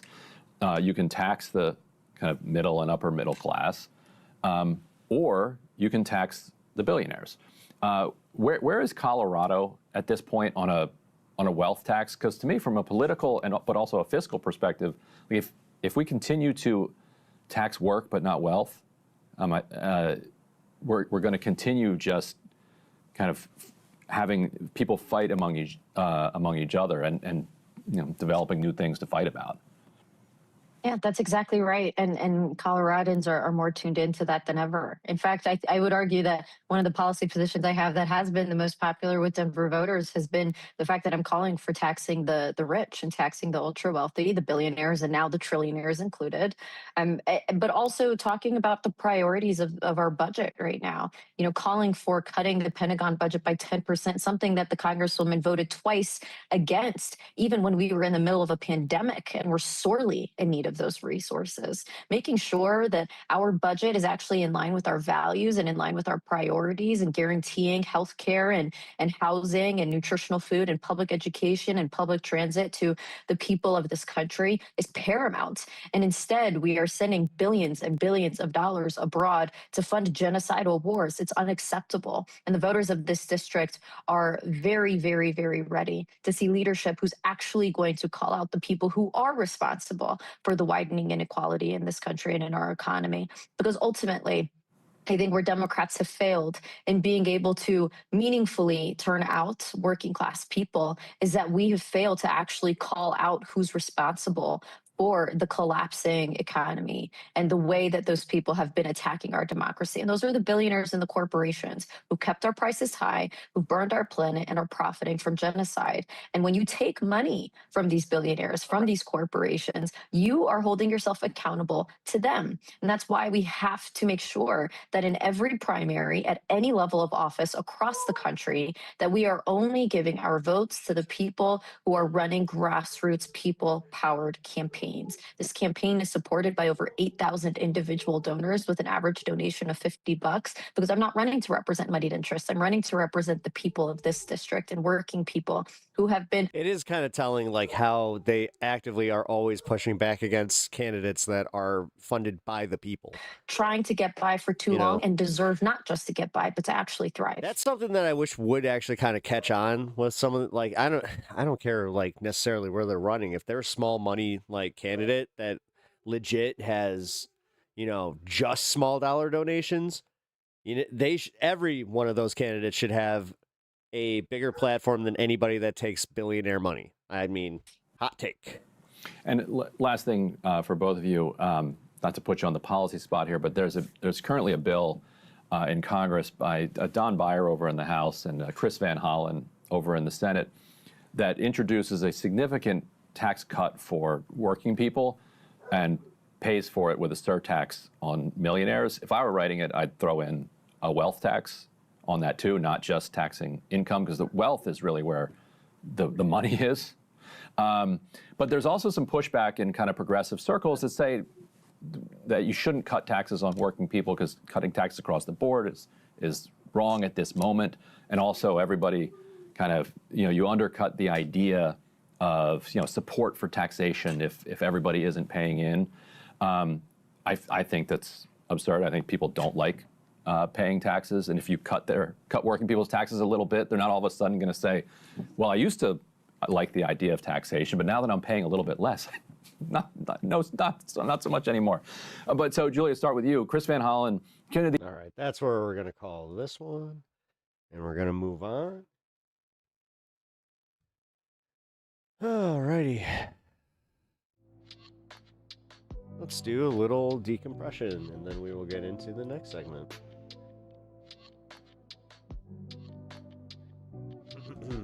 Government lawyers will be disbarred for this?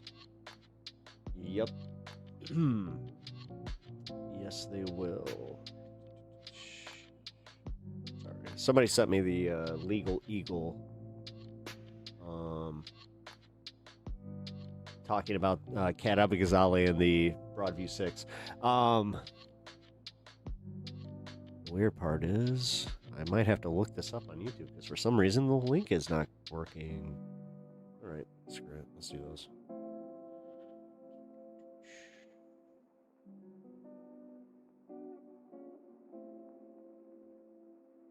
Okay. We're good to go.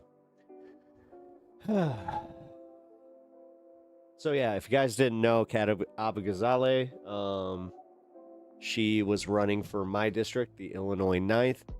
She did not win. And she was also facing indictment, for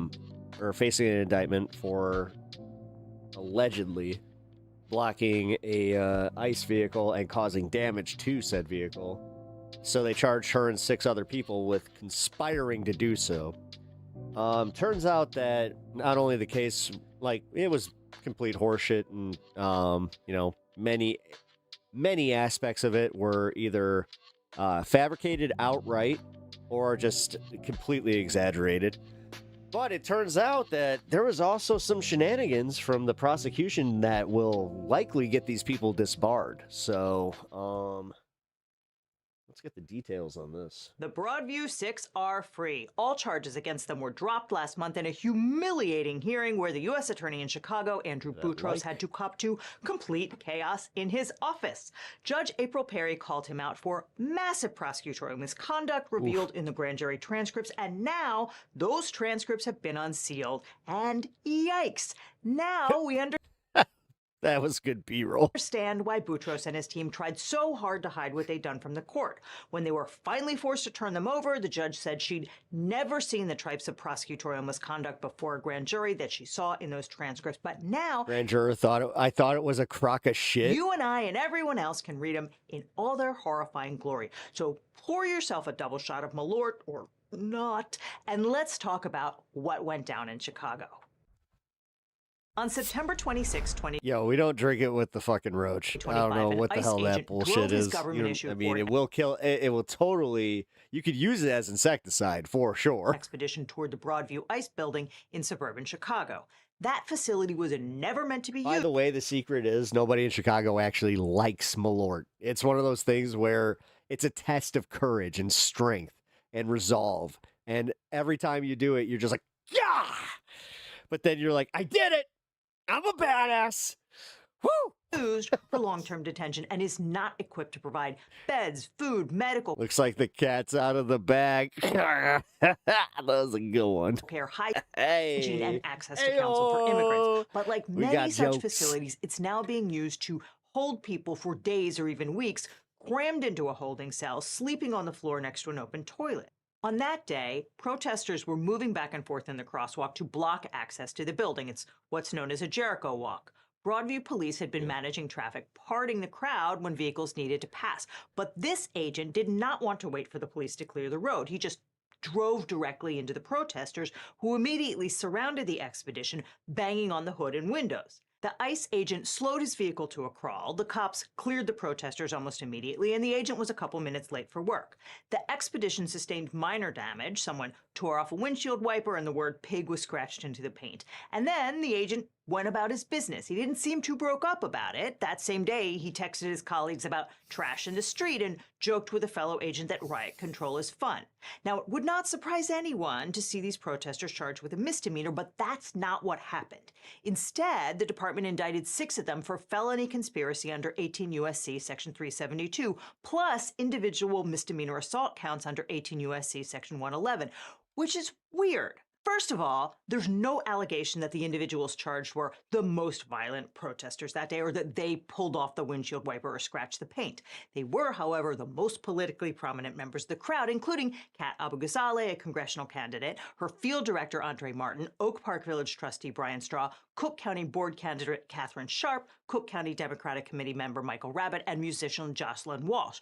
But more importantly, Section 372 has never been used to criminalize protest. The theory required prosecutors to prove that the defendants conspired to use force, intimidation, or threat against a federal officer. But there's zero evidence that those people had planned anything together in advance, and several of them had never even met. Under the government's theory, simply showing up at a protest where someone else damaged government property could make you into a conspirator. felon. Now, Yeah. you are a person who worries about an overweening surveillance state for reasons, or just about your online footprint. You can take control of your Nope.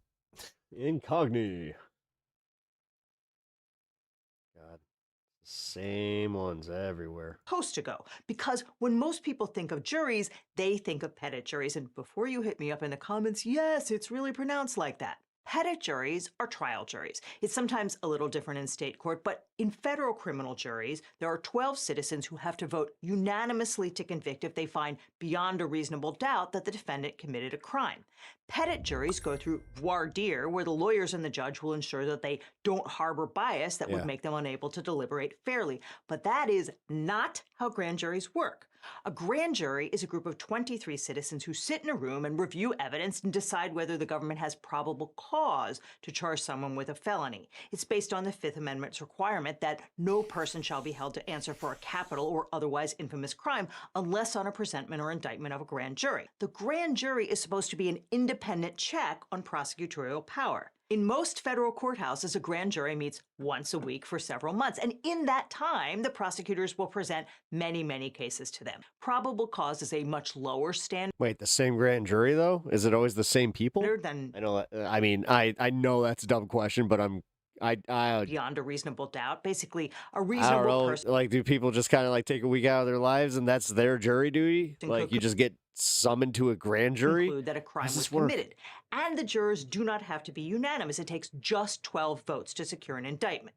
The prosecutor's role in the grand jury is well defined. She presents the evidence and asks the witness questions and explains the law, but she cannot testify because she's not a witness. She cannot vouch for the credibility of the evidence. She can't conduct voir dire of the jurors, and she absolutely cannot have private ex parte conversations with grand jurors between sessions. And the reason I'm laying all those out there is that the prosecutors in the Broadview 6 case did every single one of them. Jesus Christ. So let's set the stage. This is a grand jury that convened on Thursdays, that is and so they've been fucking wow. That's blatantly corrupt to a like comical degree that they did all three of these and thought they were not gonna get fucking called on it. meeting since the summer, so I don't by know, the man. fall, I'm starting they to all think that knew the Trump drill. administration isn't On saying their October 9th, best. I know I say that a 2025, lot, but Assistant U.S. Attorney Sherry Mecklenburg walks in with her much younger colleague Matthew Skiba. Now, Skiba had only been a prosecutor for a couple months, but Mecklenburg was a 20-year veteran of the U.S. Attorney's Office, and yet here's the absolute first thing she says to the jurors. This is a very interesting case. It's a little different.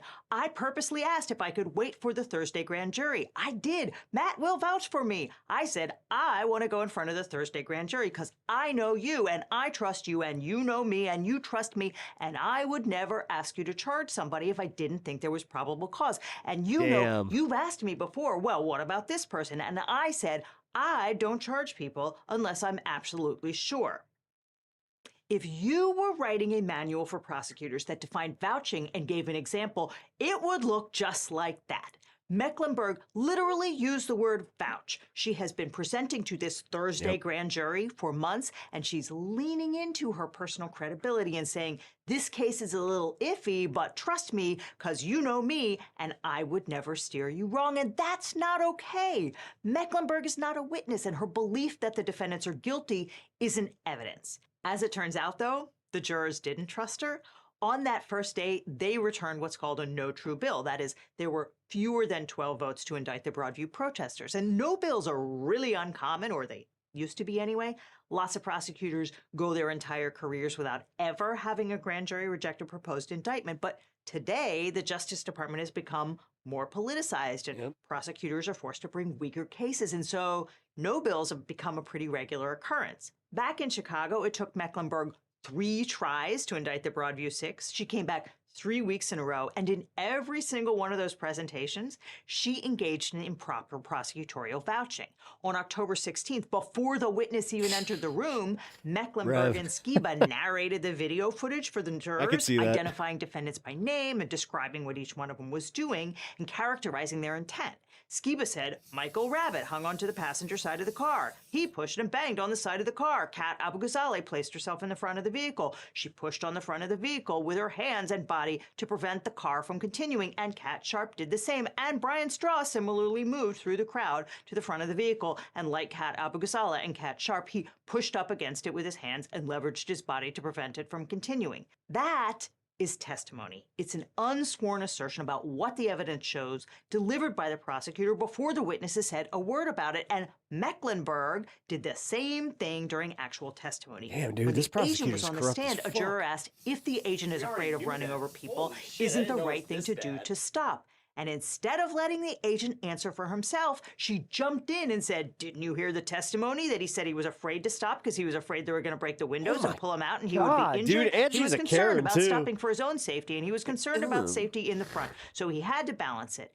And then maybe she caught herself and she said, "This is not testimony now, but I would argue he did a pretty good job of balancing it because nobody got hurt." Again, that's not okay. Yeah. After they got no-billed, Mecklenburg and Skiba came back on October 16th and gave it another try. Mecklenburg said, "I did not do my job. I did not explain it to you well enough. I didn't explain the law to you. I know we were running out of time and I knew it at the time, but I realize it's on me. I did not do my job last week well enough for you," which is manipulative, but okay, not illegal. Then she said she was going to turn things over to Professor Skiba for what she called a little mini class on the law. That is also vouching, by the way. It's a sneaky way of saying, "You can trust us, we're experts." But 10 minutes into the law class, a juror said, "Are you actually presenting any new actual facts or just a different viewpoint on your side?"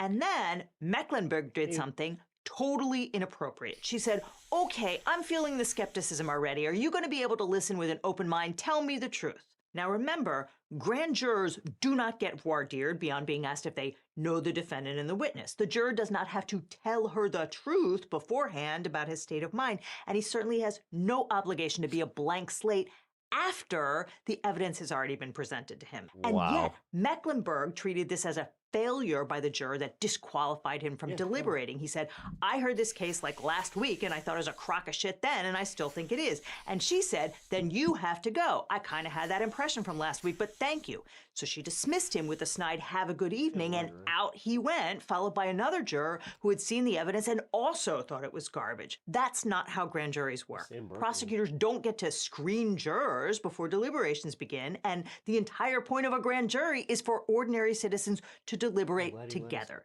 The prosecutor can't stack the deck by weeding out anyone who might convince the panel not to indict. Note also that Mecklenburg didn't say, "Is there anyone here who has already decided to vote for the indictment regardless of the evidence?" Because if so, you are also biased and should leave, which kind of gives the whole game away.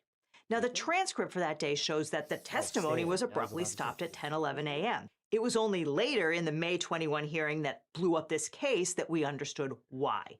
U.S. Attorney Andrew Boutros showed up and said that he personally shut it down because he'd seen Mecklenburg kick out those jurors, and he put a stop to it. He says, "Once I became aware of it, I immediately called off that grand jury session."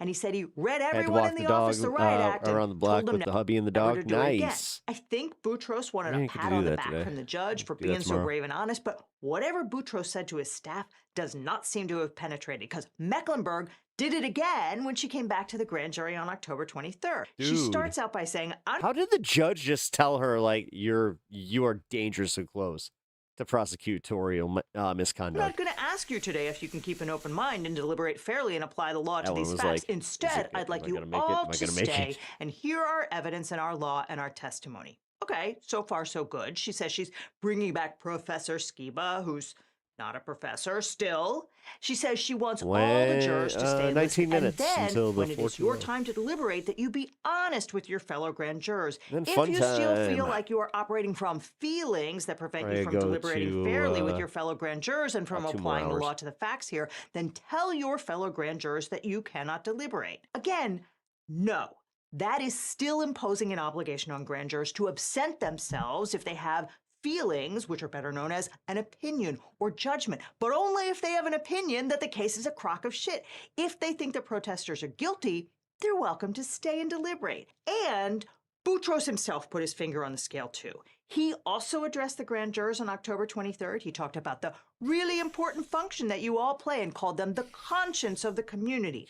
But then he suggested that jurors actually should remove themselves from deliberation if they had feelings about the cases. If there's anyone here who is struggling with a certain type of cases, such as immigration cases or other cases where they do not believe they can set aside their personal emotions, that they cannot listen and deliberate honestly and objectively, I would ask that you raise your hand and identify yourself. Still can't because we believe have a that they got to different this point. procedure for it. That's voir dire. And Yeah. I understand why Boutros might be frustrated that his office kept getting no-billed in immigration cases, but that doesn't mean he was entitled to try and impose a kind of backdoor voir dire of the grand jurors, and neither was Sherry Mecklenburg. We're living in a weird, uncertain moment, and the economic clouds are not clearing for most middle-class families. Between persistent inflation and the cost of daily life, you're likely feeling the pressure. You've worked hard for your home and probably have more equity than you realize, yet the summer for sleep. On October 23rd, she said she needed to start with a mea culpa because I'm the one who knows the rules and I did something today that I'm not supposed to do. I had conversations with 2 grand jurors outside of the grand jury room, so I need to put it on the record. That is indeed something she's not supposed to do. It's called an ex parte communication, and it's totally inappropriate. The first time I got sat on a jury as a pettit juror, I was like 21, and I ran into the prosecutor in the hall, and I asked her where the elevator was, and she looked at me in terror and kind of cocked her head in the direction of the lifts. She would not say a word to me outside the courtroom for fear of blowing up the case. That is how strong the prohibition is on ex parte comms. So, okay, Mecklenburg's first ex parte conversation appears to have been with Mr. Crock-a-Shit, whom she kicked out the week before. She says, one of the grand jurors and I ran into each other in the elevator. The grand juror apologized to me from last week, and I told the grand juror that I accepted his apology, that I wasn't mad. I understand people have feelings. The grand juror said at the time that he did have feelings, and he's sure that he's right, but he shouldn't have walked out the way he did. Okay. Ex parte comms with jurors are categorically inappropriate, but saying the men's room is down the hall, probably not going to blow up the case. That is not what happened here, though. Remember, kicking out that juror on the 16th was so inappropriate that Boutros pulled the plug in the middle of the agent's testimony. And when the juror apologized to Mecklenburg, she said she accepted his apology, reinforcing the fact that he did something wrong, which he didn't. And then, under the guise of a mea culpa, she once again tells the entire panel that they should feel bad for having feelings, but only if those feelings mean they don't want to indict. And then she says she had a conversation in the hall with the other juror she had kicked out the week before, where he said, I'm sorry, I can apply the facts to the law. I understand that people have feelings, but we have to apply the facts to the law. And she says, that's true. That's exactly what we're asking you to do. And that's what she admitted on the record. You weren't there and I wasn't there, and no one knows for sure exactly what she said. That's why you're not supposed to have ex parte comms.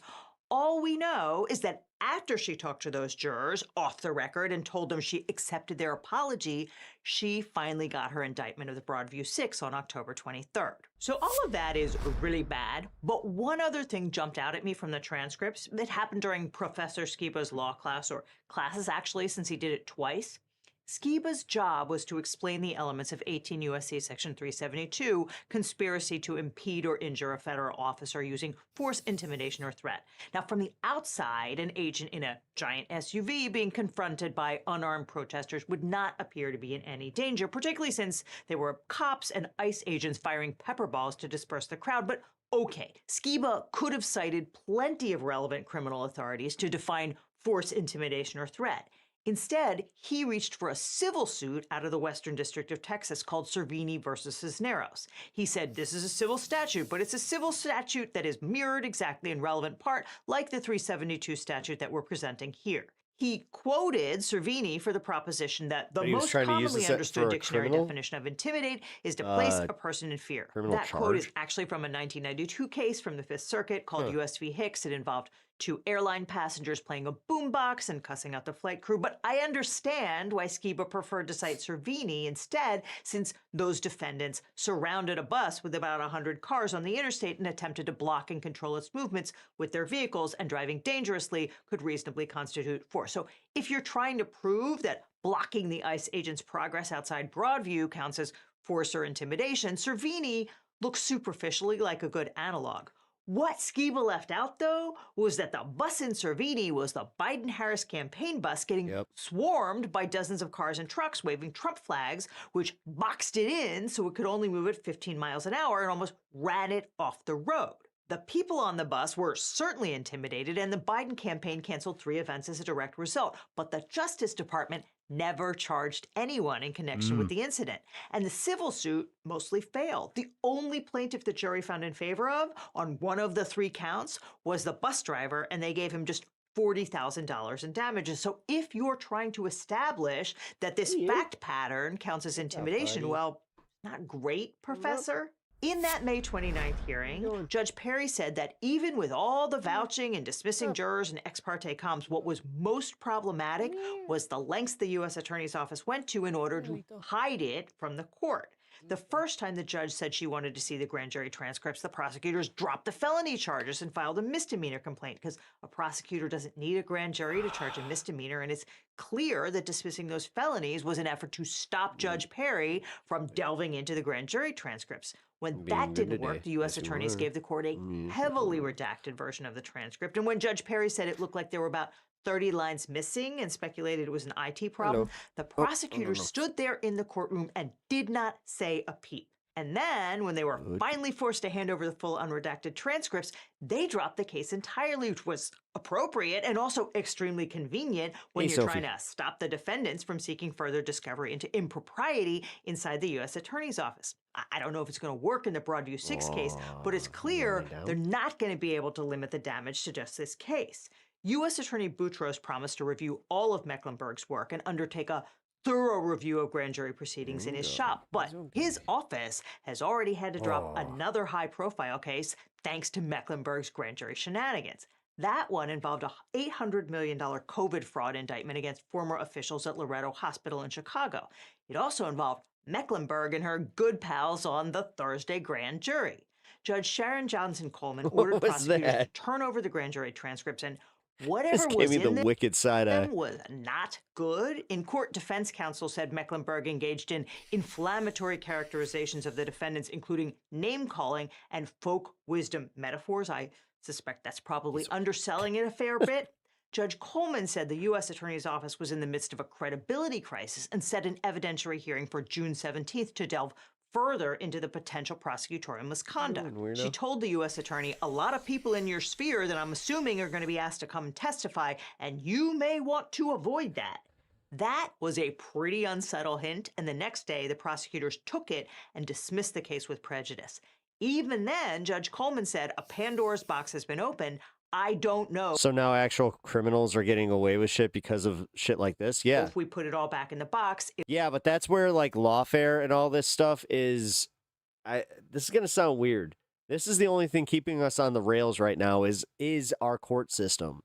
And once if Trump fucking really wants to do it, where he just says the laws don't matter, it all and then just cause complete fucking chaos, then okay, but I think that even the rich don't want that. Goes away. My guess is I think that they kind of know that it's like, yeah, if we go full purge, then. And you know what? I'm guessing this grand jury mess isn't going back in the box anytime soon. Now, all this highlights why it's so important to get a great lawyer when you're dealing with your own case. Now, after I started. Yeah, I don't see this. Yeah. I'm glad that all this got caught, and realistically, they did get busted for the prosecutorial, man, I hate that word, misconduct. Wow, look at you. Doing the rare thing where you're actually being cute and not a terror. Adorable. Adorable. No. And you just made it so I'm not going to be able to get up. Yeah, I'm not going to be able to do that. Great. Fantastic. Here we got the kitty. There we go. Cat cam.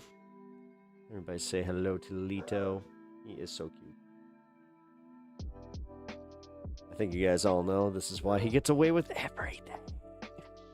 Cat cam. Yes, the cat cam. Technically, I have a stand cam, which, it stands here. He does have priority on that one, by the way.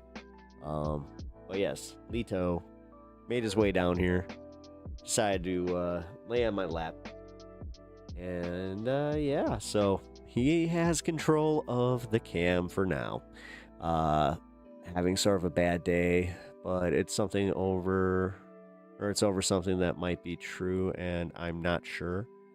Might be true? What do you mean?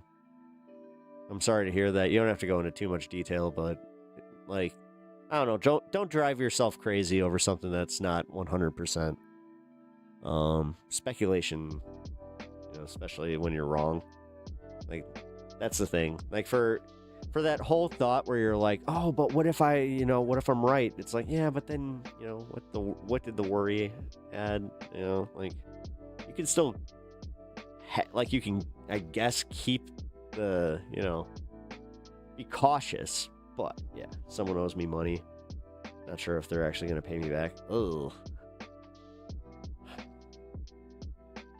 That sucks, but I'm going to just say this much. Never lend anybody any money fully expecting it to get it back. If you're going to lend somebody money, do it with the intention of just essentially giving them the money, and then it's nice when they pay it back. It makes it for a lot easier on these things, and honestly, this was some of the best advice I was ever given, because I actually had a very similar situation. I almost lost a family member over it, but then I put it into perspective where I was just like, yeah, it's not worth it. Eventually they paid me back too, so if you wait long enough, I guess that also kind of works out. Sorry to hear that, Sophie. I agree with Pep. What Pep just said, our own brains can be our own worst enemy. Oh, fuck yeah. Fuck yeah, they can. I hate when my brain does that stupid BS. It's so dumb. Big old dummy brain. Kick-ass PTRs allowed the youth to not destroy their records. What? I have no idea what you just said. If someone needs money lent to them, they're not doing well money-wise, and it's high likelihood that it will come back to you. Well, the thing is, I also try to, I do have, a tier list of people that I will help, and there are others that I won't, because, for instance, if the person that asks for help is, they're acting like they're entitled to it, immediately I'm just kind of like, oh, that makes me kind of not want to do that. But then on the other hand, where you got the person that never asks for anything, that when they need help, you're just you jump on it immediately, where you're just like, no, fuck, dude, you never ask for anything.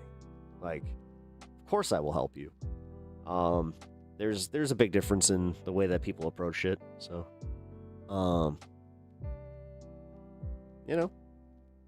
I think that is just kind of how it is. But you know what we got in 5 minutes? We got the 420. So you know what we're going to do? We're going to do the long test. Let's see. I've never done this with the cat on my lap, so let's see if this freaks him out. All right, let's see what we can get. Do you think that, yeah, I can get to the 4,000 again? Let's see.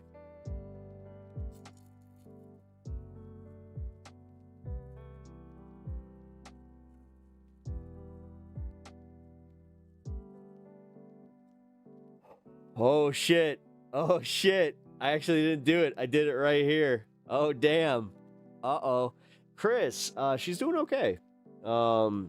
She's adjusting. She had to go on a colostomy bag. But she, she is gonna heal up, and we're gonna get through this, man. But as far as the cancer, we can say that she's cancer-free, guys. So, we are cautious with this one, because this is one of those types of cancer that, you have to keep a real close eye on. So, but the fact that they came back all negative is a huge deal. Big fucking win. To the point where, I have to, I gotta be able to feel the joy from this, where it's like, fuck yeah. Fuck yeah. Fuck that cancer. Yeah. Oh yeah. Amen. Thank you. Pep Talks TV in 2028. Would you vote for Massey if the Democrat was Fetterman? Well, it's not going to be that, so no. No, I'm going to continue to vote for leftist candidates. I'm not going to just compromise with a fucking centrist. I'm not doing this bullshit. Also, Massey isn't the guy you think he is. Yes, he was based on the Epstein files, but he was also an asshole on other shit. Voted party line, man. So kind of like how I don't expect you, like if you're a Republican, I don't expect you to vote for a Democrat. What I expect is the 89 million people in America to fucking wake the fuck up and go vote for somebody. You know, the popular vote doesn't matter when we literally have the same, almost the exact same amount of people fucking voting for each party. That's why Trump only won by, like, what was it, 1.7% with the actual electorate. But he didn't, obviously he didn't win non-voters. Even though MAGA would love to say otherwise. Still a hard choice between Fetterman because it doesn't make a lot of good legislative decisions either. I just said I wouldn't vote like for either because it's not going to happen. I hate theoreticals like this. So, you want to know what I'd do in that one? I'd probably give up on voting because by that point, yeah, if that's the best choices I have, then I'm fucking done. At that point, I'm going to just go fucking play video games for the rest of my life and just fucking... That's it. I will go be part of the 89 million. That's how that would go. You'd vote for Five Talks? Oh, appreciate that. Where are you going? Well, you just made it so I do not have to worry about the 420, which is literally in a minute. It's almost like new. My state actually, by the way, guys. Oh, that is not what I meant to. What did I just do? Got rid of the tip goal? Yeah.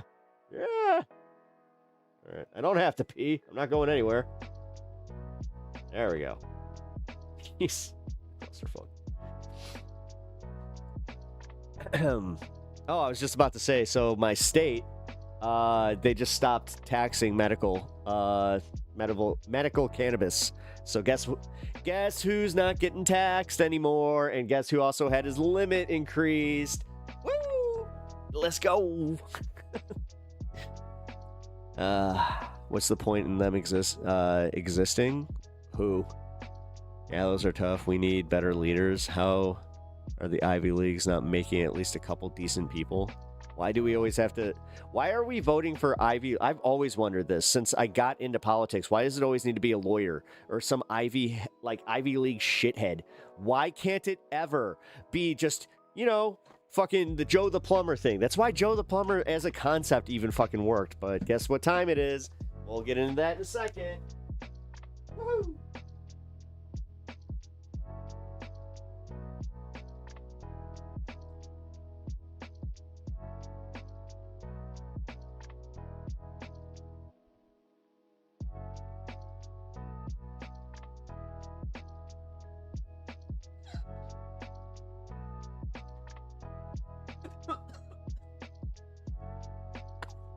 Oh, shit. G-Man, thank you for the gifted sub. Appreciate that.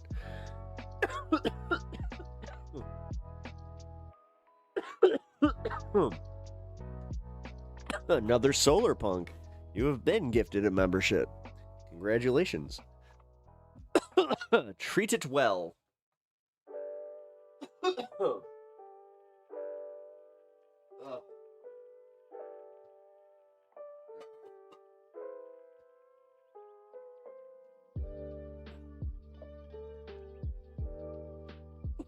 Excuse me. All right, so we're gonna do the Pierce Morgan bit here, and then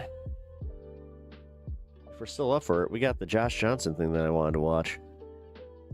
A union-based government system would fix a lot of problems. Like, I remember thinking of why we can't have more of a council approach where we have people that run for these offices and these positions. Like, for instance, cabinet positions. I think every cabinet position ever filled by a fucking president, they need to be, actually qualified. Not, Fox News qualified the way that Trump did this bullshit. And the way that, Democrats, I'll even admit it, they always put lawyers. It's always a fucking lawyer. The head of the FCC should be somebody that's worked in broadcasting before. The head of the fucking, the FDA, that should be somebody that has worked in food safety before. I hate the fact that we put lawyers in charge of everything. And you know what lawyers are good for? Nothing. They're wastes of space, realistically. They have to go and fucking justify their existence by making everything written in Latin. Gee, where did they learn this from? Is it almost like they're doing the exact same thing that the fucking church did? Where you have an elite few people learning a goddamn language that's been dead forever, and all of a sudden they're just like, well, only we can fucking arbitrate for you. I don't even know if I'm making sense. I don't give a shit. I'm like Carlos Mencia. Wait, wait, I'm like Carlos Mencia. I steal jokes everywhere. Oh, well. You can totally use some of my stuff, but, yo, if you're actually stealing, like, I'm gonna say this much. If you are a content creator or a stand-up comedian and you're stealing jokes, that's not good. That's not good at all. As long as you, like, you can do that. Like, you can, like, tell jokes from other people, but you gotta credit them. Like, that's important. I try to do that every time that I tell somebody else's fucking jokes. So. Oh, I was talking about Key and Peele, a Key and Peele joke I stole. Well, okay, it's hard to steal jokes from a show, to be real. You're going to get caught eventually. Oh, yeah.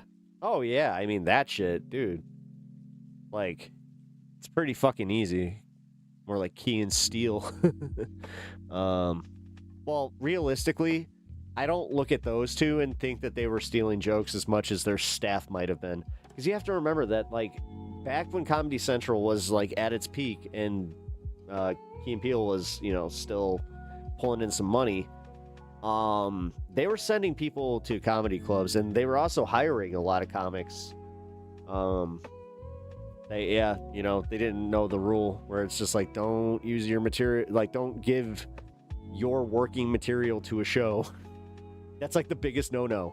Like, if you're a comic, right? Like, if you are a working comedian and you're also a writer, you're never supposed to use anything, like, any of your bits.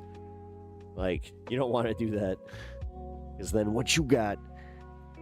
What do I think of Rick and Morty? I've never really... I didn't enjoy it as much as everybody else did. My roommate got really into it, so I just never really got into it, to be completely real. I've seen maybe, like, 10... Not even 10 episodes. Like, I've seen a handful. I don't know. Just like SNL. Oh, yeah. No, SNL, dude, I have definitive proof that SNL stole a bit from Dan Soder and Big J. Okerson from The Bonfire. Like, that was that week. And it was, like, one of their biggest bits on the show. And then, literally, that Monday, they came back on and were just fucking... It was one of the few times that you heard them legitimately mad. Like, it was, they weren't making a bit out of the entire situation. And then eventually they did.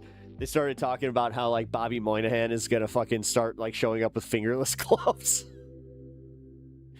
Yeah, it's pretty funny. Oh, their writers steal a lot. Yeah, I've actually heard that, like, this is why you don't want to work in any of the clubs that are, you know, near Rockefeller Center. Like, you actually want to go to, like, the ones that are a little bit, like, on the outskirts. Like, I know that Rodney's is one of them that is, like, considered safe. Comedy Cellar, unfortunately, is one that they show up to. They fucking scout. And I'm not talking scouting talent the way that they will say. No, they're definitely fucking scouting jokes. I mean, not definitely. I can't say that. Allegedly. There we go. But, like I said, don't steal jokes. Always try to credit the original artist, because, yeah, people work hard on that shit, man. Also, there's nothing worse than when you do a joke that is based in your life and then somebody's going and telling your story. Because, yeah, that's fucking not weird as shit. Some people, they sell that. Like, Sometimes there is like no stealing at all, where they'll literally just pay for the joke and they'll pay for the story. But I don't know. I've never done that myself because I'm a broke motherfucker that also, if I kind of have the attitude, if you can't put a tight 15 together, then what are you doing even doing comedy, really? Like, yes, you grow, but like if you don't have the confidence that you can't write your own stuff, then, then go do improv or go like be in plays is my thing. Like go act, I've never understood the ones that want to act as a stand-up. It's just like, I covered this before. I remember like talking to one of my contemporaries back in the day where I was just like, yeah, man, like, why do you want to work clubs when you're trying to just get the LA gigs? Because I was so curious about like, why even do anything outside like LA city limits?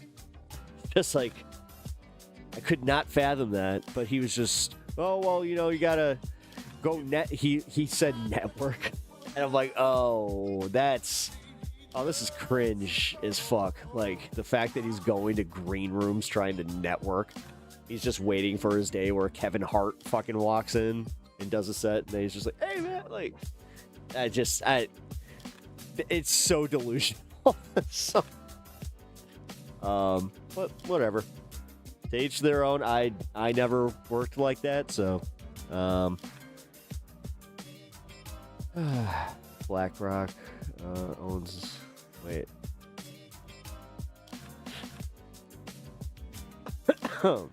They own mayo too. Do you eat any kind of mayo? Thank you, BlackRock. What? What are you talking about? Oh, God. I got way too lifted. So Mouses is just sitting here. I'm like, he's tripping me out, man. You might as well just have two glow sticks in front of my face just going, woo! Whoa. Hey, Cassandra. What's up? How you doing? You made that up. Oh, okay. You think you're about to go for a beer run. I gotta love the good old beer run. One of my gas stations, it's funny. I made a beer run once, and I realized that like I had a whole bunch of points, and it worked. And he was just like, wait, we can use points on that? I was like, apparently. That was pretty funny. Nothing to get your... to get you going where the employee's just like, oh, shit. Who's leaving? Bye, Rebecca. Lunchtime. Man, that's crazy. This is well past my dinner time. Time zones. Time zones are a thing, guys. Did you know that? Did you know about time zones? In different parts of the world, there are time zones. Like in Australia, where they're eating lunch tomorrow from where I'm at, like for real. It is Friday here. She is eating lunch on Saturday. Do you know how crazy that is? It's the freaking future. Man. There's that small part of me that just kind of caught up where I'm like, that is crazy. Making jokes, but also just, I'm taken by it. Just, whoa. Wow. With the spinning of the earth, man. It doesn't matter where you're at, man. It's always a different time for somebody else, man. That's crazy. The world is so big, man. It's like so much water. So why would they? All right. So if God's real, why is he gotta be why is he gotta be like, ha ha ha ha? Hey, your planet is made up of this thing called water, right? You need water to exist, right? But this water you can't have. You can't have this water. You can't drink this water. If you drink this water, you will die. Why? Why would he do that? Why would he make like so much water and then just so little of it actually usable? Like, what's going on, man?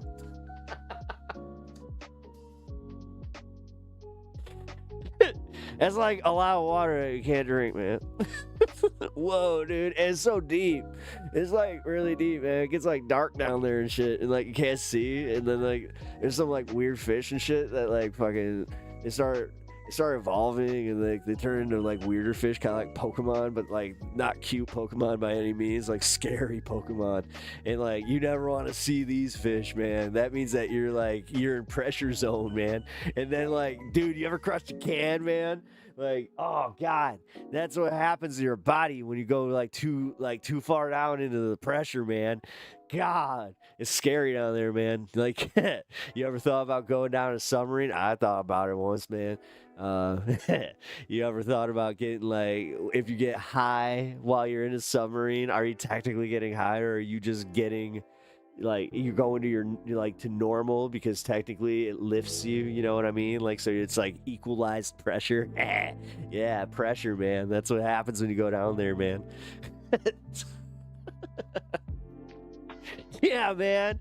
Fucking Talon number 5 coming in telling me that Jesus Christ loves me. At least someone does. Thank you. Jesus' love is felt, man. Jeez. I don't know. Am I putting on an act, Fish, or do you think that I'm like really... The sad part is, a lot of people think that that's me. They're just like, oh, that is Pep. No. Actually, to get to that point, I need like 4 more bingers and maybe an Eddie. That would get me there. Jesus is too generous. I don't deserve that. Yeah, dude. Like, Jesus, he's a rad dude. He had some fucking rad hair. I like his beard. You know, he used to like say bless you a lot, so like he was always prepared for a sneeze. Although, you know where he was not prepared for a sneeze? If he had to cover his mouth.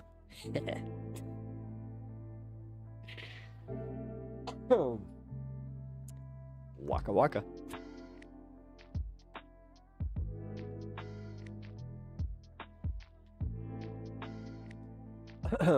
Rabbi Jesus sounds pretty cool.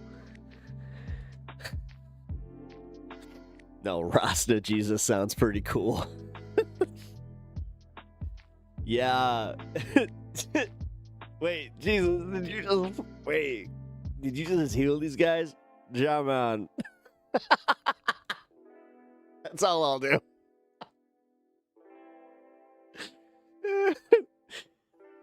Oh, God. Waka Waka? Is that the Flint? No, it's fucking Fozzie Bear, bro. What? No, that's not the Flintstones. Oh, wow. Really? No, it's fucking Fozzie Bear. Fucking Muppets. Yeah. He has pet Oh, yeah. He has pet cockroaches. That's crazy. Oh. Ugh. That's disgusting.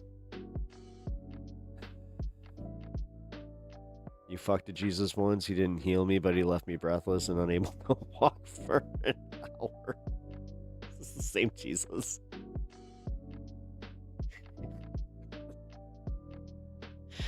Ah, shit.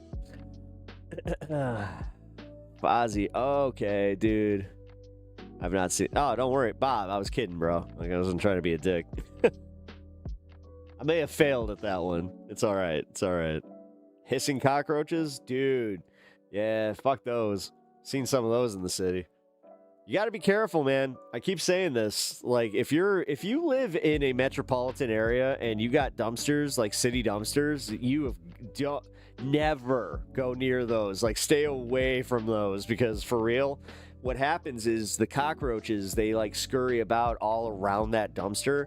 But the thing is, they like shed these eggs that are fucking almost microscopic, so you don't even know that you stepped in one. And then you will have an infestation is just so fast in your apartment if you do not take care of that. Like, so my mom, thank God, like I never had this problem because my mom, when I moved there, she even said, she's like, if you ever like experience this, just take your shoes like and put them in a plastic bag, and then like the next morning go outside and try to like hose them off.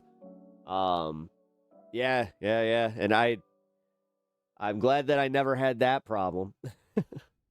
No, the only time that I've ever had roaches is when somebody fucking didn't know that they had one in their or a few in their fucking backpack of all things. Yeah, this person has since not been really welcome in my home.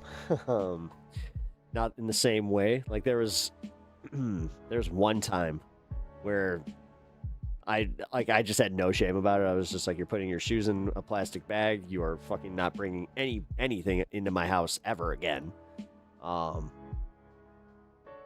Yeah, that was fucked. That was fucked. Let's see, how much did I spend to get rid of that? Because they had to come out like 4 times, which that's the other fun part. You got to have like an actual fucking, full team come out. That sucked. That had to cost me like right around $1,000, like to actually like cure that problem. All from him bringing a fucking backpack. Like, and also, yeah, that's why I have a problem with Asmongold and people that live like that. I don't think that, no, it's disgusting. And like, when I talked to him about it, he was just like, yeah, I kind of grew up with that where, I just had roaches in my room. I'm like, and you just normalize that? Like, damn. You can cure roaches. I mean, you can get rid of them, yes. It costs a lot.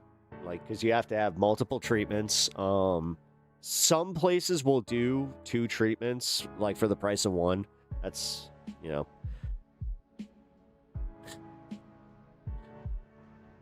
that's something that you learn only after you pay for 4. Oh, man. That reminds me of like when my dad, he recarpeted, and then all of a sudden he saw a commercial where it was just like, yeah, buy 1 room, get 4 rooms free. He was just like, and this is after he shit on that company. You guys know the company, 588-2300 Empire Today. You guys know Empire, right? You got Empire Carpet. Here's non-alcoholic beers. Hell yeah, dude. Member for 3 months. DJX. Fuck yeah, brother. _welcome cat cheers. If you actually like, beer. if you like non-alcoholic brews, I actually do have like some recommendations. I found like an IPA. It's like a hazy. I don't know, man. It's good. I hate that I know that song, dude. I know way too many of those those catchy jingles, but I don't mind them. Whatever. We got 773-202. Boop boop boop boop. Luna. God. Although nothing beats the certified banger that is, I have a structured settlement and I need cash now. Call J.G. Wentworth. 877 cash now. Gotta love some J.G. Wentworth. Hell yeah, dude.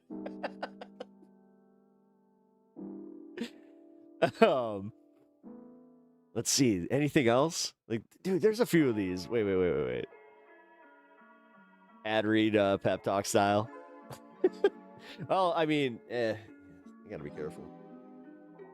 Yeah, could you imagine? It's just like, so we were gonna hire you, and then we found out that you did an episode where you were making fun of us.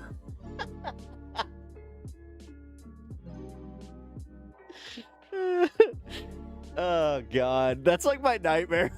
It's like, wait, guys, I almost got oh, man. Luna just contacted me. They want me to be a sponsor for Luna. And then they're just like, oh, you made some carpet jokes.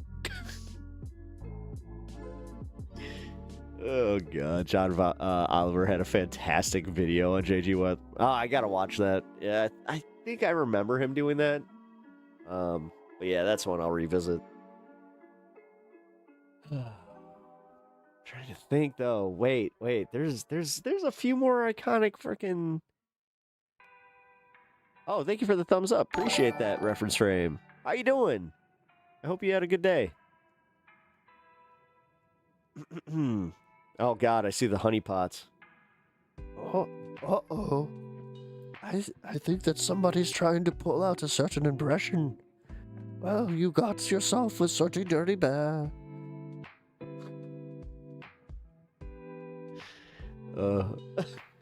I don't want to do it. I don't want to do it. You had a great day? Awesome. Fuck yeah. One day I'll get a gifted membership. Sophie! Yeah, you just got to make sure that it's turned on, Sophie. If anybody wants to walk Sophie through it or give the Google link or whatever, yeah. Yeah, no, that'd be awesome. Wait, what? How much is my membership? $3.99? YouTube changed it on me, guys. So sorry. Like, I know this looks really bad because, yeah, you know, the YouTuber should probably know how much his memberships are. Which, yes, I probably should. But yeah, they did change it on me, and I hope that if it's $4.99, then we're gonna have a problem with that. Fuck, I can't even see it.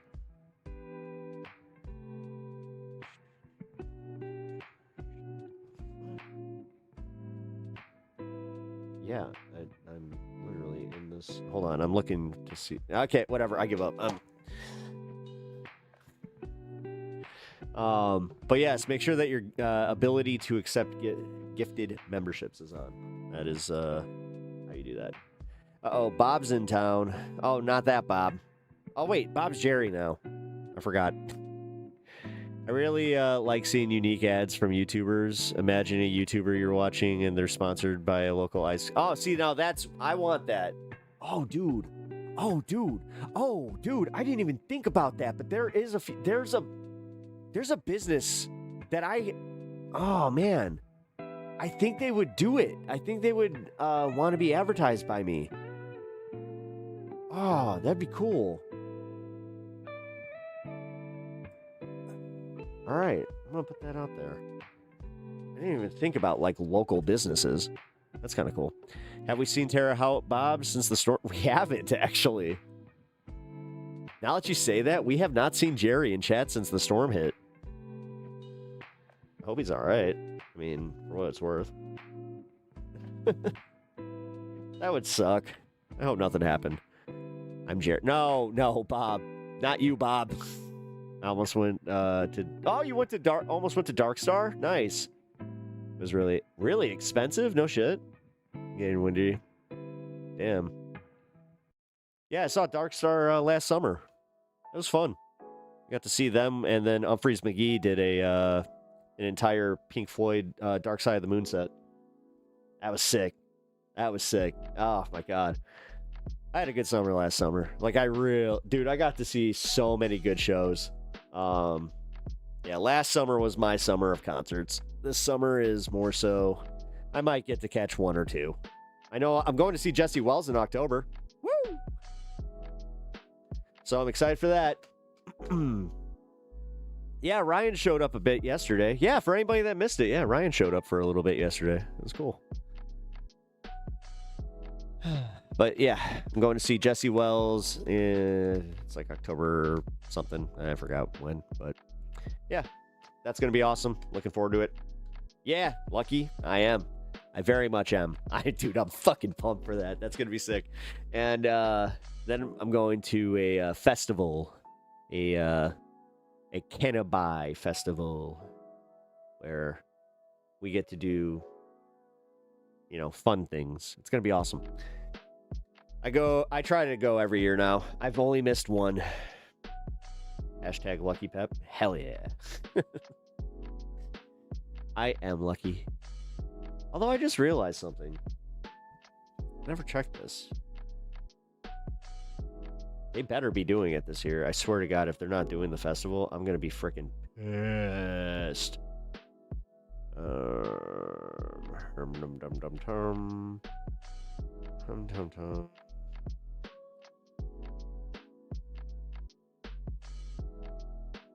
Uh-oh.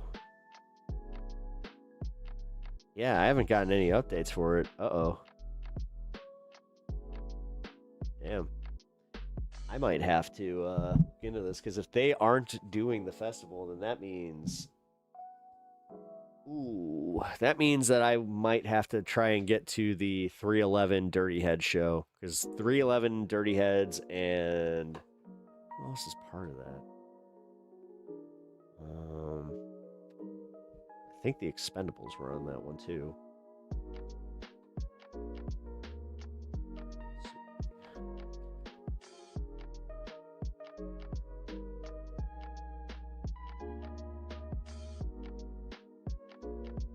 Yeah, those tickets are not that bad, actually.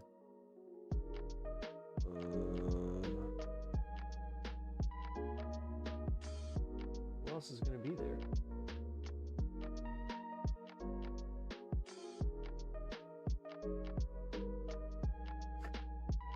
I'm trying to see who else is on the undercard.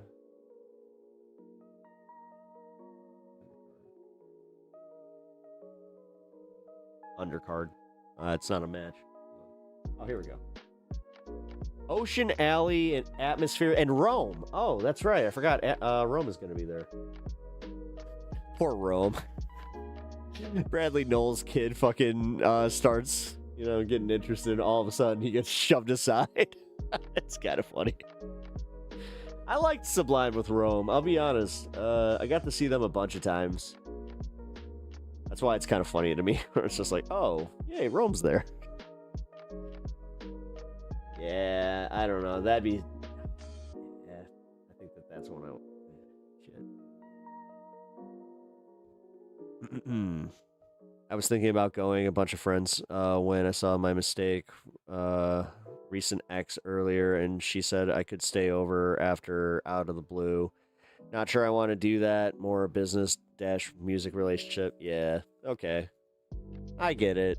That sucks, though. I mean, Dark Star's fun.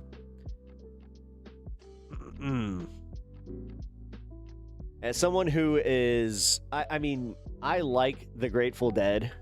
I just like the Grateful Dead, though, so as somebody who does not love the Grateful Dead, it's kind of like, oh, man. When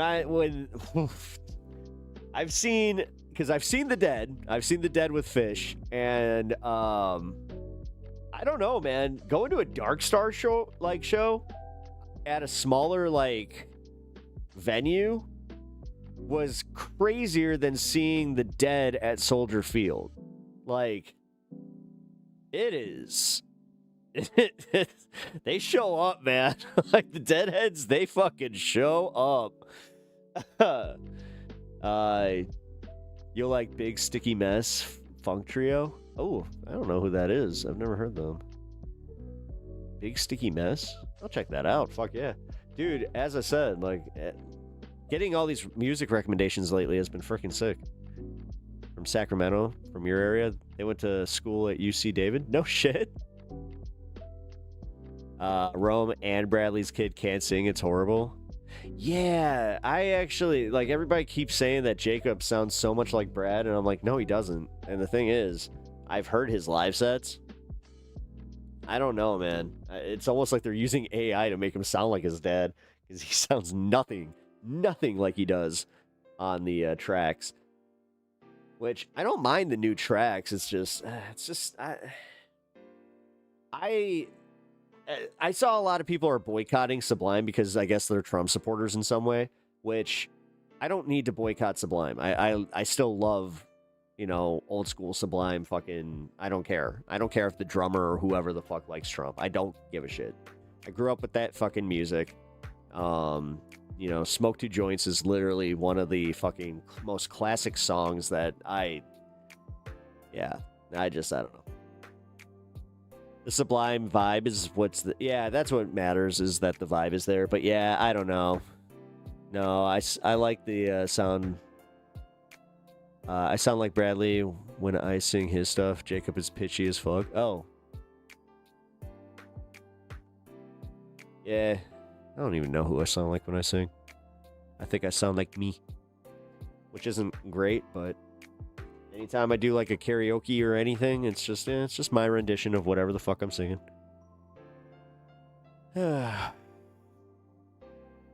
Anyway. I just realized I stun locked for like 20 minutes there. What are we doing here?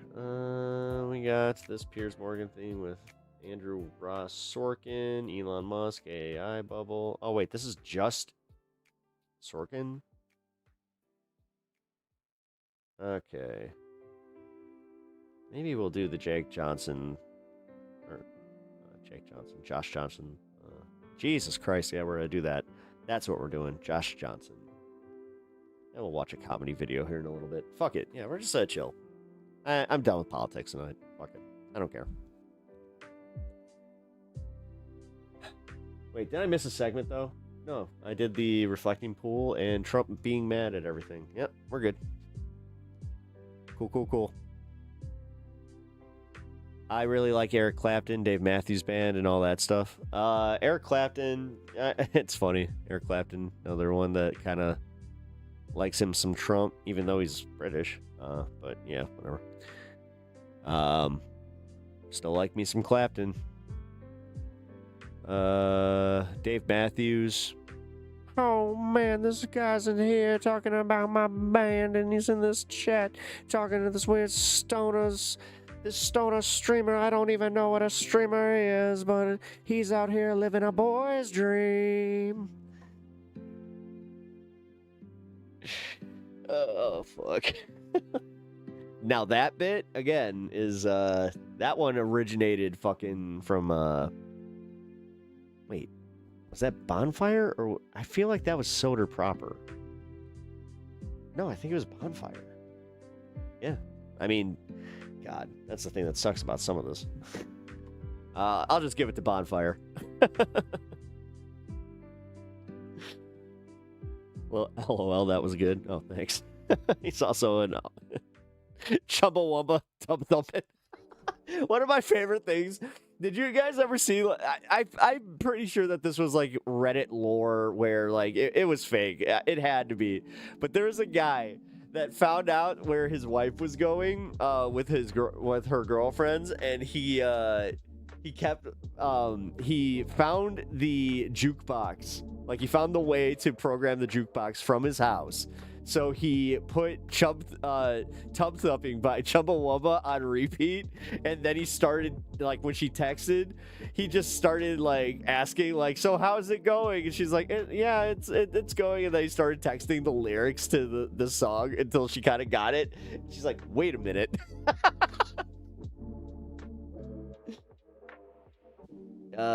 Wait, Pep not caring about a boycott. What else is new? Who's fucking boycotted now? Jesus fucking Christ. Life's too short, honestly. If you like it, you like it. If you don't, you don't. And realistically, if the person or like people are that fucking egregious, fine. But goddamn, I get it, man. I fucking get it. You're never gonna knock me down. I get knocked down, but I get up again. You're never gonna knock me down. I get knocked down, but I get up again. You're never gonna keep me down. Pissing the night away. Wait, can we get it? I take a whiskey drink. I can't. Wait, I don't even know the lyrics. This isn't gonna help. Like, you gotta do this for me. Is a joke because, you know, I don't like, it's not about caring about boycotts. It's literally that there have been times where I'm like, yay, I'm gonna go enjoy some Taco Bell tonight, and like I'm really looking forward to it, you know, because it's my trash meal of the week, and I'm just like, yeah, Taco Bell, and then they're like, BDS, blah blah blah. I'm like, oh, okay.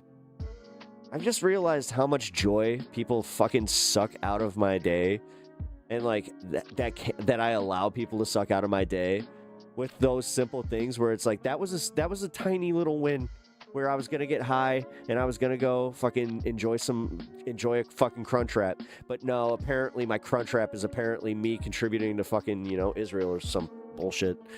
I just don't care. Like, this is why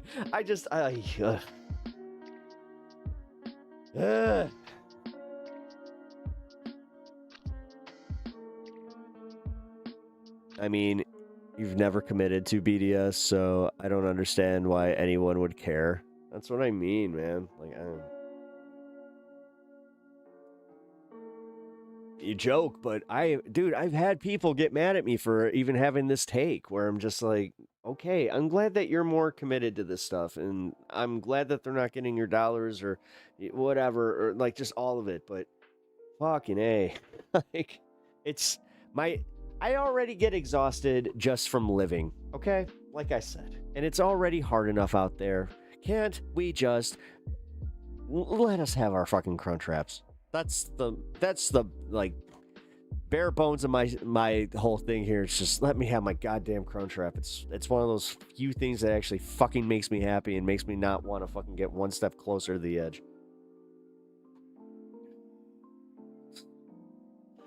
Hold me now.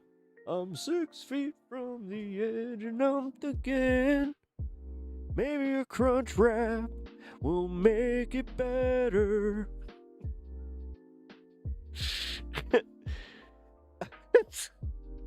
Damn it. I love crunch wraps. They're so good.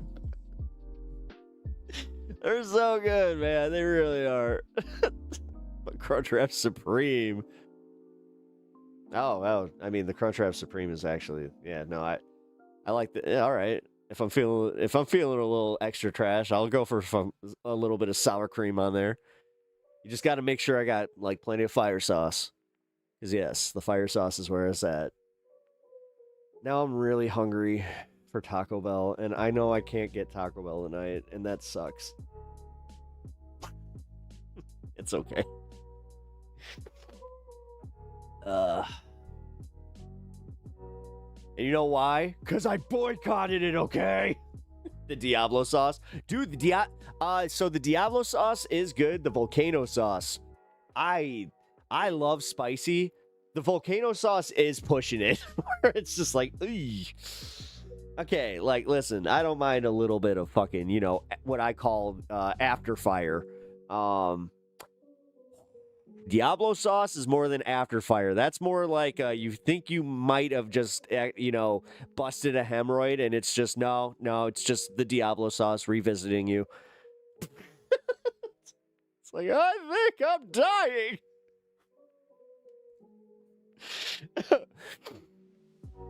Yeah, volcano sauce.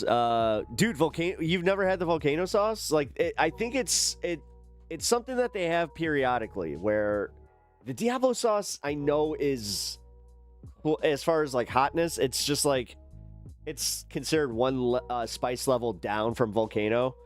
But yeah, no, sometimes you want fuck you level spice. I am right. Trust me, I get it. How do you think I know this?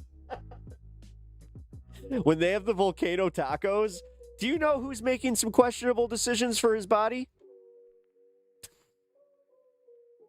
Dude, I remember there was one time I was just like, I went for it too because I kind of forgot that it was like already, and so like just out of my habit, I just like went for the fucking fire sauce and I just went out of volcano taco. I was just like, fuck it. And dude, you want to talk about Regret City?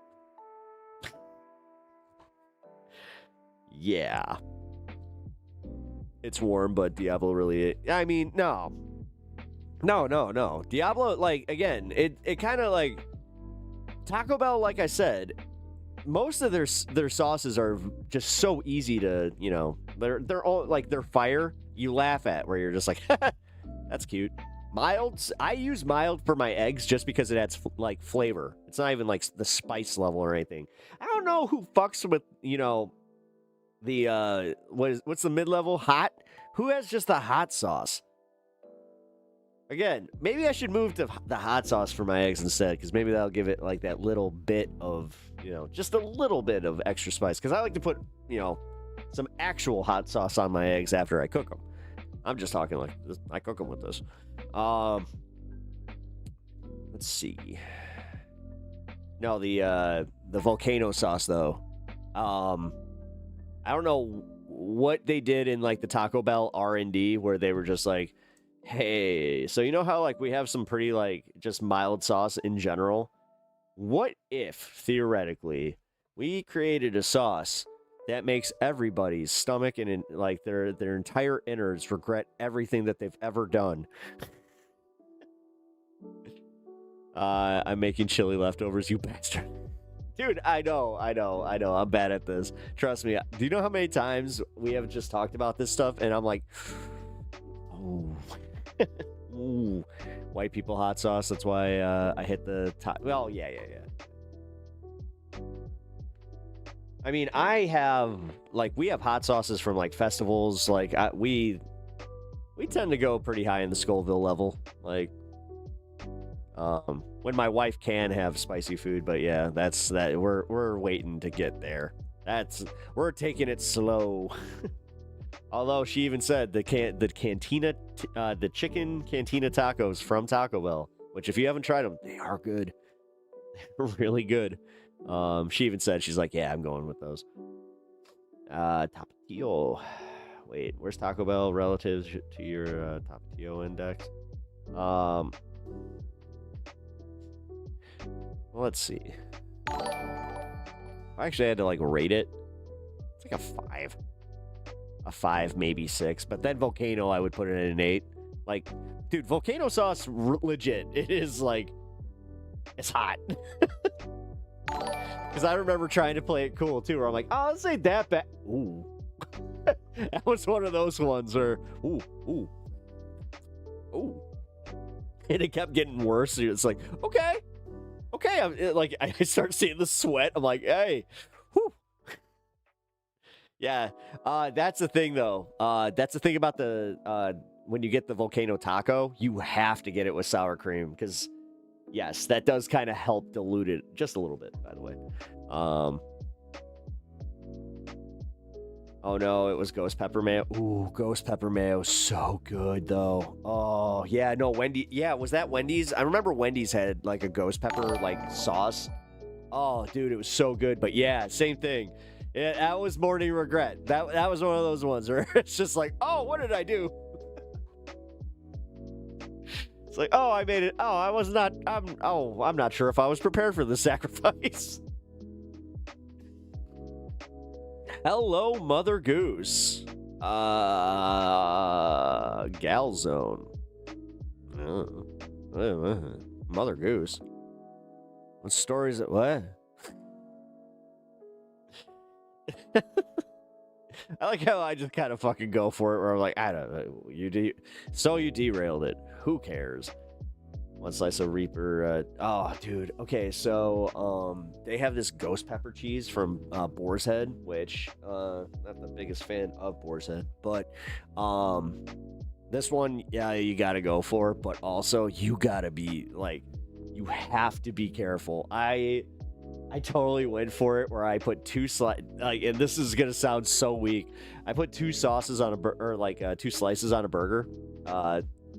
Proper style. You gotta put one on the bottom of the burger and then one on top, so you get that nice, cheese to burger ratio. Holy shit, that second slice. Whew, that's another one that got me where I was like, oh my god, because it was at like, sometimes they say ghost pepper and you're like, that's not ghost pepper. This was ghost pepper, and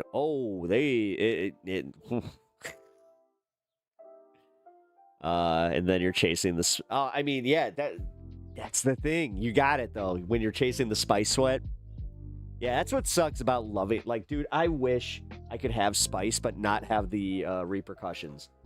Nobody should waste their lives away being. Oh, shut up, dude. Nobody cares. Thoughts on Tajikistan? That's a country. That's my thoughts. Tajikistan. I'm an American, dude. I'm dumb. I don't know countries. Asher, how's it going, man? Welcome to the stream. Also, what's up, Repentant Man? How you doing? I don't know why. I'm kind of bored with it today, though. Already did a fish fry for dinner. Ooh, nice. Yeah, my wife gave me a surprise. I guess we had turkey hot dogs that, honestly, turkey hot dogs are fucking delicious. Not sure if you guys knew that. And, yeah, they were corn dogs. They were good. There's a Tajik in chat. Yeah, over in Twitch. Or on Twitch, whatever.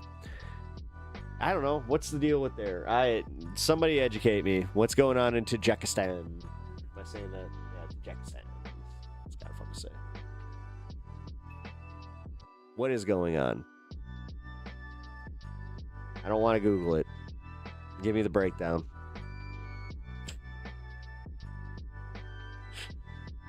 Jalapeno sweet jelly. Ooh, ooh, stuffed jalapenos with the cream cheese.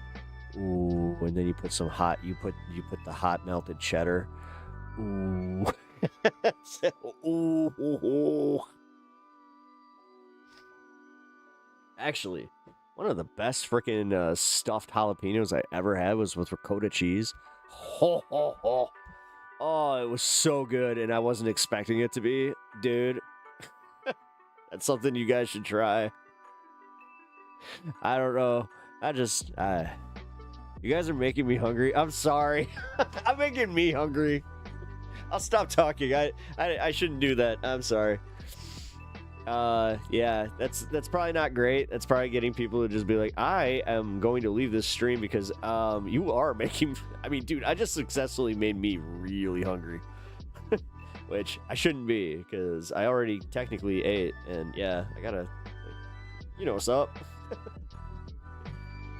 Sounds disgusting, but I don't like cream. Oh, well then, yeah, if you want more politics. I don't want to do more politics.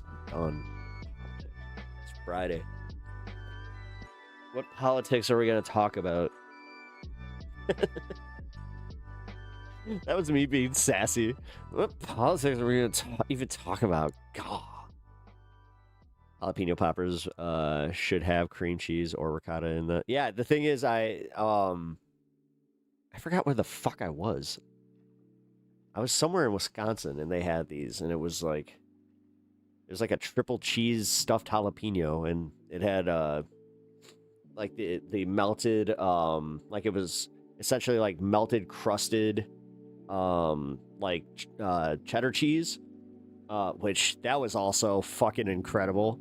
Like it was like the way that they make it into like the, you know, almost like hash brown looking cheese. Like it was just perfectly cooked and, you know, not brown even.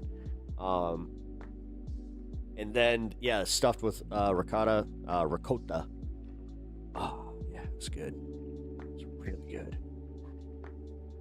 Anyway, and yeah, then yeah, they had bacon in them. So what else? So I got me. Oh shit! I just realized I made the goal. Crap. I feel bad because Rebecca's not here. All right, so I need to do another one. I just realized actually this one is one of them that I'm gonna do by blacking out the screen when I put on. Let's see. What else we got? Hold on. I feel bad. Sylvie wants to do politics. Maybe one more politics. Do we have one more politics? I don't know.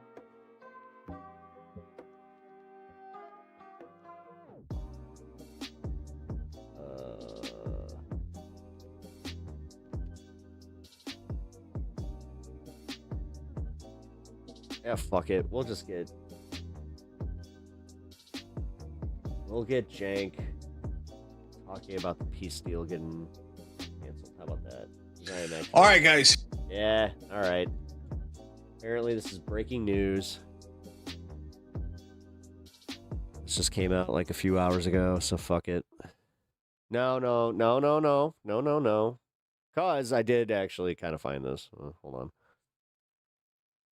I'm interested to see what this means. We'll get out of here if I'm not feeling it. Here we go. You knew Israel was going to try to end the peace negotiations, and they've already gotten us to postpone them. So they've now been delayed. You could argue that they were canceled. I'm going to tell you exactly what happened in that regard. How did Israel manage to get them canceled?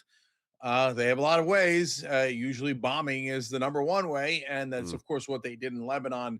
And that set off a chain reaction that led to J.D. Vance not going to Switzerland, where they were going to continue the negotiations. So in the first day since the memorandum of understanding has been signed, Israel strikes first, both in the bombing. The thing is, I just kind of I saw that there were two sources that I could have gone to. It was this or CNN. Honestly, I'd rather go to Jank at least. Against the peace negotiations. They are very good at this. They're going to throw a lot of curveballs, squirrels, and literal squirrels bombs. They're going to roll political hand grenades back into the room. So I'm going to tell you a bunch of what they're doing now to kill the deal. Then they claim that there's a ceasefire now after they killed the negotiations. The ceasefire between Israel and Hezbollah, is that real? I saw that this morning. I was like, wait a minute, this is why I'm it's likely not real. So ceasefire's not on? What's going on? So look, normally we do the show at 6 p.m. Eastern every day, but today's squirrel. Juneteenth, so we're off as a crew today, but I wanted to make sure that you guys got updates on the war anyway, so that's why I'm doing this live video. But obviously Monday through Friday, check us out at 6 o'clock Eastern. And let me quickly save you guys some money. Andrew Yang's going crazy. Now he's doing 3 months free on Noble Mobile. I already switched. I usually pay in the 30s in the month. Man, I used to pay so much more. I'm saving like $1 gazillion every month. They give you money back if you don't use your data. The max you can pay. Wait, your math's not mathing. And honestly, this is actually very irresponsible to do for a live read. 50. Like I said, I pay in the 30s almost every month. And don't do that. Guys, we're all on Wi-Fi. So we don't use a lot of our data, so we get the money right now. 3 months are free, so panic and go right now. tyt.com/switch, and I got the link in the description box too. Yeah, get to it. Otherwise, tyt.com/switch. Go save money. I will fucking end this right now, Jake. It's a perfect time to do it. All right, now. We announced the memorandum of understanding. Trump signs it at Versailles. We go over to Net. And I thought I was shameless with the plugs. Netanyahu says, we're not leaving Lebanon, you crazy dog. No, we're not part of the deal. We don't want to be part of the deal. We reserve all of our rights to continue bombing and war. Double tap that screen and hit the subscribe button if you're enjoying the show. Meanwhile, people who are Israeli supporters are like, you see how Israel wants? Oh shit! No, I don't. Literally every time they ask for more war. Every time. Okay. So, all right. So then Trump says, hey, no. Lebanon is part of the deal. You have to stop bombing. And Netanyahu goes, oh, yeah, sure. Wink. So they have an excuse, which is that the tank that they have in southern Lebanon was attacked and 4 IDF soldiers died. That's not an excuse. You're inside Lebanese territory. What do you want? No, we get to invade you. We get to take your home and steal everything inside of it. And you're not allowed to attack us. Why do I feel like there never really was a deal? And if you do, you're terrorists. And by the way, of course, as usual, the disgustingly corrupt American media, terrorist group Hezbollah attacks poor IDF soldiers. Because my big thing is that Trump wasn't he was so gung-ho to be done with this war, but then it came out that the $300 billion, he was just like, God damn it. Well, I guess I can't make everybody this mad at me. What are you talking about? You can tell that he's just getting tired, man. He's so done. You want to call Hezbollah? TMR community has complained about some of their ads, and they actually dropped some of their ads because of it. Yeah, terrorists when they're firing rockets into Israel. Okay, that's a conversation. And then we could talk about, well, the Israeli government kills 100 times the civilians Hezbollah does. Okay, they're both terrorists, but Israel's obviously a much bigger terrorist. But when you're talking about Hezbollah defending their own literal homes and their land that Israel's invading, that's not terrorism at all. That's not even close to the definition of terrorism. If you're calling that terrorist, you're not a reporter. What you are is an Israeli propagandist, and by the way, a deep bigot who say, "Oh, you're Muslim, you're Christian, you're an Arab in Lebanon, you're defending your actual literal home. Terrorist! Surrender to the Israelis, otherwise you're a terrorist." Well, that's not objective. That's not reporting. That's just Israeli propaganda disguised as American news. No, Hezbollah, when defending in Lebanon, are definitely not terrorists. That's not a thing. And so, okay, so then Israel goes, "Oh, how dare you strike my tank that I was using to invade you? That is terrorism. Hey, puppets on TV. Let's go, American TV. Everybody call it terrorism." And say, like Mark Levin was like, "They were burned alive." They are actively screening them. It's just they don't do it through the way that, a lot of the audience knows. Well, dude, like Shopify, he didn't know about that. They're in a tank. They're firing shells. The big one was the AI one. I'll be honest. I was like, really? At civilians. Come on, dude. And in invading a country, and you burned 23,000 children alive. But realistically, dude, that show needs to get paid in order to fucking stay on. Gaza. You don't just make it with membership, so. But now, like, the invading army is hit, and I don't he's know, like, guys. "Oh, good day. We were in the middle of fairly murdering them and stealing everything they own when they fought back. Don't you know only Israelis have a right to self-defense?" Anyway, so what does Israel use this for as a pretext for? Oh my God, we had to strike back. We didn't have a choice. So what do? A proportionate attack, one bomb for one bomb? Of course not. 80 targets across Lebanon. And by the way, of course, the New York Times lying on behalf of Israel, saying belonging to Hezbollah militants. Really, all 80 targets were Hezbollah militant targets, and you confirm that? PYT has good sponsors. Always Yeah, they do. the Israelis hit civilians. They've only had like there was 2 or 3 overwhelming bad evidence of that. But the minute the Israelis told you, said, they "Oh kinda yeah, got rid of we them." only hit Hezbollah, and remember, report them I as did wanna cover terrorists for this. defending their own homes." Dad in the New York Times, like, restroom, the disgusting like, terrorist hold Hezbollah, how dare they defend their homes? And you know what? We know for sure that Israel hit all Hezbollah militants. Okay, whatever, dude. You want to lie for Israel? That's your problem. Anyways, they hit 80 different places, obviously in an effort to ruin the peace deal. is about to resign. They left 47 dead and 97 injured.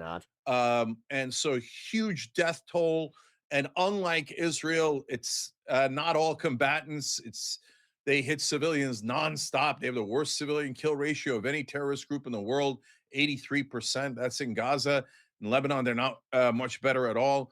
And so wildly disproportionate attacks. So then Iran says, "Oh, okay, we said Lebanon, and here's Israel bombing 80 places in Lebanon, murdering 47 people in the middle of their invasion. We told you, no Lebanon." So Iran goes and says, "Well, we're not going to Switzerland." So then J.D. Vance was about to get on a plane to go to Switzerland, and he hears the Iranians aren't even going to show up. So he cancels. So now the peace negotiations that were supposed to happen in Switzerland today are off. They're canceled. So, of course, Israel's thinking, "Yes, more war. Yes, America, we order you back into war. Okay, you bomb more Lebanese and burn them alive so we can get more war." I mean, guys, that's factually exactly what's happening. And if you don't like that that's what's happening, you should take it out with Israel. But the good news is, like, almost the entire audience now, almost the entire country is on our side. So I'm really talking to like the 3 Zionists left. Hey, Mark and Ben and Laura or Larry or whatever, okay? Maybe the 3 Stooges for Israel. And of course, all of the establishment, all the Ted Cruz's and Roger Wickers and every Republican senator. And by the way, every Democratic senator. "Oh, this deal is so bad. Trump is humiliated if he signs this peace deal." Oh, you wouldn't want to be humiliated, right? Donald Trump, you're much worse than Obama if you sign the peace. Wait, I thought you wanted peace. All of a sudden, Adam Schiff, Chris Murphy, all the other, Chris Murphy, what a great moderate Democrat or progressive Democrat or whatever. And they all seem to be on air going, "Don't do the peace deal. Don't do the peace deal." The only constituency Israel has left inside the country, 97% of it lives inside Washington. There it is. There are 3. the politicians, the consultants, the media, the lobbyists, and the rest of the country. There's no, look, MAGA right doesn't want war anymore because Trump's against the war now, right? Tucker right doesn't want it. The left doesn't want it. There's no constituency at all that wants it other than literally the people working for Israel inside Washington, which is a gigantic percentage of Washington. But the rest of us want to come home. We don't want any more soldiers killed for Israel. We don't want to spend another $100 billion or a couple of $1 trillion like we did. The majority of Americans want this war to end in Iraq. Okay, so but also that's not the only way they're trying to ruin the peace deal. They have sent out every surrogate that includes some of the senators that I just read you, but there's a lot more where that there came are from. some Tillis, like sticking points here that are just like, oh, dude, Cassidy. what are you These are doing? all Republican senators, and of course, fat Fetterman triple. hates the idea I of will. peace, Give me a second. despises it, and Actually, so he's that. like, well, let's go. Why do we help Israel kill more people? So that's Fetterman. Every appearance, he looks like it's a hostage video, but he's crazed and he's like got his suit on. Okay. So that we got the basic information for that. All right, let's see. If this is clickbait, then I know it's clickbait. Fuck it. I don't know if Carville is making this claim just because it gets Libbies like me to get really interested. My ear goes, I want to think about this. He can't stay awake. He's already bored. He can't stay awake. He says he's bored with the Iran war. He's going to, and I'm telling you, this guy by Easter of 2027 is just going to walk away from this job. He's just going to fucking walk away because he doesn't have any idea of what it's going to be like when he comes to grips with the massive, I mean, it's going to be massive rejection of him, anybody that has anything to do with him, anything that he has anything to do with. And he's a soft man, and he gets distracted. He's obviously not well. Holy clip volume, Batman. Yeah, I know. Sorry, guys. Like, I got this. I actually have this down. Dude, this is a fuck with my volume, yeah. He sleeps all the time, slobbers all over himself or whatever. I'm sticking by my thing. He won't last past Easter of 2027 because he has no idea, and they just lie to him. Okay, it's literally clickbait stuff. OMG, is Trump about to resign? All because fucking old man fucking River over here is pontificating on it. I mean, dude, James Carville, like, let's be real. This guy wants to sit here talking about like he could barely stay awake. It's like, bro, pot, meat, kettle. All right, let's go back though. Let's see. What else we got? Italian PM, blah blah blah. Don't care. The worst reaction to getting 60 years in prison? 15 minutes. Nah. Why are people still listening to Carville? I don't know, man. Like, I don't know. It's kind of weird to me that they do. Isn't it? Like, just, yeah, it's weird. Let's see. Where the fuck is this? Where the fuck? Where the fuck?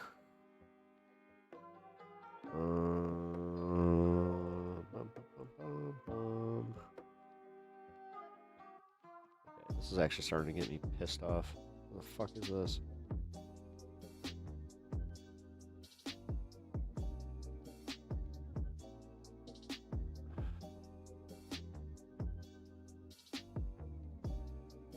Have you heard of the YouTuber Spyro Pyro? No, I have not. What's he do? And nobody else is live tonight. It's crazy. See, CNN's live. That's about it. Speakeasy's live. Oh, that's right. He does his open debate panel. He actually invited me to do that. I'm okay on that. For now. The deal is over. Yes, we know. Who's the boss? Don't care. Where the fuck is this, dude? I'm looking for this Philly DeFranco thing, but it's weird because this is like the one video. Did they take it down? No, here. It was buried. The secret society of billionaires. Oh, weird. That is so weird. They fucking buried this at the bottom of his page. Maybe it's because it wasn't doing well. I don't know. Here. I was interested in watching this earlier. Politicians, tech execs, and podcast pros co-founded by Palantir's Peter Thiel just got exposed. The AI nudes problem that centered around Billie Eilish, Sydney Sweeney, Taylor Swift, and more has gotten even worse. The women's bathroom scandal that blew up and divided the internet. And what's really going on and what everyone's missing with the Georgia gerrymandering that just got killed. Because this is one of those things where all I have to say is check the guy who was freaking out about this. Check his fucking computers now. We're talking about all of that and even more on today's brand new Philip DeFranco show. People that fucking have this much outrage over, you know, a guy bringing his daughters into a bathroom. So there's this huge controversy playing out right now because a dad had the cops called on him because he brought his young daughters into an empty women's bathroom at a rest stop. And the video around this, it's just gone viral with people on the internet absolutely losing their mind. So the dad in question is a man by the name of Tyler Brodsky. And in the caption of his TikTok, which is around 16.7 million views as of recording, he explained that he went to a rest stop so that his daughters could go to the bathroom on a trip from Florida to Oklahoma. Writing, the women's restroom was empty, so I took them in. I'd rather do that than bring two little girls into a men's bathroom full of grown men in dirty stalls. Right in the video, we see a woman, later identified as the store's manager, Melissa, standing in the doorway of the bathroom with a man who's on the phone with the cops going totally ballistic while yelling that his wife and her elderly sick mother, they're waiting to use the bathroom while Tyler helps his daughters wash their hands as they're becoming increasingly upset and openly crying as the man just continues to shout. I'm standing in the doorway of the ladies' bathroom. Okay? My wife, there is a man with his two little girls using the women's bathroom. She is waiting to use the restroom with her mother, who is very ill and who is on oxygen. It's okay. Some of them are just immature. Also, at one point, you have the man suggesting that Tyler should have had the store's manager, a complete stranger, help the daughters go to the bathroom. And he's refusing, he's taking his sweet time. I have two girls washing their hands. You let this lady, this woman is she's a woman. She can bring her daughters in here. She's a manager of the QT. I'm their dad. You can ask her, I understand. And you don't have any business bringing her into the women's bathroom. They're girls. They go to the women's bathroom. This is ridiculous, man. I am so sorry. It's okay. So they leave the bathroom, and as Oh they're wow, walking out, that was we the see manager of the gas station just saying, "I'm so So sorry." it seems like things might start to get physical. The gray shirt. You can video me, okay? And you got a Don't put shirt your hands on me. Yeah, well, stop videoing me. Hey, then. he just put his hands on me. I touched you. I brushed you on the shirt. That's still touching. Yeah, me. that's Don't put your ridiculous. hands on me. That's ridiculous. I got it on This was video. normal growing up. What the fuck is wrong with people? Big deal about me taking my little girls Justifying what he's been to the doing. women's restroom. Because he wants me to take them to the men's restroom. I'm just standing here. Probably a weirdo that wants to see them in there. You have the video end with the man in the gray shirt saying that the cops are on their way. Right, but that is not where it ends, because yesterday Tyler posted an update saying that just a few minutes after the man got off the phone, about 3 officers showed up. One of the officers was talking to me and the man and explained that the situation wasn't as black and white as many people may think. And they pointed out that taking 2 little girls into the men's restroom could be viewed just as negatively as me being in the women's restroom with my girls. So, they try to make sense of it, try to understand both perspectives. But, ultimately there was really nothing that they could do. They did let me know that I was okay, that I didn't do anything wrong. So after speaking with everyone involved, the officers talked to Melissa and ultimately asked the man to leave the store. You also had Tyler give it a big shout out to the manager, right? Melissa, thanking her for helping out in the situation and being so caring with his daughters. And he also thanked the responding officers for speaking with his daughters after this whole thing, reassuring them and ensuring that they felt safe and protected. And then you had Tyler going on to say that this whole incident, it brought something bigger to his attention, right? Saying that since his video went viral, thousands of people, they've reached out to him to share similar stories and dadding. This isn't really about one argument in a gas station. It's about the fact that girl dads and boy moms are often put in a situation where there isn't a perfect answer. Most parents aren't trying to make anyone uncomfortable.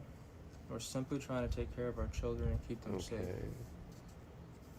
As a dad with 2 little girls, I made the decision that I felt was best in the moment. And also Tyler, he says he doesn't want anyone to harass, threaten, or contact anyone involved. Right? Saying he just hopes that that man, he's going to come across the post, realize what he did was wrong, and prevent him and others from doing something like this in the future. And you had him ending the video by asking other parents and caregivers what they would have done in this situation. And the response here has just been absolutely massive, really on TikTok and any other social platform. Right? And for the most part, you have a lot of people just agreeing with Tyler, saying that he was in the right and he was clearly trying to do what he thought was best for his young daughters, writing things like. The dad who took his daughters to the women's restroom but made sure there were no women inside of there before entering did exactly what he was supposed to do. If you can't respect a dad protecting his children, then something is really wrong with you. And you also had a ton of people sharing their own experiences with needing to take their kids into opposite gender bathrooms or seeing others do the same, right? Arguing that this is a very common shared experience. But also, that was not the universal response. You had plenty of other people taking the other side, or saying that it was inappropriate for him to be in the women's restroom, that he should have just brought them into the men's room with him. You also had others arguing that the guy who called the cops, he was just trying to stand up for his sick mother-in-law, with one user writing that he could have handled the situation better, but added, in fairness, he was trying to stand up for that old lady who didn't feel comfortable going in the bathroom with that man in there. That poor old lady probably has continence issues and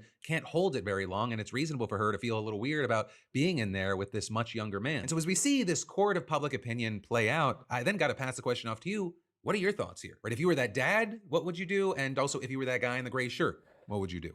Okay, so that's why you gotta love Philly fucking playing both sides on that one. Just like classic Phil DeFranco right there.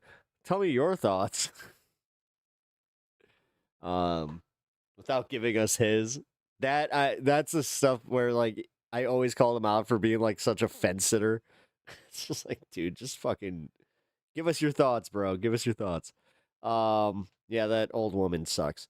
Once that old woman knows she had his daughters with him, no, she was not reasonable. No, she wasn't. No, and the fact that the guy was like harping on it so fucking like bad. Honestly, this is all playing a game where it's just like, okay. Now it's literally like, oh, so this has nothing to do with trans stuff either. It's, dude, this could all be fucking easily solved by just making fucking all bathrooms gender neutral, and just, yeah, you deal with it. Fucking deal with it, you bunch of assholes. So fucking weird. The amount of fucking like attention people give to this. Stop being weird, weirdos. These are the side effects of rampant transphobia. Oh yeah. No, it's everybody literally thinking that everybody wants to see their fucking junk. This is why guys have like pee anxiety. There's like, some dude, some gay dude might come into the fucking bathroom and start, looking at my junk. Dude, whatever. Fucking weirdos, man. Genuine fucking weirdos. And they don't see it either. Those bathrooms aren't singles, are they? No, they weren't.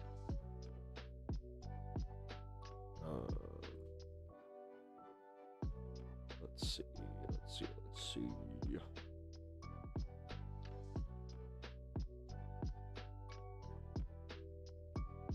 Let's do the Josh Johnson bit here. Please make. Yeah. All right. So this is how we're gonna end stream tonight. Who's ready for some Josh Johnson? Let's end our Friday with some stand up and some laughs. I guess the only problem I have with this though is I kind of want to keep just chatting with y'all. Damn. I just kind of came to that in real time where I'm like, yeah, wait. If we watch stand up, then I can't really chat. Let's keep chatting. Fuck it. Let's keep chatting. I'm a lesbian. I have never thought about looking at other women in the way while I'm just... That's fucking weird. Whatever, man. So, as somebody who has played hockey for, I would say, the majority of my life, not once have I ever done the thing where it's just like, yeah, even like trying to, like, you always like, you kind of just maintain like the weird thing where you just eyes down, focus on your fucking on getting dressed and getting like out of there. Like, it's kind of crazy like how much fucking attention's paid on that shit. Also, I played on a fucking co-ed team where we had a few girls that they had zero shame about that stuff. It was kind of funny. Like, they would make fun of you if you had shame about it.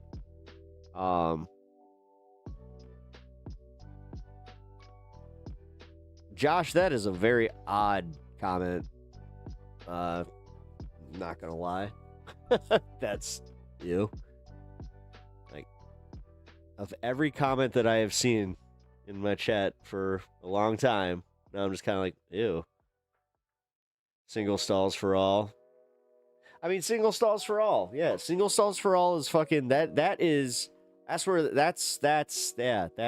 exactly. Single stalls for all.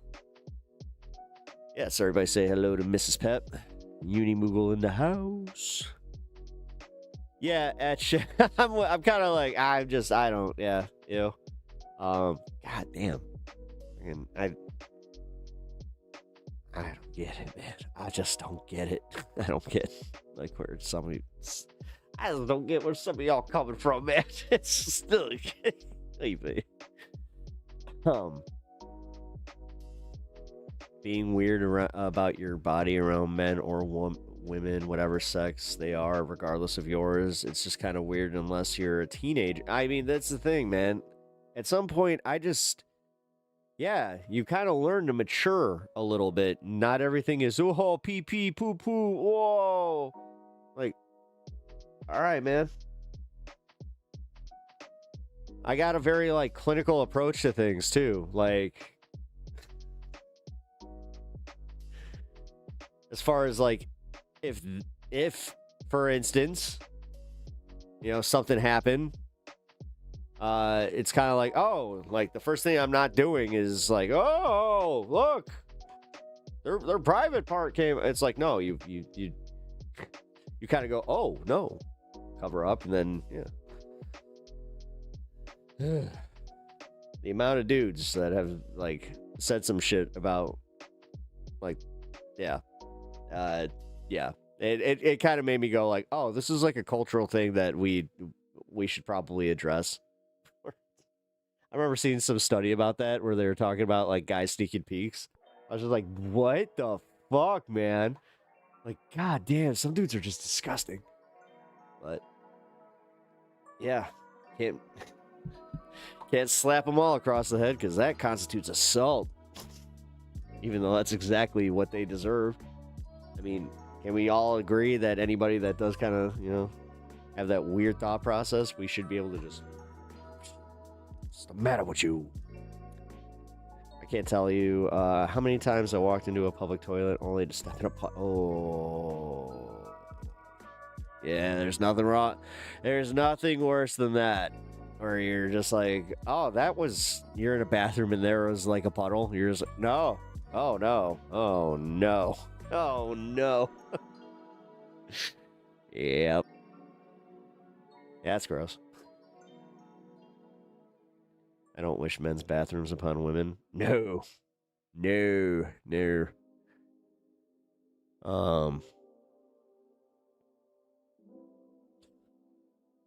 Unless you're like, see, this is so funny. Uni is not above the occasional, like, you know what? Fuck this. You guys don't have lines. Is worse if the puddle. Oh, okay. Well, that's the thing. How do you know? Because if you can feel the temperature difference, that's a different story. If you're wearing sandals and this happens, no. So much fucking no. And yes, if it's warm, then no. Yeah. Just yeah. I am not above that. No, I know you. There's been a few times where you were just like, hey. Yeah, when you gotta go, you gotta go. Oh, literally, she just let it. When you gotta go, you gotta go.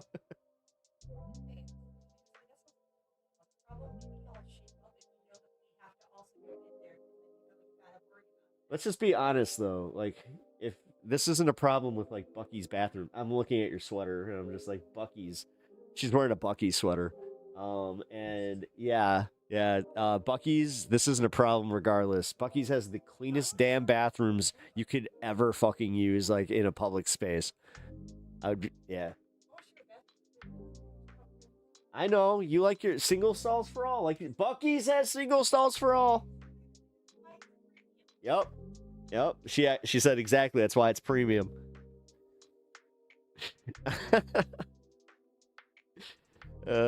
Shit.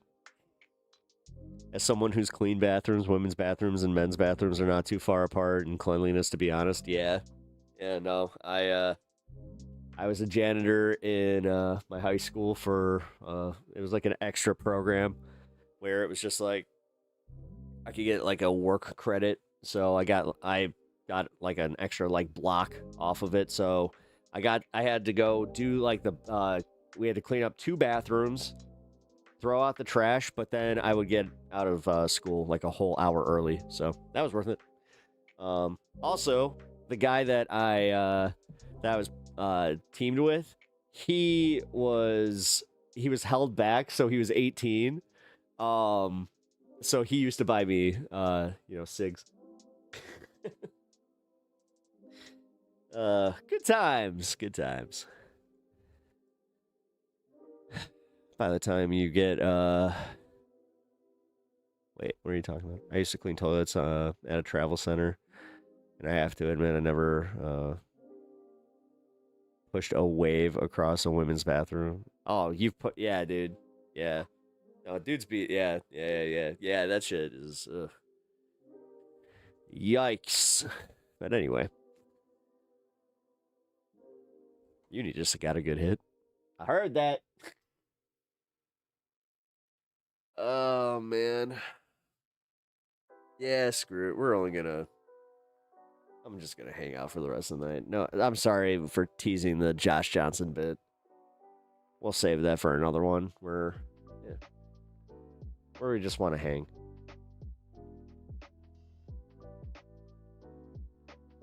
All right, cool.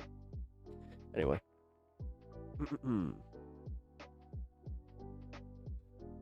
I like how we got on the subject of talking about like public bathrooms. I did housekeeping at a hotel when I was like maybe 19. I had to clean some. Dude. Oh, that's fucked up. I would always leave a tip for my housekeeper. And like the thing is, like I would clean up after myself. Like I remember having a housekeeper give me like a compliment about like how like clean the room was. But then, yeah, I also left a tip, and they were just like, you have no idea. Like, you have no idea. Like, we wish we could have more of this. Yeah. I know how disgusting people are.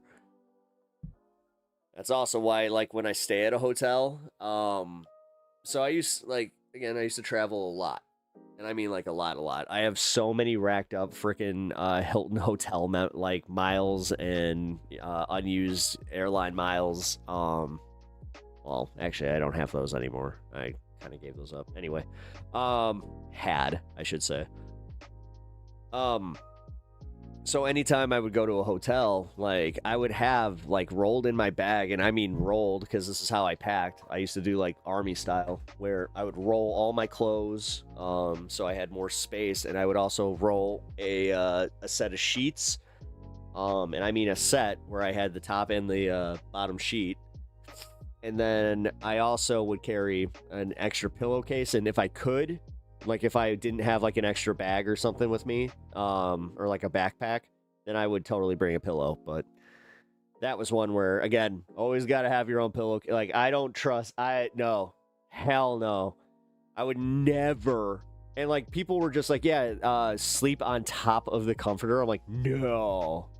Don't... But never use the actual, like, comforter. Never do. Oh, no. No.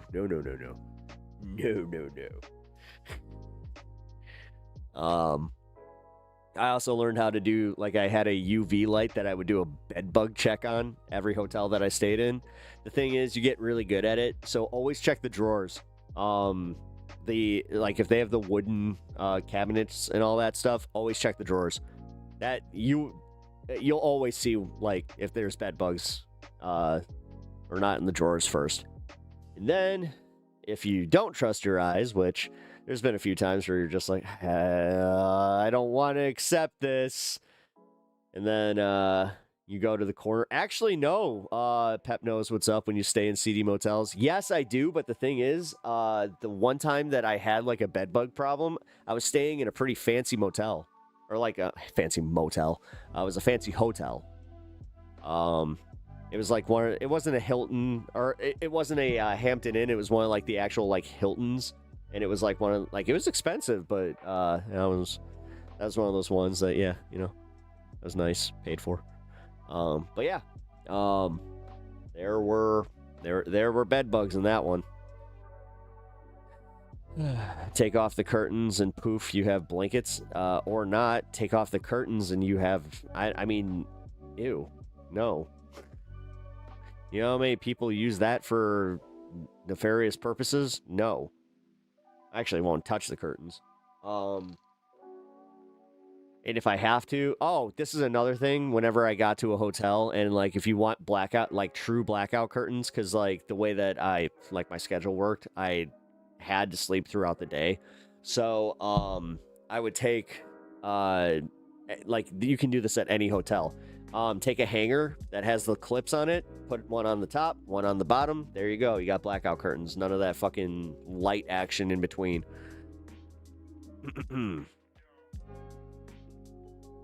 Carrying your own bed sheets seems to be the only way. Yeah. It doesn't matter what you do, they will get into your clothes. No, they won't. Well, I mean, they didn't for me, because I caught it. Like I didn't stay. That was the cool part. So this was also the trick that I used, was anytime that I got to the hotel, immediately I would open the bathroom door. You could always get a good vibe too if the bathroom was like really clean. You're like, okay, there's a good chance that there's nothing wrong with this. But man, if there was like some weird, smuts all over like the sink or something like that, where you can see that little bit of like, what's that? Yeah. No, I would just bring my stuff into the hotel, like into the bathroom, put my stuff in there, and then go do my check. No, I was super cautious about this kind of stuff, because I had heard enough like nightmares, like stories from other people that worked in my industry. So yeah, that was fun. It was a lot of fun.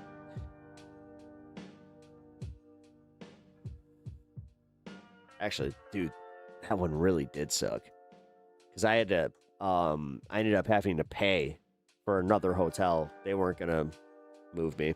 That sucked. So gotta love when they put you up and then all of a sudden you're just like, oh wait, what?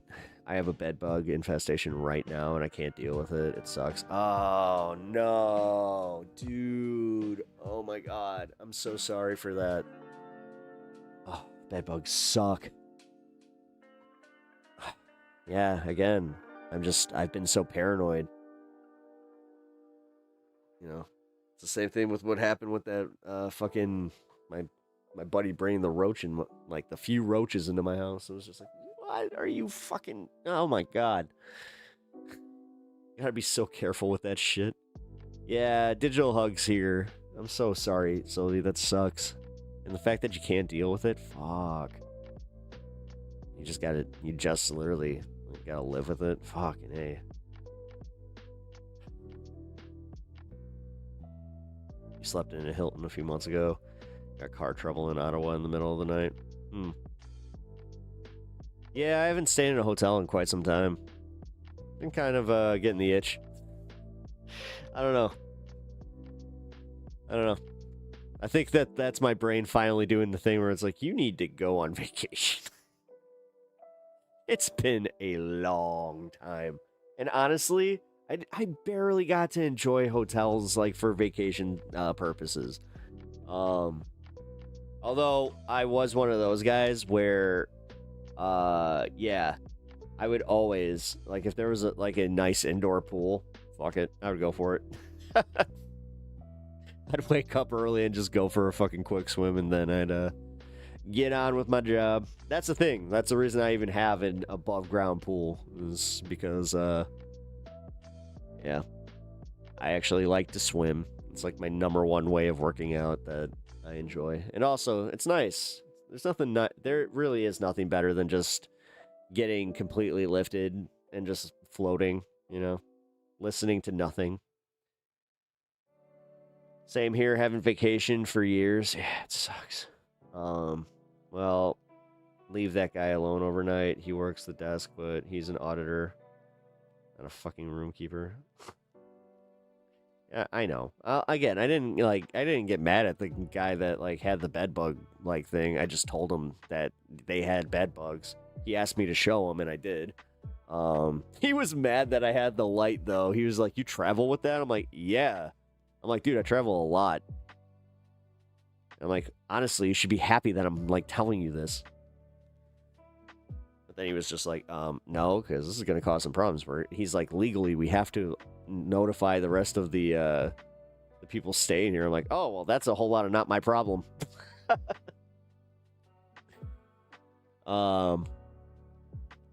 Like I said though, I had to go like find a hotel, which sucked. This was one of those ones where like it was near a freeway, so there was like nothing. So I ended up like 10 miles away from where originally I was, which happened to be right where I needed to be. Yeah, that sucked. And then, yes, I had to pay for that one out of, like, again, I had to pay out of pocket, all because I found bed bugs.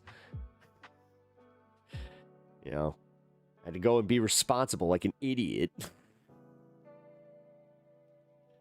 Good times. I love swimming. Great for the back. Yeah, it is. Yeah, it is. Back, hips. Like, I do. This is where I'm going to sound so old, but fuck it. I'm telling the truth. I do some pool yoga. And pool stretching. That used to be like one of the main things that I would do in the off season while I was kind of waiting for, you know, goalie camp. And oh man, if I didn't do that, I don't think I would have been as good as I was. I'm gonna get going, finish making some food, and put on some TV and get some rest. Bob, I appreciate you hanging tonight. Honestly, you're leaving 6 minutes before we are, so you're not gonna miss too much. We're getting to the end of the show here. We're kind of wrapping up, but yeah, you know what? Thank you for hanging tonight. Had fun. This was a fun show. Very chill. Even though there was a moment where yes, I got a little upset about the whole cancel culture thing, which I still hold. I'm not going to revisit it entirely, but I do still hold. We really need to quit it with that shit. Thank you, Pap. Have a great night, all. Peace and love. Jet, all right. Take care. Like I said, I'm going to be here for about 6 minutes, so if you guys want to close out the evening with me, just hang out. I do yoga in a toga. Ew. Lots of flapping. You know, every time that this guy does his poses, you just hear a little flap, flap, flap, flap. Oh, did I see the note in Discord? No, I did not. Note. What note? Oh, wait. Sylvie pre-break notes? Is this...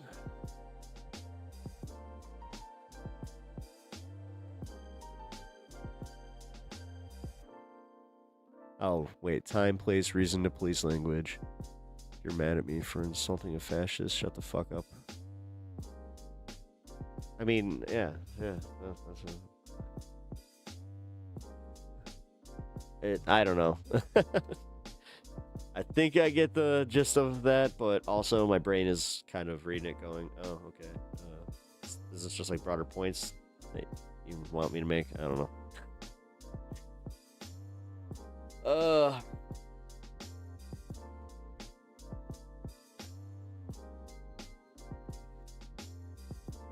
No, this is where I think that I kind of missed this one. This is where like a lot of lefties, I hate to use that like as like derogatory, but you know, this is where like the left kind of takes the criticism of like not having humor and being humorless. It's just basically to say that I agree with you. Oh, okay, cool. No, I got you. Okay, cool. Oh, it was like your summary. I see what you're saying. Okay.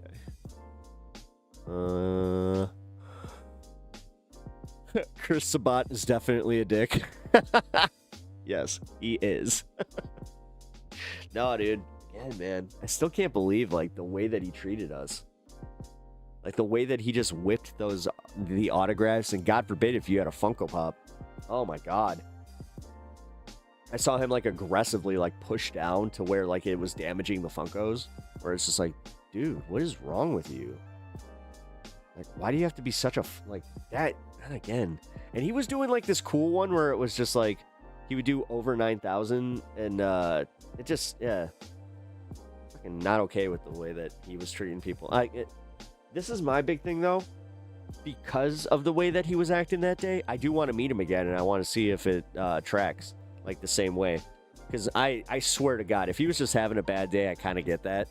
But realistically, I mean, if you're doing fan interactions, try. Not the lefties. Sounds like the Swifties. Sylvie's a Swiftie.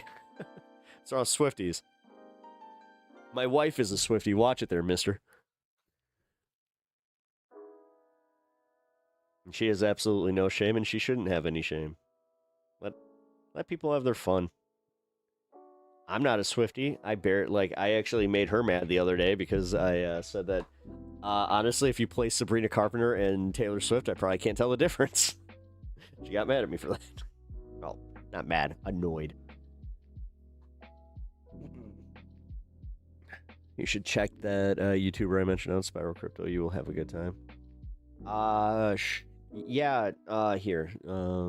Just send a reminder in Discord. It's easier for me. Not a Swiftie. I don't follow billionaires. I mean, to be fair, she only became a billionaire because of her music. So. But you could also argue that there are worse things to become a billionaire, doing. But sleepy Pep. Yeah, I'm a little sleepy tonight. That's why I was like, I'm not going to make it for Josh Johnson and then, closing out the stream. Like, I've done 6 hours a day. We're good. Going into the weekend here. Stop it. I yawn each time. I am sorry. My silly, uncultured husband. That is her. That is definitely her. Her tickets were over $10,000 at one point. Oh, yikes. Damn, dude. Like, I get it. Like, cool. But, damn. Like, what are... That's another thing. Like, who the fuck is paying that? This is kind of like when I was looking at the finals tickets, which, by the way that everybody was like, oh, these are all rich people paying $10,000 per... That was on the resale market, by the way. Like, that's not what people paid. Hey. You're squeezing funds out of somewhere, stealing it from local economies? Actually, no. She, this is something that is... I've seen that, like, the Swift economy's, like, true. Anytime that she goes into, like, a town, like, the economies thrive from it. So. Oh, you'd argue if you become a billionaire, that means that you're doing something wrong? I guess. I don't know. Like, right now, I would argue that someone like her just played the game. She just played the game of capitalism, and she just happened to win. It wasn't one of those ones where it was like, that was her whole entire goal. Like, listen to me fucking standing up for Taylor Swift. But I get it. I understand where you're coming from, and I agree. I think that, we should not have the billionaires. We should kind of, be taxing them. When I say taxing them out of existence, I mean literally just, like, cap all of them. Just be like, okay, you made your billion, yay. I mean, but we live in a different reality where it's just like, ugh. Pep is a Swiftie verified. Even if I was, like, I wouldn't really have shame about that, but I just being real. I don't get it. I think her music's fine. But the way that, like, my wife is into Taylor Swift the way that I am, like, Spider-Man and, like, all of, like, my comic books and with all the lore and everything. Like, it's cool. It is cool. Like, I love people like when they get passionate about their hobbies, and I don't necessarily have to like what they like. I just like seeing people be passionate about something. It's cool. It's infectious. I didn't say it was her goal because you don't earn $1 billion. You can't. No, I know. You think her hands are clean? Even if her funds were legit, who knows what evil things she has seen in the industry and done nothing about. I don't know. The thing is, it's kind of speculative. I'd love to ask her that. That'd be nice. Wouldn't that be interesting?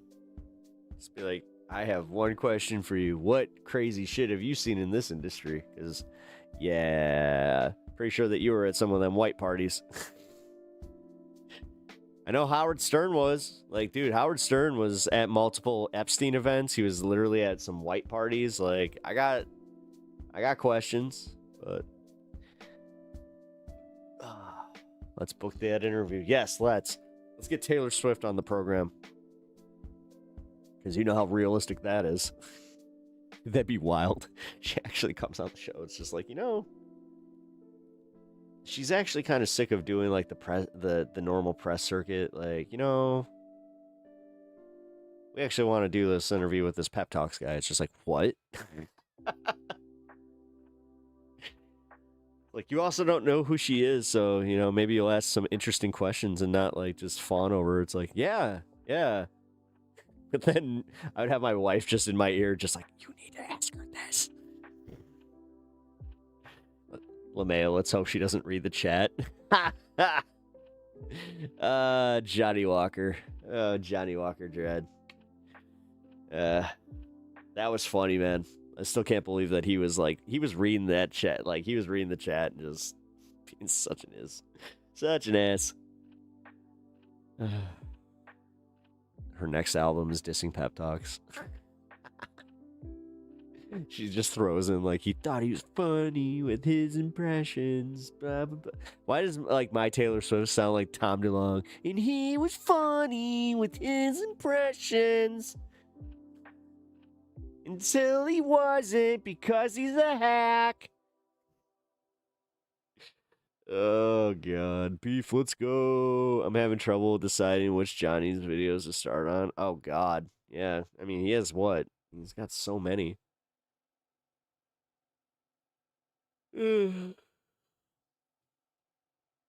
do I need to start a beef with? Let's see. I guess, I mean...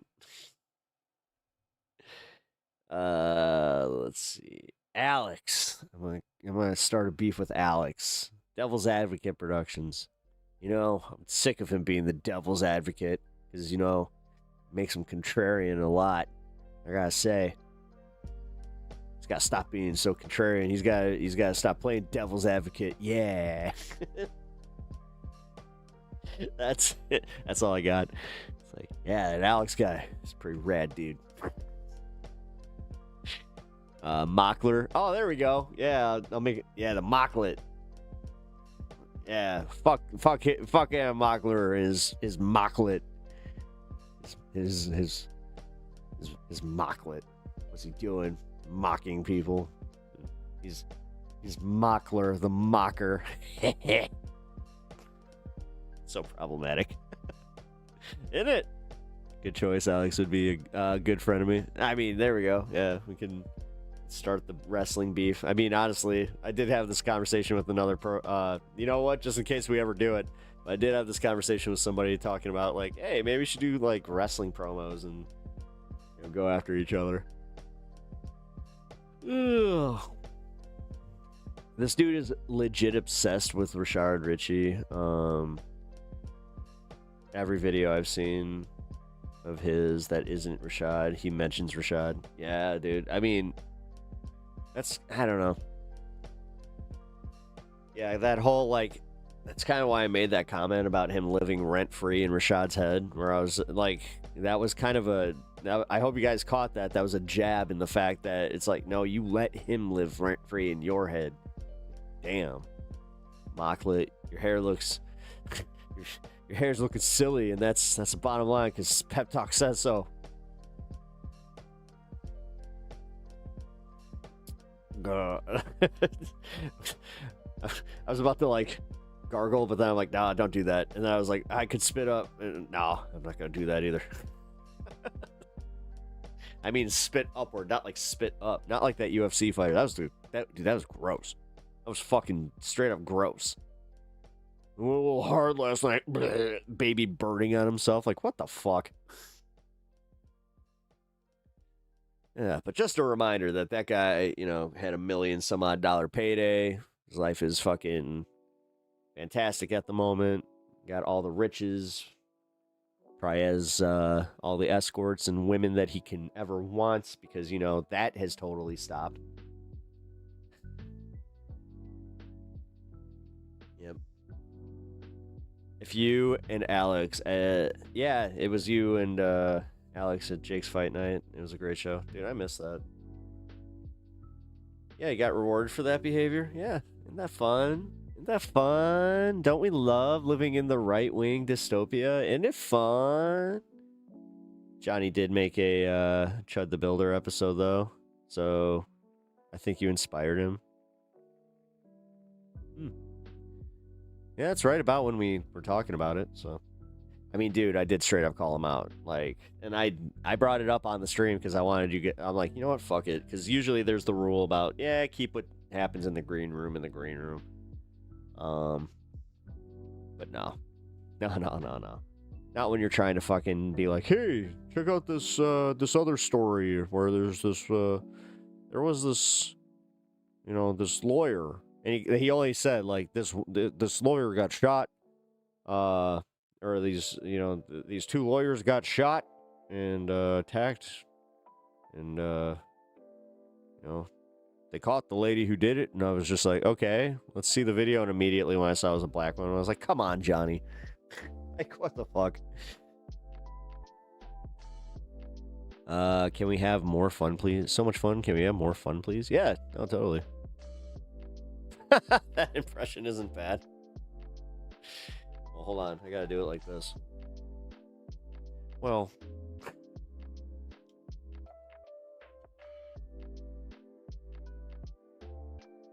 Well, let me just say that Rashad Ritchie, he has another 20 fake degrees that came from his own degree mill. So I had to make another 2-hour video about Rashad Ritchie. Not great, but whatever. Yeah, no, I need yeah, exactly. I need the walrus aviators. I like how that's what you call them, the walrus. He really does look... He'd be so easy to make in that fucking Zootopia movie. Oh, shit. Wait, let me recheck to make sure. It's not even resolved yet, and the evidence isn't available to the public. That's the Gwendolyn case. I mean, dude...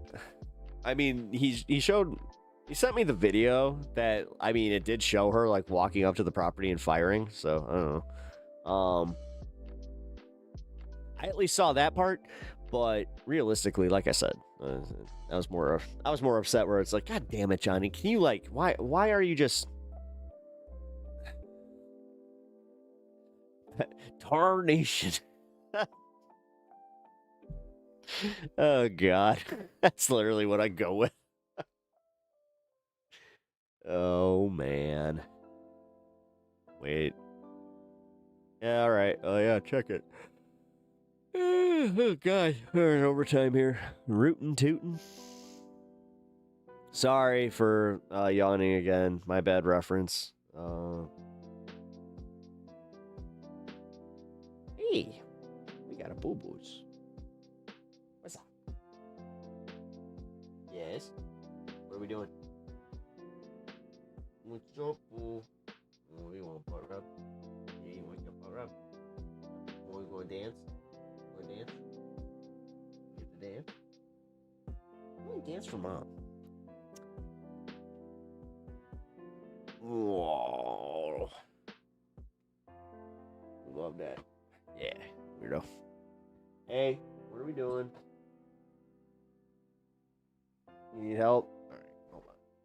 see that? You see that look?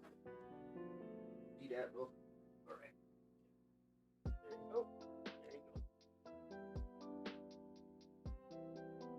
Oh.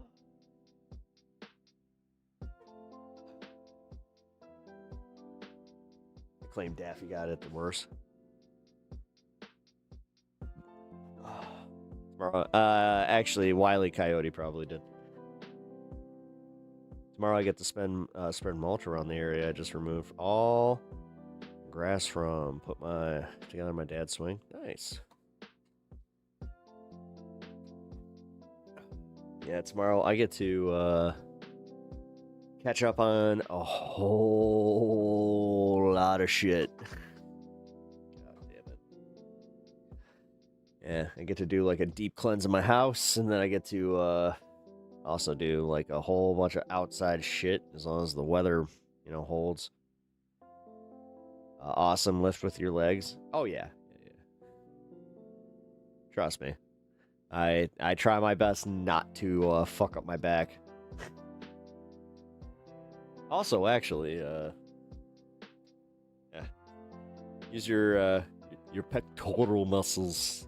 You need to activate your pectoral muscles when you are lifting. Yes, you need to lift with your shoulders, and then you need to bring it up, and you go up, and you give it a push, and you give it a pump.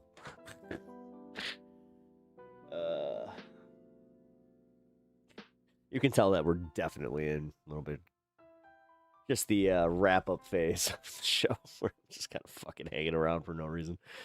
I try to lift with my legs, but it's hard to balance stuff on your feet sometimes. Yeah, no, that is true. But that's what sucks is when you like catch yourself and you just happen to be using your lower back, where you're like, no, don't put it all on my lower back. No, you're just. Oh God, what? Wait a minute, what the fuck?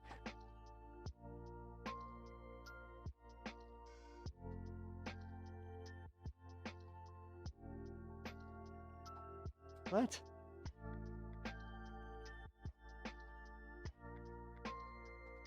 Okay. Sorry. Just got an update on something. That was not exactly what I was wanting to see, but I guess I should have expected this. Well, okay, that makes one of these projects a little bit harder. Damn it. Hold on.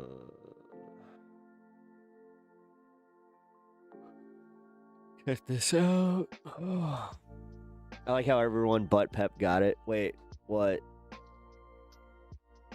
Wait, who said what now? Oh, God.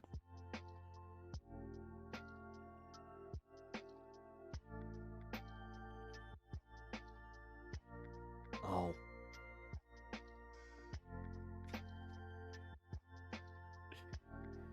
It's hard to balance stuff on your feet sometimes. Yeah. Oh my God. I really did just like barrel right past it. It was like, yeah. Dude, I just Joe Rogan the shit out of that one. Wow. That wasn't just a whew, like an aeroplane. That was a space shuttle. I blame Sylvie. Too much politics got Pep too high. Yeah, that's what happened.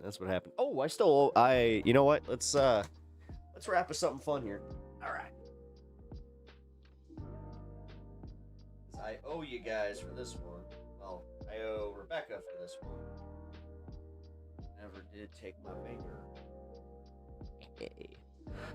So what we're gonna do is we're gonna do that. Roganed it. I'm using that one. I Roganed it. I mean, dude, he literally. I've been noticing this, where he totally misses the joke. Like so many people. Mark Norman, the latest one with Protect Your Parks or Protect the Parks or whatever. Yeah, Mark Norman was totally fucking like trashing him, and he just Well, that's like crazy, man. Like, it was typical Rogan shit, but damn. It kind of exposed that. I think that the Rogan sphere is starting to kind of get it. That was a that was a vase. That was a very fancy vase. It was a zigzaggy vase. He's so stupid. Yes, he is. All right, so what I'm gonna do? My screen's gonna go black for a quick second here. Hey, golden poop. Happy poop. Effing retire. Why is he? I mean, honestly, the podcast is the only thing that he's got. I would say effing retire from comedy. All right, so what I'm gonna do? I'm gonna turn the camera off. I'm gonna keep the stand cam up, but yeah, I want to smoke this with y'all. Let's do that. Whoa, what the hell happened here? There we go.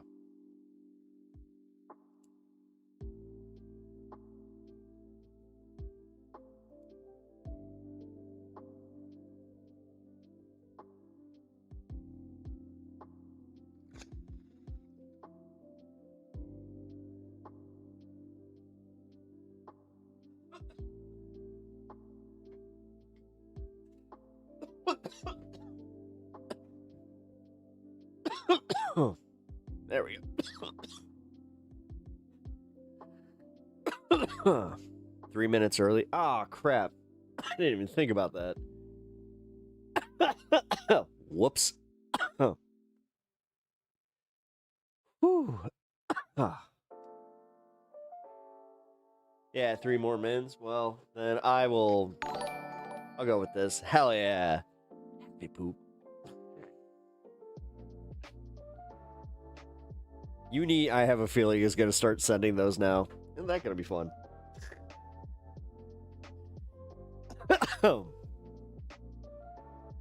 Alright. Also, alright, so let's figure out my schedule for tomorrow.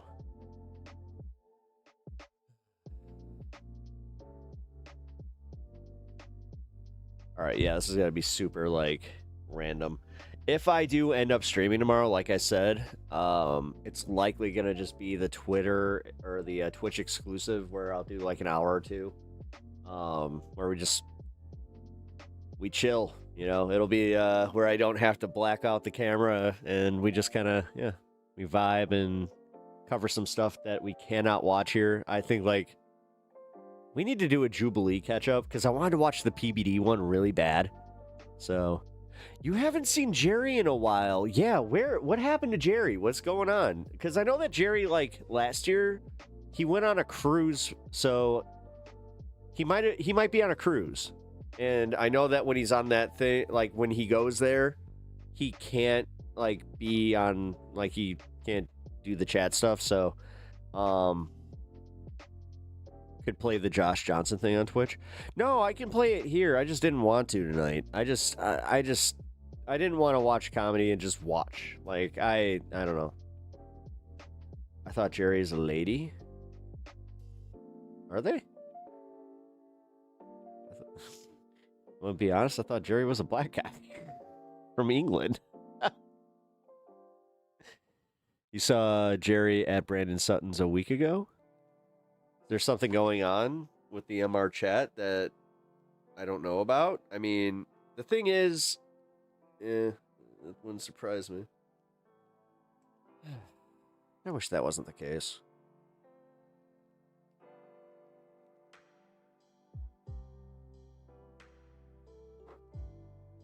I've seen that there's been some chat drama, like, in the recent past, and then on top of it, yeah, I've seen... Actually, I'll just say this. I saw somebody trying to start some shit where I was just like, wow, I hope this does not carry over. Yeah. That would be bad. But then again, it seems like it's just, you know, stuff left over from, like, MR Discord, so... Wait, maybe I'm wrong. I could have sworn that Jerry is a black lady from England. Whoops. This is why I hate the internet sometimes. Well, I mean, it's kind of like how we all assumed that Autumn Leaves was a lady, and then we were all just like, oh. Well, that's surprising. Why does MR Chat have so much drama? I don't know, man. Is it because everybody like does hang out there, but is it like a microcosm of kind of what happened today, where it was just like some people want to be the police there, and other people do kind of like just go, yeah, fuck off. I never watch MR live, and part of the chat. Wait, and part of it is the chat. Yeah. Yeah, I mean, so I watch 5 to 10K viewers. Yeah, they get 5 to 10K viewers, but it's always like, you know, the same 200 chatters maybe. I mean, they do get a decent amount of chat. And also, like, I will not argue that they're, like, somebody tried to say that they're over-moderated, and I disagree. Dude, I got a hair tingle. Look. Ow. Let's get this out. This one hurts. Okay, so lift. Give it a little bit of a... This is how I do it. Ah, there we go. Oh, much better. Yeah, and I could feel that one all the way up to the top of the root there. So I was, yeah, that's I ain't ripping, I ain't ripping my hair out. Fuck no. Keeping every hair I fucking can. Just because I'm having a bad hair day. Jesus. Yeah, Chad's part of the reason I come here. Hell yeah. No, see, that's what I like. I like that. I apologize for being annoyed in MR chat, or annoying in MR chat. Hey, no. Reference frame. No, don't. You're not annoying at all. No, no, you're actually like part of the reason I still like show up.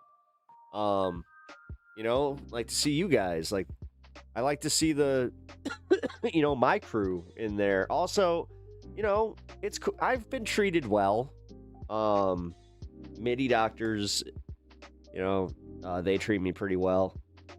They always shout out my show with the rest of the creator shout outs, so I appreciate that. I try not to cause any problems. But yeah, I have to acknowledge that Jesus. That there is a lot of drama. And it's just so silly. You know, but at the same time, I also think that stems from certain places and certain, like, it's almost high school level bullshit, you know what I mean? Like, let's just call it what it is. It's just like people want the drama. You know, they thrive off it. Like, I remember when Autumn got banned, like, it was literally like its own fucking thing. Dude, I kind of like talked about it here. The click system. Yeah. Well, and that's the thing. I've noticed that there is different clicks, because I know that there's the different, like the Discord has its click. The Twitch has its click, which is mostly the Discord people. And then they all talk mad shit about MR Chat, which then some people from MR Chat are still part of the Discord. So it seems like, I don't know. And then, you know, I'm banned from the Discord, so anytime that Sam is like, join the Discord, I'm like, I would if they would like ever, because like they do permabans like right off the bat, and I still find that to be just egregious. I joined the voice chat in the Discord, and those people were ass, really. Yeah, well, I mean, oh, last night?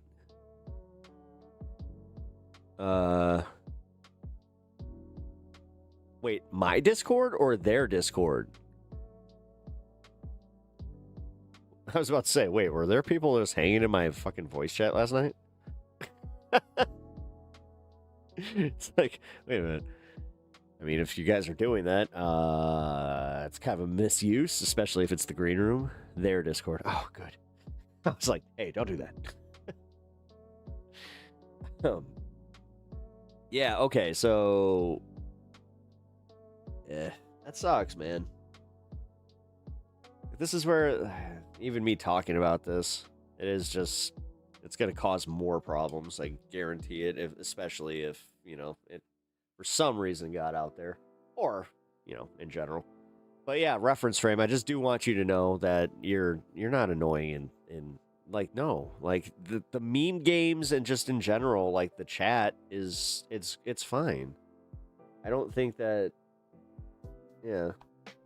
There's one guy rambling, not letting there be any space, and the others making nonsense quips. I mean... Yeah. I'm going to just say this right now. If I see some clicky bullshit happening in my chat, we're going to have some problems. Because we are the click.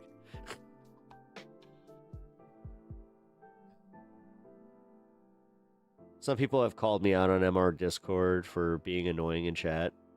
Got me a little... What? Jesus. Fucking A, my God. Oh my God, you fucking... You engage in chat. Oh no. And no. You haven't said anything that's more egregious than anything... Like, no. Dude, if Donald Duck... You know what? I'm gonna call this one. If Donald Duck can get away with doing his bullshit, where realistically, for anybody that's new, anybody that sees Donald Duck's tweets and like his the jokes about crushing on Autumn and all this shit, like, they would get really fucking sick of the double standard because they'd be like, yeah, man, how come this guy's getting away with all this shit? And they don't know that it's a joke. Also, Duck has fun with it. Yeah, no, I get it. Like, I get that it's a joke, but I'm just saying in general, like, it's, I've seen other people just be like, wait, so why can this guy make these jokes? Like, and they don't get it. Which, yeah, again, kind of clicky a little bit when you think about it, because also, to be real, the Majority Report, you know, is not going to grow its chatter base, which it does need to do in order to fucking kind of, you know, grow its community. That's why I think that, honestly, like I said earlier, they probably have had to go to some of these sponsors because they're not making as much on their memberships. And honestly, things are kind of stagnating. You know, they had some pretty decent growth, and then all of a sudden, just kind of plateaued. I mean, I get it. Trust me, I did the same thing. To be fair, they called both of us out. Okay, well, I mean... Well.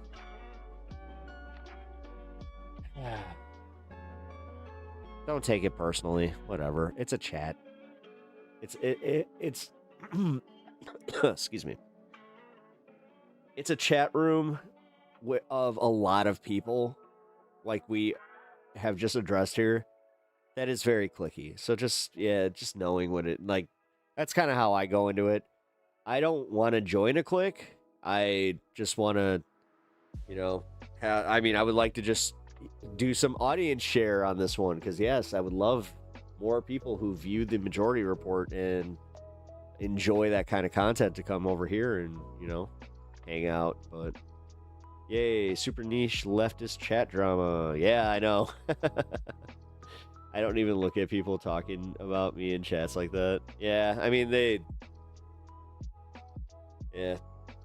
It sucks, though. Like, you don't want to you don't want to be self-conscious about your chats. Like, I don't have a reason to care. Well, I mean...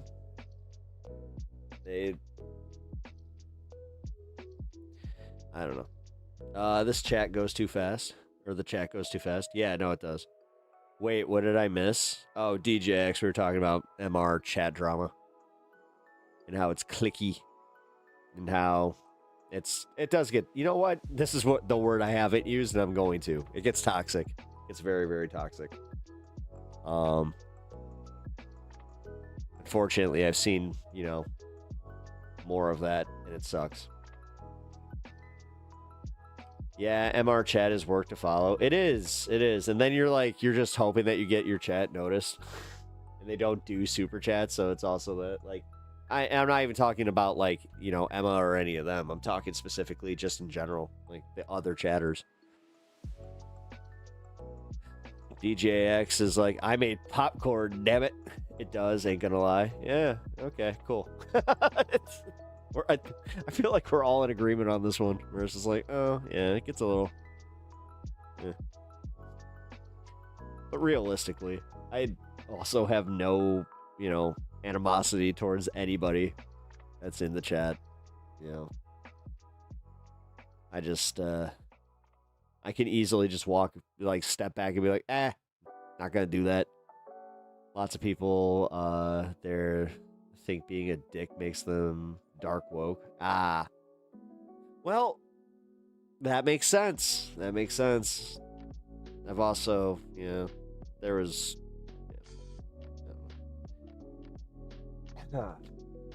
I'm gonna shut up. I don't think that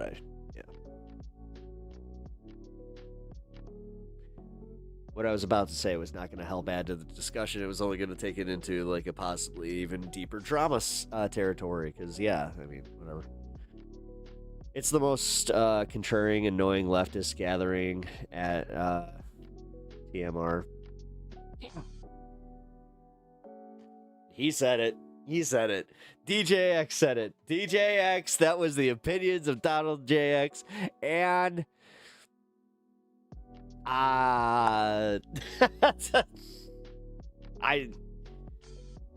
Don't be a pussy. I agree. I had to give myself a pep talk. Now that was meta. Just say it. Well, Pep, you did say you wanted to kick up some drama. Oh boy. Yeah. Okay.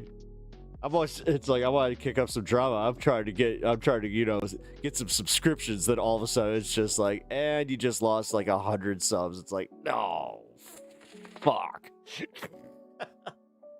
So brave, isn't it? Oh my god, I'm so brave.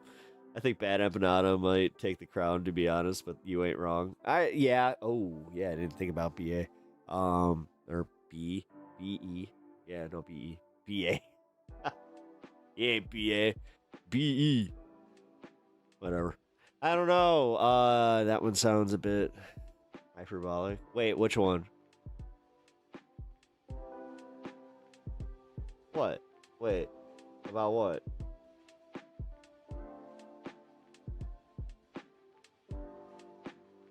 Wait, just him saying contrarian, annoying leftist gather at TMR?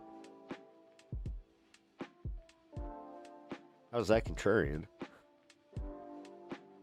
I'm Pep Talks and I approve this message. Uh-oh. Wait a minute. What did I just approve? Oh, God, oh. Gotta be careful with that one. Oh, DJX's take? Oh, I mean... What? I don't get it. What's contrarian about it? Or wait. Or what's... Wait. You plead the fifth. Oh, yeah. Hyperbolic. Yeah, sorry. Dude. Do I have to remind you of what I was just doing, not even 5 minutes ago? Yeah, 5 minutes ago. Oh, no, that was 15 minutes ago. Damn. Blue. You brought up a timeshare? Wait, I bought what? Oh, you're just you said the magic words! Congratulations. That was... you signed a new contract. I said hyperbolic. Fuck. What? Some of you getting mad at me? I'm sorry.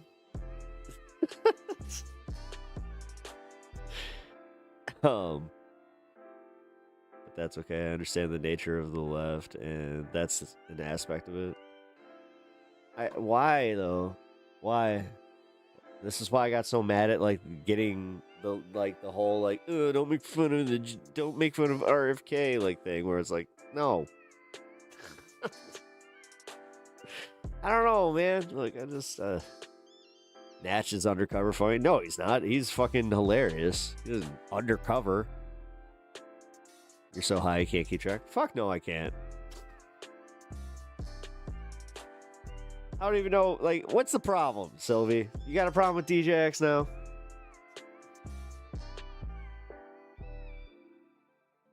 Is there a problem?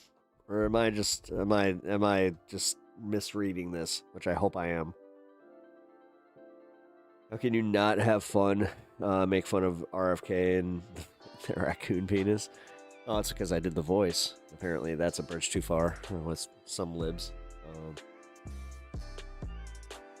Kind of cultivates a vibe where you get into the joke space. Fuck, Rev. I had blocked that out of my mind. Oh yeah, the raccoon thing.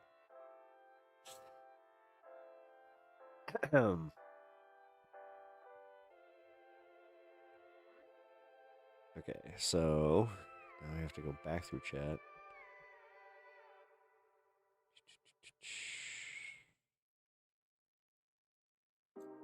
Don't give a shit, I'll say it.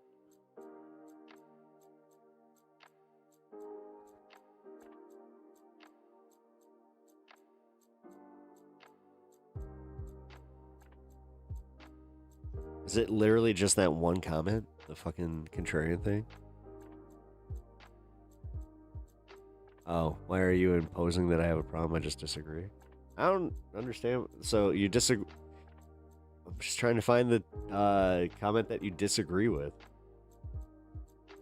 Because you said it was hyperbolic. Just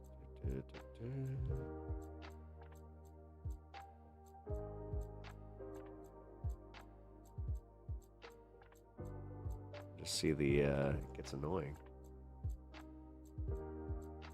I'm reading too far into things. Oh, all right. That's cool. Well, then we're cool. Whatever. Laughing my fucking ass off. We have a good crowd here. Chat cracks me up as much as Pep. Oh, hell yeah, dude. No, as I said, like, we got... This chat's the best one on YouTube. Fucking supportive as shit and hilarious. Some of my best chatter friends are from TMR, to be honest. Yeah, no. I mean, that's where I've met a whole bunch of people. I mean, we got some people that I've literally gotten from Majority Report.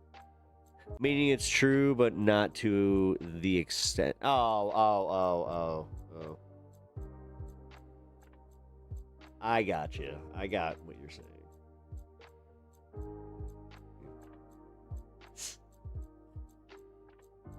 Yes. All right. I guess it is. It's kind of fair to say. Yeah. Oh. Left gets annoying sometimes. Yeah, but so's the right. Both sides this one, except the right. This is more dangerous when they get annoying.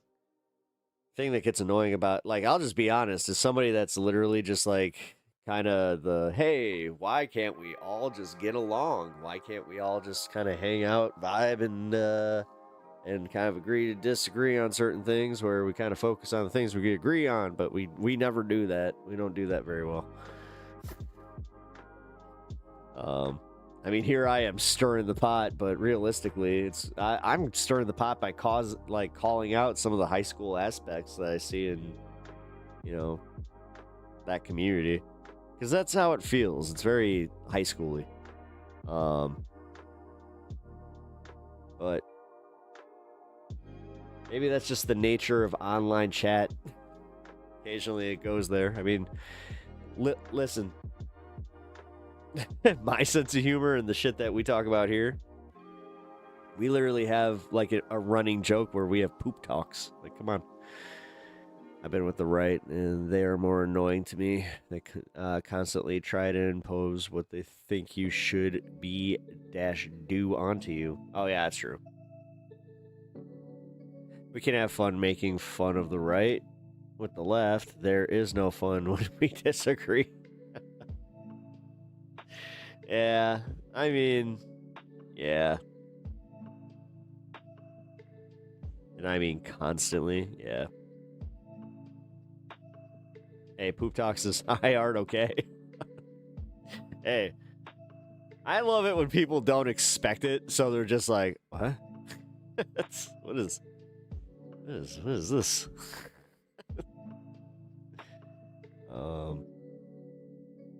If you were popular in high school, it makes sense they would continue the habits into adulthood if they support. I mean, that's kind of, yeah. I don't know. There are a few aspects that like really suck. Like I saw some. Like I'm not gonna fucking talk too much about it. I'll just say that I saw something happening. Like over with a creator from this space, and I was just like, what the fuck? Like I saw somebody stirring the pot, and I was like, dude, damn. Like they were actively shitting on this space, and yeah, it wasn't cool. That kind of hurt, actually, a little bit, because it's like, oh wow, here we are trying to actually do something with this, create a new space for creators, and I don't know, man. It's not okay. And honestly, I think that it needs to be called out. That's the stuff that, like, if you see it in real time, guys, you have to agree. Like, or you have to agree. You have to call it out. Because that shit's not cool. I'm a proud spacer. Fuck yeah, you should be. Like I said, we do, dude, it's one of the coolest projects on the internet that, like, we're figuring it out. Like, we're literally about to celebrate our first year of doing it.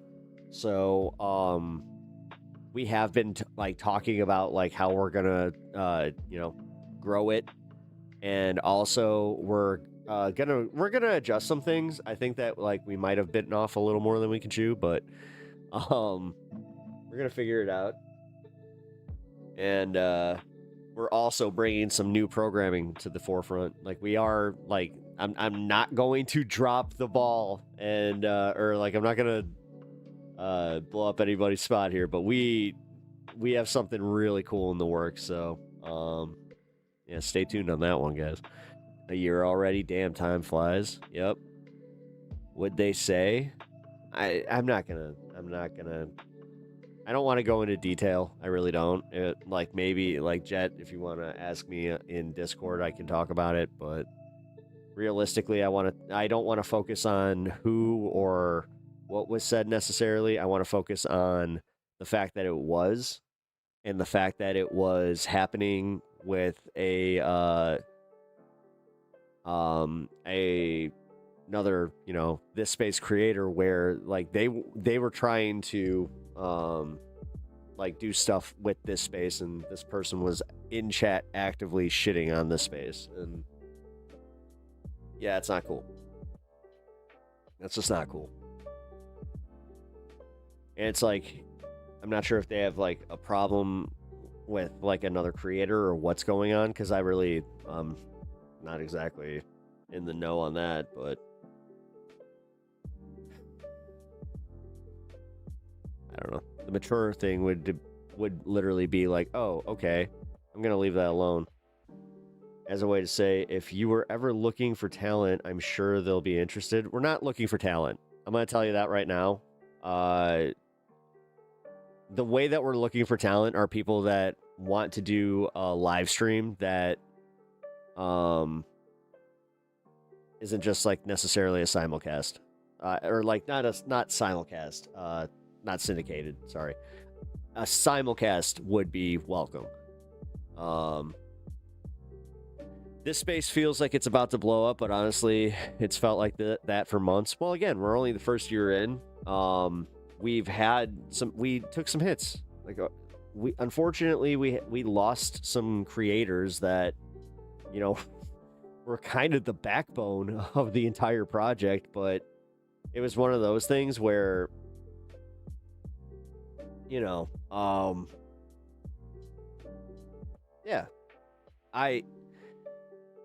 just say it. I have absolutely nothing but love for Letterhack, and I hope he's doing well. And it just, yeah, it sucked when he had to take his break, and it was, yes.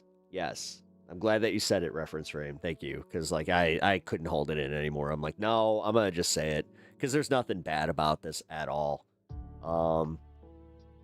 Yeah, no, yeah, Matt was definitely steering the ship, but you know what? Yeah, we got a good crew there. So there's no reason to fret. We like, if anything, it kind of made us reevaluate things and just work harder. Not work harder, but like work harder at kind of conceptualizing where we want this to go. There we go. What are you trying to replace? I'm not trying to replace anything necessarily. So like what's happening is this space has a lot of syndicated content, and there are like, we have the blocks where like we share it with Boston Brian, but part of the problem is like he has his channel to worry about with that kind of stuff. So like we kind of need like a little hook as far as some more exclusive stuff, but it's a big ask, because it like somebody just said it in chat, this space is a volunteer project. You volunteer your time, exactly, and that's, I can't expect everybody to do what I do, yeah.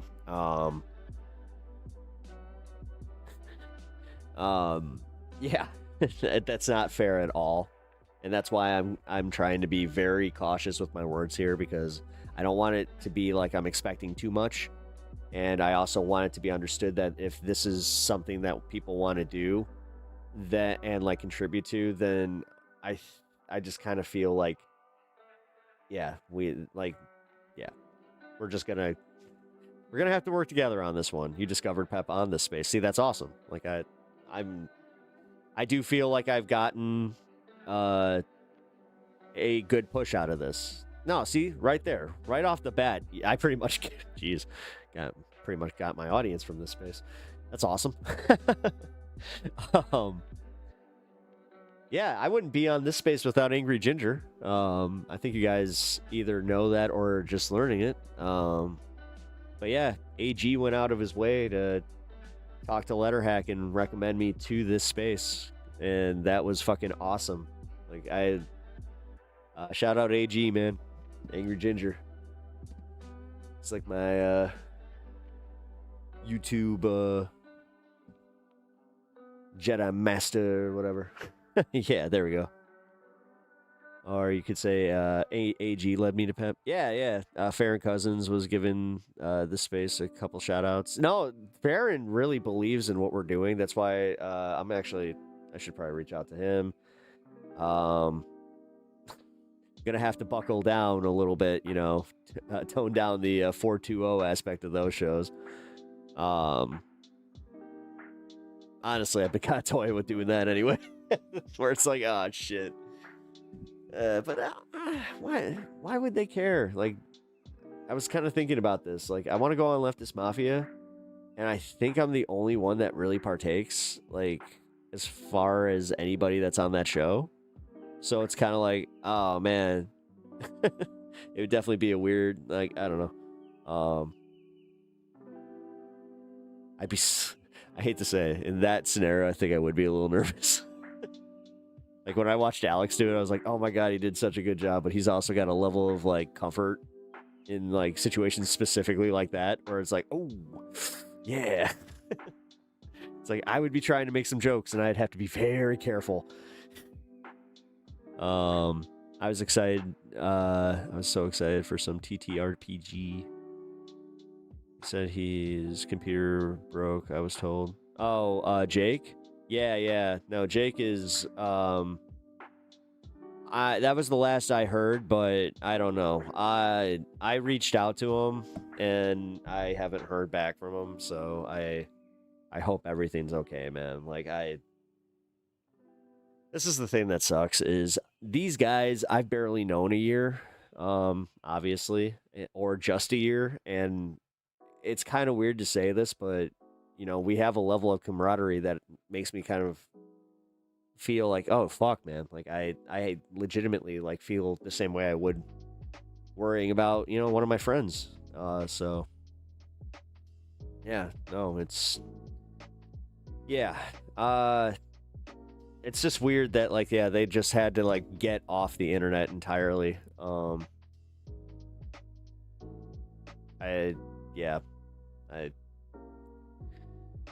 Jake is missed for sure. Yeah, fuck, man. I miss being like, I miss leading a show. I miss the collabs that we were doing. Yeah. And we were right there. The funniest part, like, it's not funny. This is actually kind of sad. We had a bit that was like we were working on, and just, yeah. You know, when he was doing the man on the street thing, like we were gonna make that into an entire thing where we're like, he was trying to convince me to get a green screen. He's like, we could make this really funny if you can like make it convincing that you're in a you know, a really shitty news studio. It's just like, oh yeah, this could be fun. But yeah, whenever he comes back, that's still there. I want him to know this. If Jake, this makes it your way, brother, you have a place to come back always. Just know, like, you will get your, like, we will make sure that the audience comes back and watches your stuff and gets you back out there. Like, man, you were right there, and trust me, I get it. YouTube is fickle, and I think that's part of it. Is like I get it. I can totally fucking get it. Where it's just like, shit, the way he handled vertical trolls was, yes, he actually kind of gave me more confidence, because I was about to quit doing vertical streams, and he told me, he's just like, no. He's like, no, you just have to handle it with a certain panache. And, yeah. Ah, fuck. I hate to say it. A little bummed, but, the bigger point of this is that, yeah, we will prevail, but we will. And this is where I think that it's like going to be really cool, because I think that this is where we can kind of benefit from, you know, just sharing and kind of get it, like, trying to get out there. Like, God, when Matt quit doing Doomed, I was just like, why the fuck? Like, why? Why would you quit doing Doomed right when it's like, that's when I wanted to call in and try and do my whole pitch thing, and I could have been like, I'm a this space creator and blah blah blah blah blah, and it would have been good for, well, actually that would have been better for like helping me. Let's be real. Matt had a bad time with Doom. I know. He mentioned it. No, dude, he mentioned that he was kind of going crazy, and then on top of his like, he's got his job at Wired, and he's like, no, like, I get it, man, I get it. And then on top of it, he's a dad. Like, that's a lot. That's a fucking lot to deal with. You know. But realistically, yeah. Broader point is, I think that, you know, we created something really awesome. I still don't understand what y'all are trying to do with this space right now at all, because your language has been very vague to me and I can't make the connections. What do you mean? What do you mean vague? We're literally trying to do like a TYT light. I mean, is it... Yeah. You know? Well, Sylvie, what's your recommendation? Like, how can we be more clear with our messaging? Andrea's levels, though.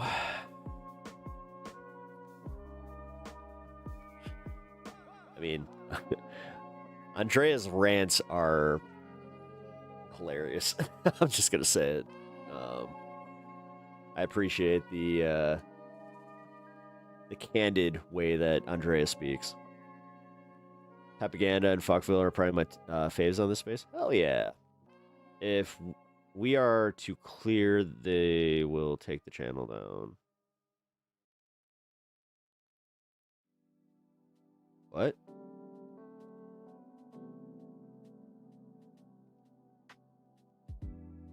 What do you mean? They would take the channel. Why would they take the channel down?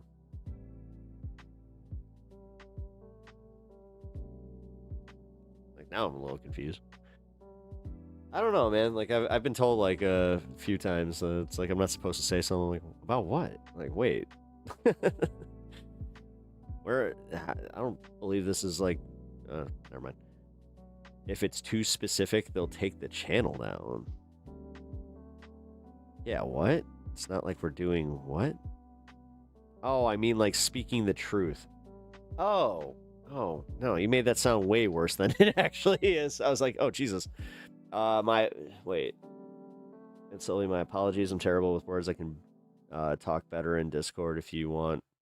Yeah. No, Jed, it's all right. Don't worry about it. Yeah, no, I'll hit you up after the show wraps. Or here, yeah, hit me up on Discord. I'll do that. No. I was like, what? What do you think we're doing over there? No, that's not the case. Made some good Doom videos. She's blowing up. She got like 3.2k on her last one. Nice, hell yeah. Omega 5-star. Or Omega Star. I'll have to check out her content. Jeff always picks unique and interesting stories too. I can only give so much attention right now because I have to. Well, yeah. So, you have to get to work. That's right. I forget. No. So realistically,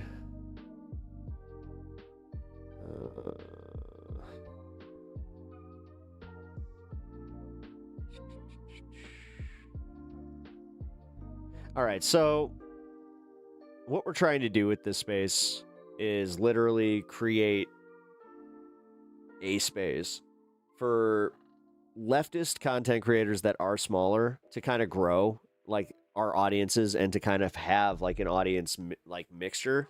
But this is the problem that I've noticed personally is and I'll just gonna be as candid as possible. It's kind of hard to do when they keep their audience even with their live streams over on their channel, so we kind of need at least like a show where they can at least, I don't know, like do maybe an hour exclusive even once a month. Like, this is the type of stuff, and it would make it easier too to like kind of get these things going. And also like where, you know, I mean personally, I'll just be again candid here. Monday, we might have bitten off more than we can chew on that one. Like, I understand like what we want here, where we're trying to do like a news story, and like our like wrap up on the week. Like, I do like that a lot, but because we have so much syndicated content, sometimes it becomes repetitive. So like, I get it, man. The one thing that I have noticed, and I have taken the chat feedback, is that there is a lot of syndicated content, and they want more, you know, exclusive content. Like, but this is the thing. Somebody made a very, you know, it's true. It's all volunteer. Like, we're all volunteering for this. Nobody makes any money. Nobody gets paid here. And unfortunately, with this space, there's no real way to like separate donations or any of that kind of stuff. And it's just, it's literally to share growth, you know, and to get people to other people's channels. So, and especially like with smaller creators who put it, like Dieter, Alex, all these guys like that they put in the work, man. You know, full-time jobs, and they're still fucking putting in the work. That, you know, it is almost done on a hope and a prayer though, where it's just like, well, maybe someone will notice. You know, like realistically, you need to have that angle to keep doing this, where you're just like, I hope it does, like one day kind of pick up. This confuses me more because I offered that one dude as talent, and you said that you're not looking for talent, but here you are saying you're looking for someone for a dedicated slot. Well, the thing is, we're trying to figure out, number one, would they like how. Like, number one, Sylvie, I don't have any control of this. So, you know, I was pretty much just told that at this moment we weren't, because we're trying to reevaluate what we're doing. It sounds like you actually, like, Sylvie, it sounds like you have a bug up your ass because I didn't fucking take a look at the guy. Now I'm starting to get a little annoyed. Okay.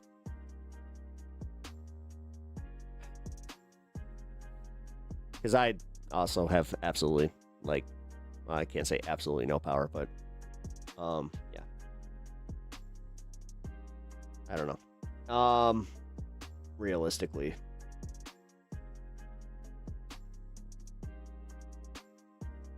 I tried to get Blakely to join this space, but I came to the conclusion that they didn't want to volunteer. I'm confused.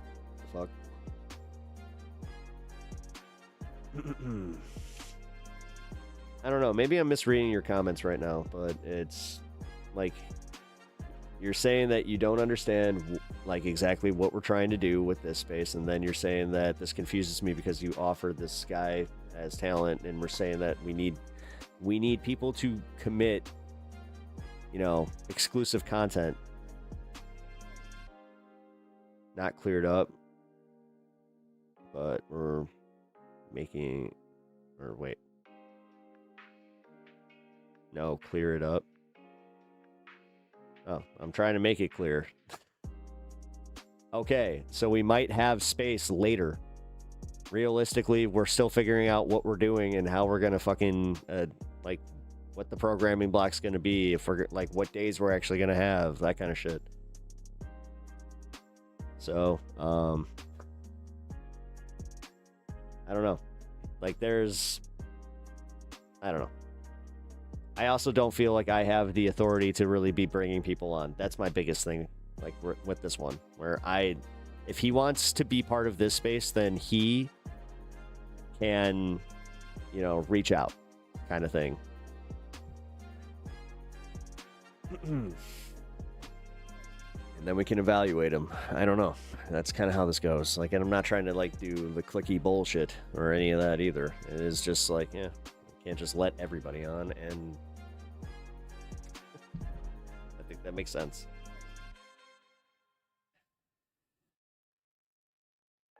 But what was his name? I'll check him out again. I'll be real. You know, had some shit going on. Not just like all this, but handed over the keys to this space to you. I don't want them necessarily. I don't like. I like Andrea. Like for all the decisions for this space, I like to defer to Andrea. She is like the one who built this project with Matt. I mean, I'm more than happy to volunteer my services as like an assistant captain, if you will, or a player coach. Like if I'm gonna use hockey analogies for this one. Because yeah, no, I also like, that's the thing. I Matt, from my understanding, is like coming back at some point. We're giving him his time. So Andrea is smart. Yeah, she is. That's why, again, I like to defer to her. Plus, we all like, because we are like a collaborative, we kind of like, you know, it's almost like democracy. But yeah, we're gonna have a mod meeting soon. Yeah, I kind of heard about that. I want to make it clear, I wasn't trying to push the guy. It was just a confusion because the language was contradictory to me. How?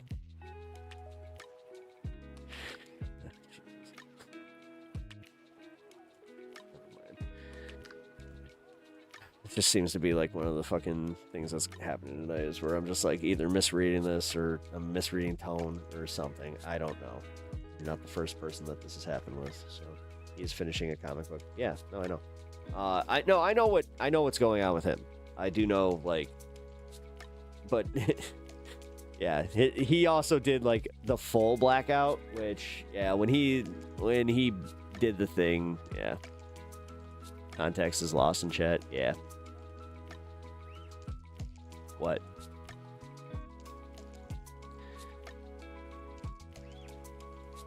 Was Pep is like 30 yawns in. I mean, I'm passing out yet. No, I kind of like. I don't mind doing this. I am riding a fine line where it's like, no, I'm gonna. You need sleep. Yes, ish. But tomorrow's Saturday, and I got nothing. I got no commitments tomorrow, so I'll be able to sleep. Andrea is the sole reason why I had to accept that TYT was failing. I kept giving TYT the benefit of the doubt until Andrea finally convinced me. Yeah. I heard that she was definitely big on that one.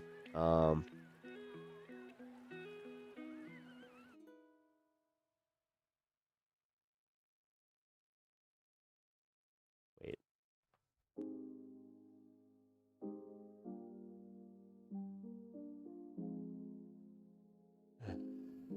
Wait, Sylvia, am I actually like misreading that? Like, I thought you were pushing for that guy. Like I don't know. Like, I don't remember much about it because honestly, I acknowledged it and then went, okay. I asked about it and asked where we were at with getting new talent. And then I was kind of told, like, we can, essentially take their number. Kind of funny enough, the way that my application process is going for technically a third gig, where it's just like, hey, well, hold on to your application until, we might need it. It's just like, oh. So, yeah, don't want to do that. If I believed in karma immediately, I'd be like, oh, fuck, well, now I know why that's happening. But, yeah, literally, no animosity or anything, but, sorry, I think that what happened is I read your comment specifically about, like, what is the whole, like, what are we trying to do? Like, it's confusing. I don't know. I guess I took that a little personally, because I thought that I've been okay at, trying to sell it for what it is, but I don't know. It is a good time to thank all the mods here and from this space. You guys do good work. Oh, fuck yeah. Shout out to every single one of you mods. Everybody that contributes to this program and this space. Let's see. No, and I want to keep this constructive because, like, no, Sylvia, I value your opinion and I want to know, like, outside of obviously bringing Dude on, like, what can we do to kind of be clearer on our message, and what can we do to kind of catch some eyes, as they say in the biz. That's not what they say. Oh, God. Contacts is lost in chat. Yeah, no, it definitely does get lost in chat. But, realistically, like I said, I'm trying to... I don't know, I'm taking some constructive criticism. It's Friday night. I'm fucking chilling. I just don't want to talk about this here. Oh, okay. It feels like a lot of what I want to say is getting misconstrued, and I don't know where the connection is lost. Okay. Well, I mean, if you want to send it privately, you're welcome to do that too. But that's fair. I don't know. Well, then, outside of Sylvie, what do you guys think? I will take a few recommendations before we wrap up the show here, because, I mean, it seems like all you guys care, like, about, this space and, like, succeeding. Oh, you got your sneezes, boo? Damn, dude. 4 sneezes.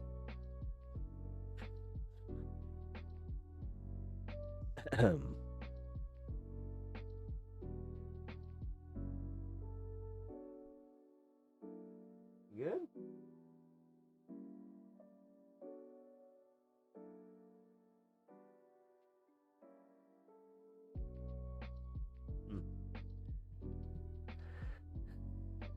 I've said my thoughts mostly.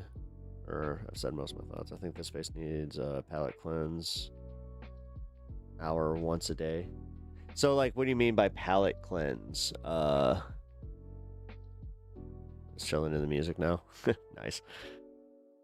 That's always nice. Where, you know, there's a little downtime. You know, at least there's not like that awkward silence. Or as we call in the industry, dead air. Because I'm cool, because I'm in the industry. I'm a broadcaster. Yeah, that's right. Like a non-politics show. Well, that's the thing. We were trying to do that. Like, we have been trying to do that. Like, you know. But then somehow, some way, it always does kind of turn into politics. Like, question, could I see the cat? My cat is, I don't know. No, you really can't. Although you can see the dog.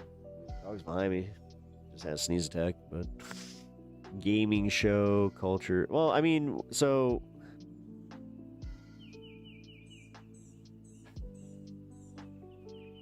okay, so yeah, I all right. Because I'm thinking, yeah, we could probably do a culture show. Man, okay, so yeah, what I would have to probably do is reevaluate how. Because I do 2 hours on Thursday or on Tuesday. See, this is where I'm already playing with fire. Have everything very finely tuned as far as my timing. So, even if it was political or politics bingo, okay. Yeah, something like that. You're legit good at this. Maybe it was going to broadcasting school. Maybe it was Maybelline. Yeah, well, I like to think it was a little bit of both. You know, that Maybelline definitely did its job. But I don't know. I think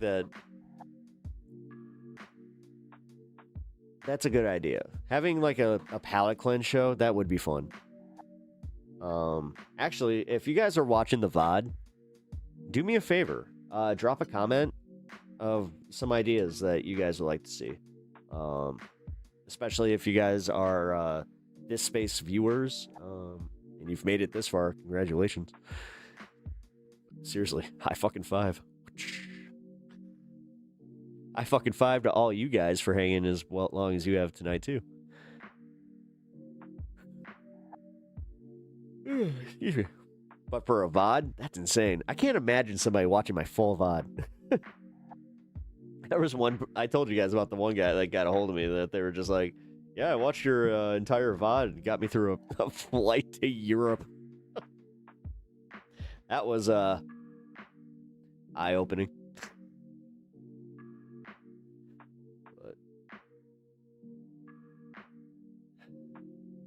I'm also trying to this is where I do a lot of my good work, though, is when I brainstorm kind of like on the fly here. I'm just like, maybe other hobby stuff. So,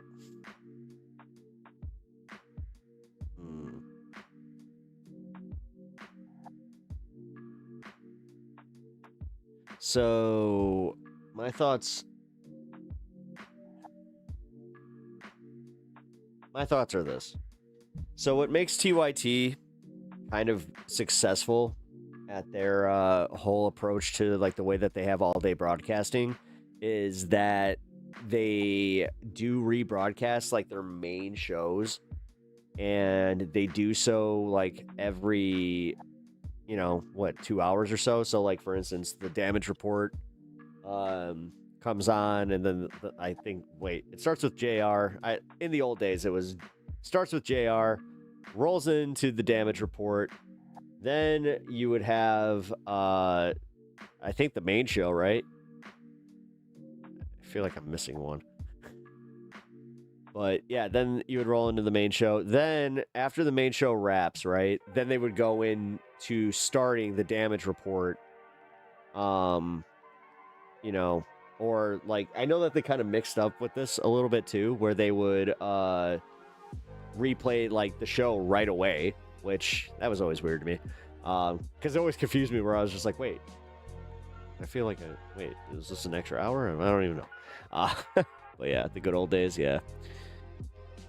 Love you, Big Yahoo. Jesus. The good old days. Yeah, the good old days. It only works if your VODs are all captured in one place. Well, that might not be a problem. Like, especially, like, so... This is where I have a problem with it, is actually, like, I'm definitely going to come across as having a bias, because it's like, I do a 2-hour show on fucking Tuesdays, so I'm like, yeah, you know, we should probably rebroadcast that at least, like, one time in the day. It's just like, no, people get enough of me. But I think it's about structure. I don't know. What do you... Okay, I'm going to ask a few questions here of you guys. And so when I start Pepaganda, like, I don't know.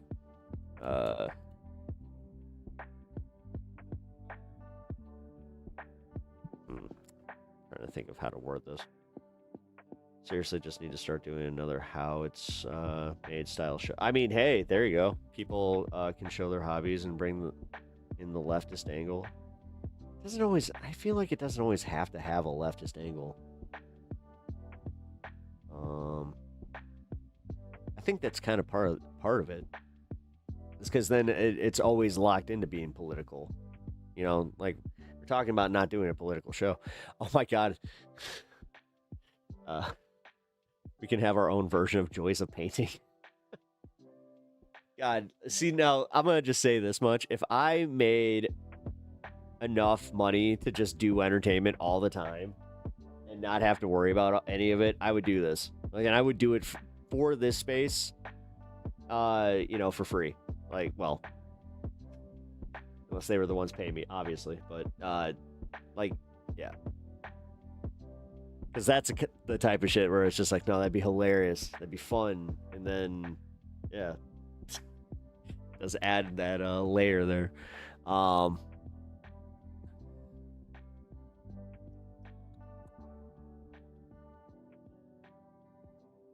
feel like Winnie the Pooh. Think. Oh, bother. This week we are going to the Nike factory. Ooh, shit. That's fun. Bob Ross painting minis. Yeah, well, I don't even have time to do that.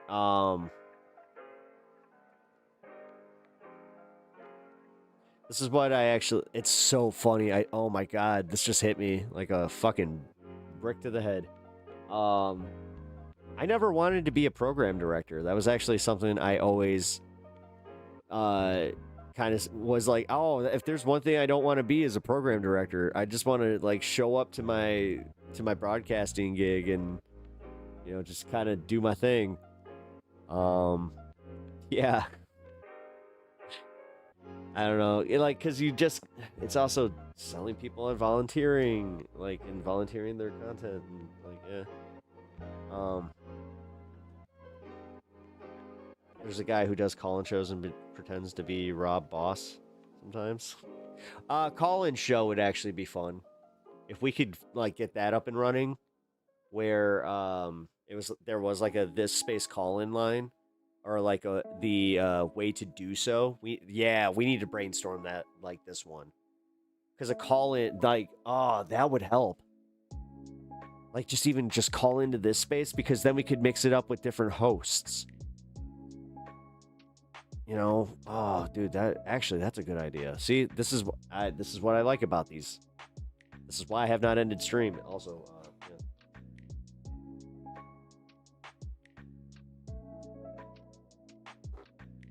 like a debate show.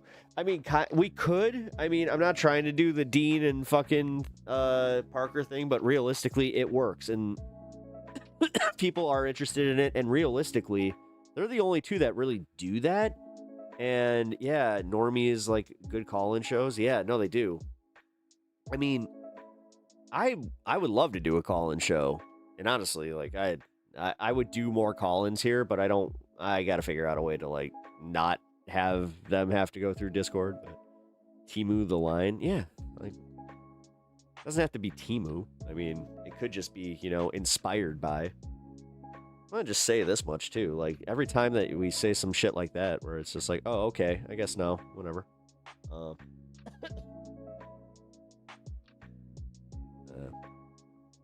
Yeah, I guess we are just Timu TYT. Man, I really am taking shit personally today. Leftists love the line. I mean, oh, we could do Love Line. There we go. Oh, that would actually kind of be funny. Do like a leftist dating show. Now, shit. Huh. The Space TYT. Fuck yeah. But, I mean, I guess I have to start wearing a suit, and then I gotta, you know, tie my hair back, and for a comedian, you sure can't take a joke. I know. I know.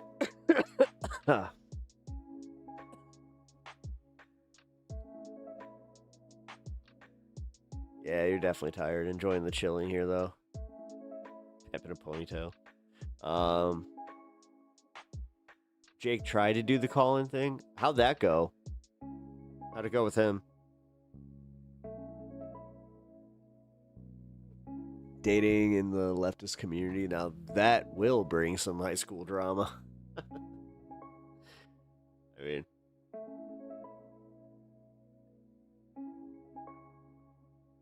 Need someone to talk about pop culture or something. People love that. I mean, Alex does, though.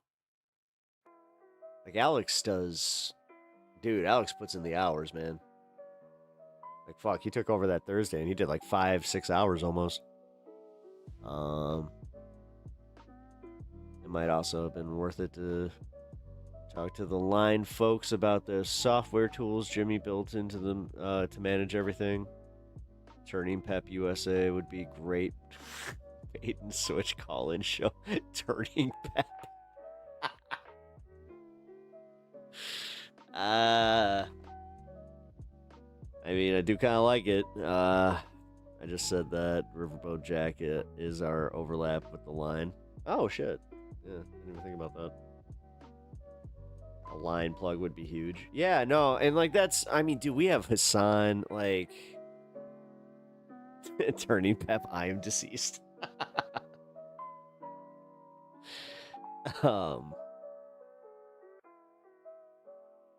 Okay, so no, I like that.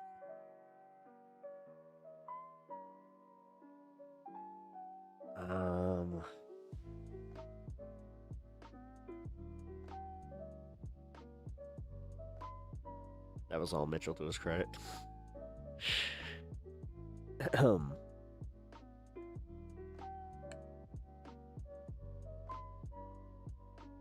I'm just thinking, like, the biggest thing is consistency.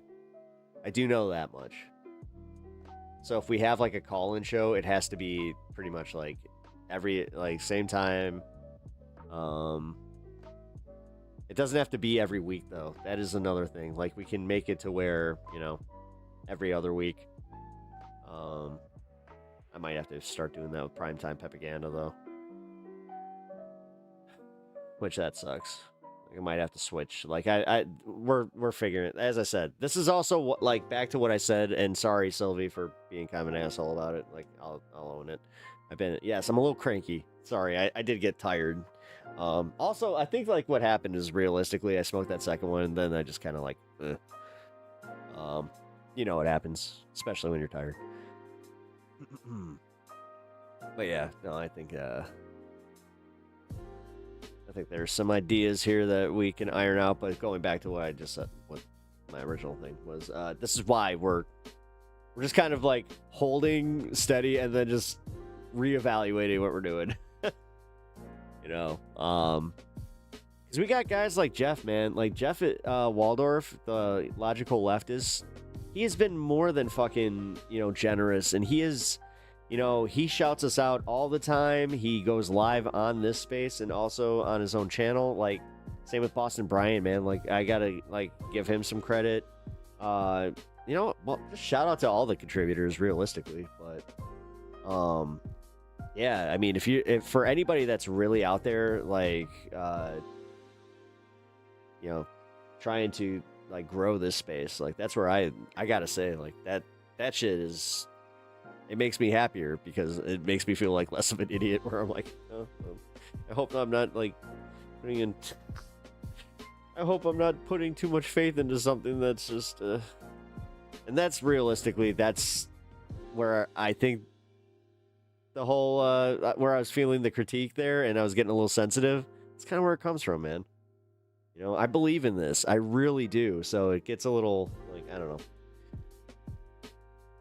I guess I'm a little sensitive over it, which is weird. I'm not even sensitive about my own channel that way. Riverboat Jack would be the one to contact about signing up the call-in thing. She works with another collective that has a call-in system. Okay, I will make sure that we can get in touch with her. Yeah, I mean, that's another thing. We got to get, like, I know that Riverboat has offered to actually come on the show. Yeah, I need to do that. Jeff is so organized. I love it. Yeah, dude, he is very, very good at what he does. He inspired me. He definitely inspired me. No, I know, Jed. Like, yeah, no, I know. Thank you. No, I'm weird about reaching out to people to collab. I don't know. Like, I don't know why. I need to get over this. It's time. There's no excuse. There's nothing that I should. Yeah, I've just been weird about it. What about Political Punk? You know what? I need to reach out to him. I'm actually, like, that'd be crazy because, again, I've been watching him for a while. Like, he's a good dude. Like, just in general. Like, so I need to reach out to him. Fuck. There's a bunch of this I need to do. And just starting to kind of realize it too, where I'm like, oh shit, yeah. The reason I'm weird about that one is because I totally meant to do that like a few months ago. Yeah, he's just too late for East Coast. Yeah, that's the thing. Yeah, he starts, his show super late. Although, you know what? That could carry us into Pep After Dark. This space, After Dark or whatever. I mean, that's assuming if he wants to join or anything like that. I don't know. Because, yeah, we also lost Visora as far as, like, her content. Because, I don't know, like, at first I thought she was taking a break, but I don't know what's going on. In fact, I try to be active in her chat sometimes, but it's always way too late for me. Yeah. Zero overlap with other groups we see. I always thought that GNN would be a perfect fit. I think that he didn't want to join. I'm pretty sure it's been. Yeah. Now I do feel like I'm talking a little too much inside baseball, but I'm pretty sure that he didn't want to. I mean, I'm friendly with GNN. He's actually part of, like, he's in my Discord, and I helped him a little bit. He helped me a little bit, and yeah, it was actually weird. Him getting his whole thing with YouTube helped me get through mine, which in turn helped me get through his, because it was technically a different way of doing so. So, I don't know. It was cool. Shout out GNN, Galactic Streamlord over on Twitch. And is he Galactic News Network on YouTube now? I thought they changed his name. Which, either way, Galactic Streamlord over on Twitch. Does awesome VTube news content. Fun vibe. Funny ass guy. Not been able to catch a full show though. That kind of sucks. Because, we stream, like, he's literally streaming right now. I was just about to say. Yeah, he's demonetized on YouTube. Oh, that's right. I forgot he got demonetized on YouTube. Dude, that sucks. Yeah, see, I worry about that. You know, I try to keep it. That's why I try to keep it tight. You know. Top Call-In Studio and vMix Studio. Line also has these custom coded tools by Jimmy, which he uses Cloud Code to vibe code them.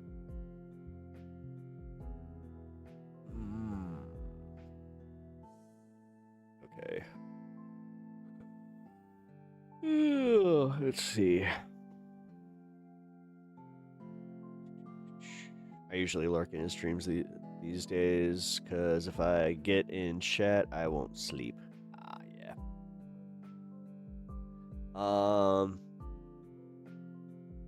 Okay, I'm just gonna copy paste those to our producer. Thank you, Sylvie. I appreciate that. Okay, so Call-In Studio. Oh shit! Yeah, that actually might work, because it does say it works with StreamYard. Alrighty.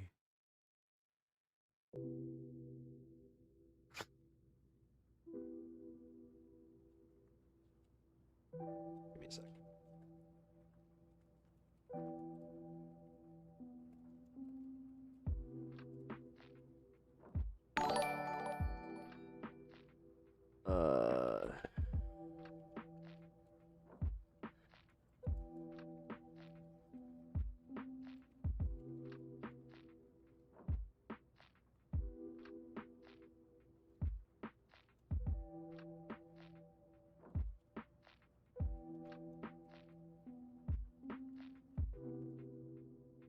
All right, there we go. What is this weird emoji delivery? Oh, I don't know. I think that's the bits. Like they do bits now, kind of like they did over there. Yeah, so it does have fees attached. Ah, shit. So money is needed. Shit. Yeah, you can't charge people to call into your show. I mean, I know some people do, but yeah. Okay, that kind of sucks.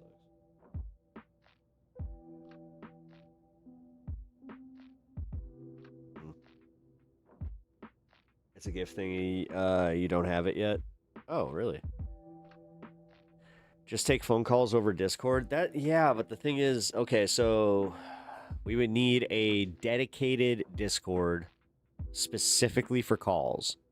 I think Skype isn't Skype like not a thing anymore? Yeah, I think Skype folded, didn't it? Zoom and no. Video call, no. I'll just say that much. Having even the option for video calls, no.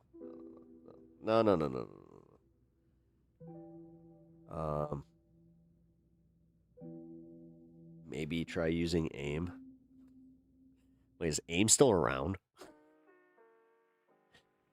God damn. Google Voice, Google Meets. Yeah, last time. No, that's the thing. I used to use Skype to call into Bender. I mean, I think I've talked about this. There is a episode out there where I called into Bender through Skype, and we talked about CM Punk and wrestling. And he told me, like, we ended where he's like, I'm gonna let you go, otherwise I'm gonna make this show all about wrestling.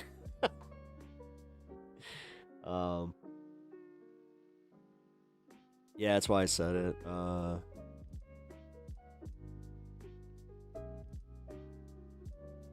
No, I know. But I think that's, yeah, I thought Skype folded. I don't know.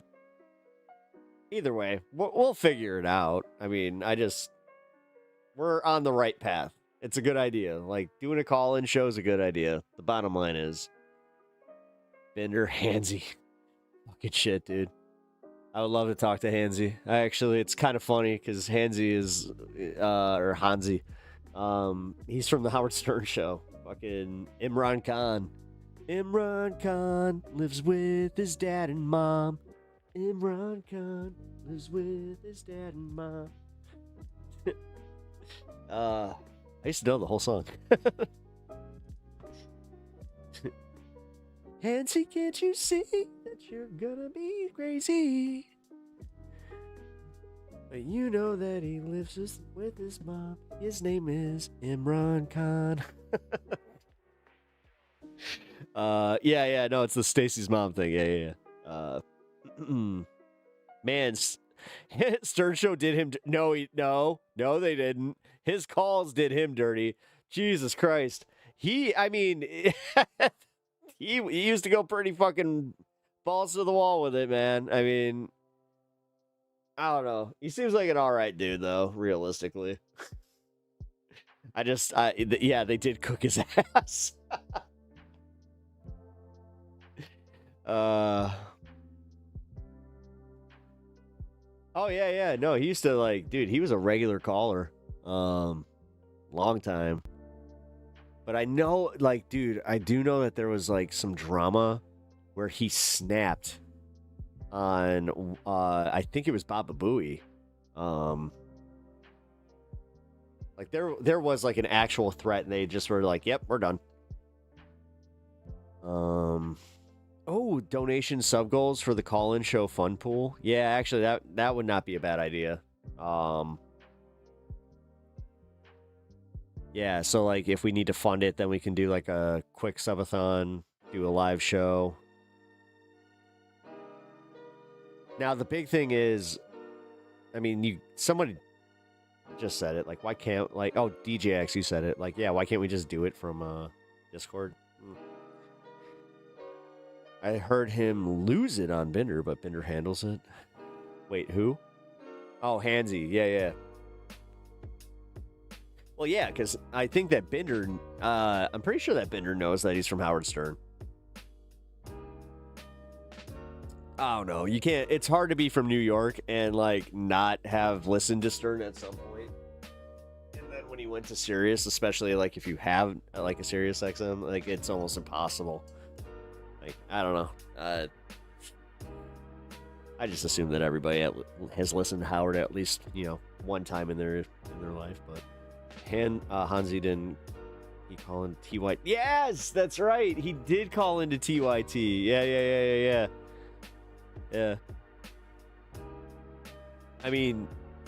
Cenk just goes for it, doesn't he? He just every fucking troll, they can get under his skin like that. That's insane. Yeah, Hansi mentioned it every 2 minutes. Okay, yeah, that makes sense.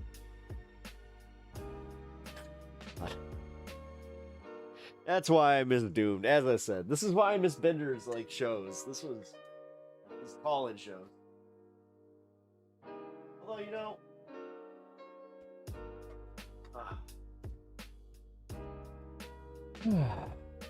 never cared to go back and watch it. Oh, yeah. Cenk played dumb. Oh, he plays dumb. Yeah, well, Cenk.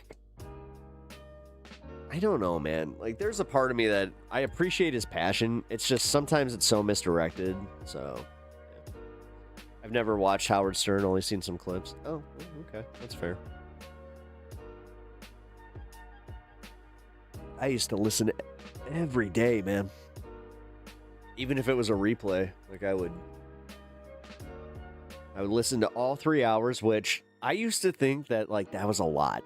I was just man, yeah, he does a long ass show. Sometimes he would do 4 full hours because the news would go long. And I was like, wow, how's he do that? And then now I'm just you know what? Bet Howard, I'm gonna double that shit. Doing the length of 2 Howard Stern shows today.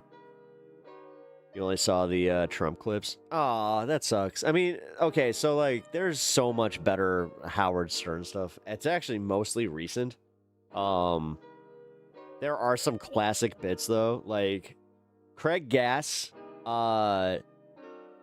doing Gene Simmons to Gene Simmons dressed as Gene Simmons from Kiss is one of the funniest fucking bits that has ever happened on radio.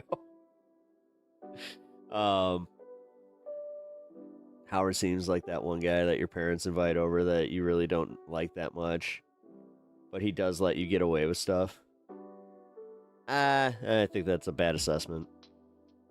I mean, from your first, like, I guess, yeah, just your, first take on him, I guess. But, no, realistically, I think if you did listen to him, you'd be surprised where you'd be like, oh, shit. Like, I'd say he's more like the guy that you think you wouldn't like, but then you kind of realize that he's a lot smarter than your parents and that he's also, like, for some reason, he is, like, a lot cooler.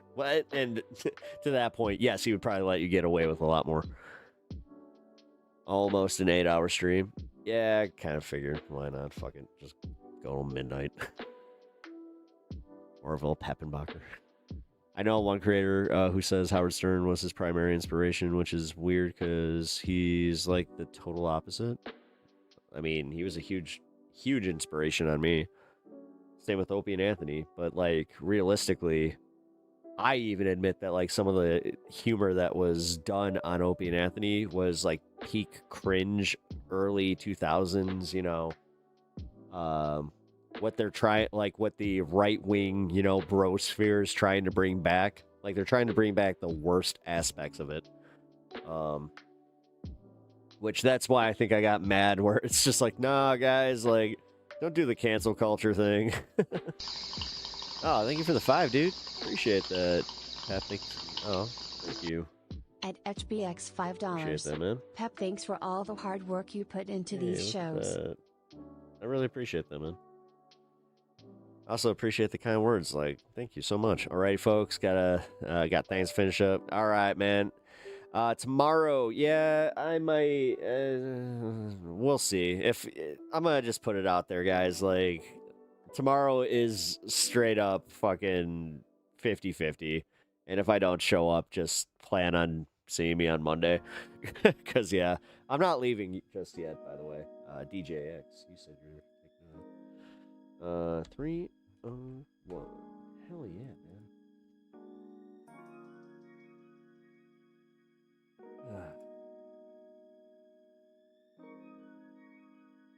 Wait, what? Oh, right.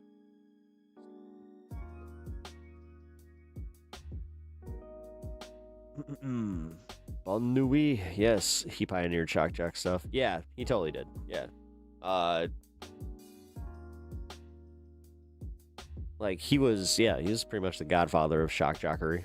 But the thing is, he was also the godfather. Like, everybody focused on the shock jock stuff, and I think this is why I might be good at doing this, is I never really focused on that as much as I focused on the technicals of how he would talk to his audience, how he would break down, certain segments, how he was very open with his life, and like how you could tell that he just didn't have like that weird mental block that a lot of performers do, where they're afraid to get too personal. So he would talk about like the stuff with his, mom and dad, and just like all of it. Like, I don't know, man.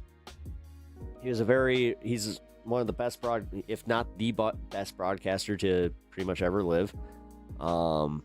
Yes, obviously he had his shock jock and like cringe ass moments, but dude, he almost won the fucking governor's, like, he was almost the governor of New York, and he did it as a joke. He had to suspend his campaign because it was actually like he was gonna win the primary. He was like, oh no.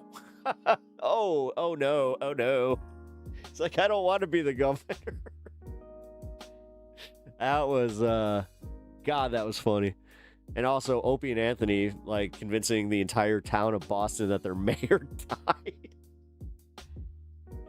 Oh, that was an April Fool's joke that went a little too far, apparently.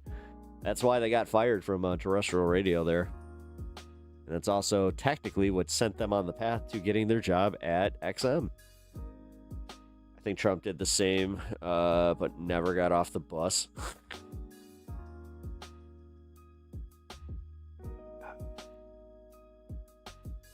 You wouldn't be here. Yeah, I know.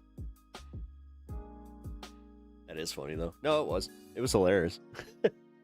I don't know, man. Like, I wouldn't know a bunch of comedians. I wouldn't know, like, honestly, I wouldn't have enjoyed Joe Rogan as much. And I'm going to be honest. Joe Rogan has also led me to, weirdly enough, he might be the reason that I know about Kyle Kulinski and David Pakman. I didn't listen to either of those guys until they were on Rogan. Let's see. Although I was already listening to other leftist media like TYT, I was a member on, let's see, I was a member on TYT from 2015? Because, yeah, it was the year before Trump. Actually, it might have been 2014, because it was, like, right before he, like, I remember when he went down the escalator, that was one of the episodes that they covered, and that was one of the earlier ones that I was watching there. Rogan is just not funny, like, at all. Yeah. I know. Thing is, he's good at talking. And he, like, I guess, my biggest thing that I can say about Rogan is that his curiosity at least used to take him into interesting places. And he would always, like, have on, you know, way different guests. Like, one day he'd have a comedian on, one day he'd have an astrophysicist on, and then one day he'd have a fucking... he didn't really focus on right-wing politics as much, to be completely honest. He'd focus on the wackadoos, like, you know, the fucking, you know, pseudoscientists and all that shit. But then he'd have, like, Eddie Bravo on. I don't know. Like, yeah. At some point, it was way more enjoyable. Now, it is cringe as shit, and I don't know. It's almost sad to watch him devolve as hard as he did.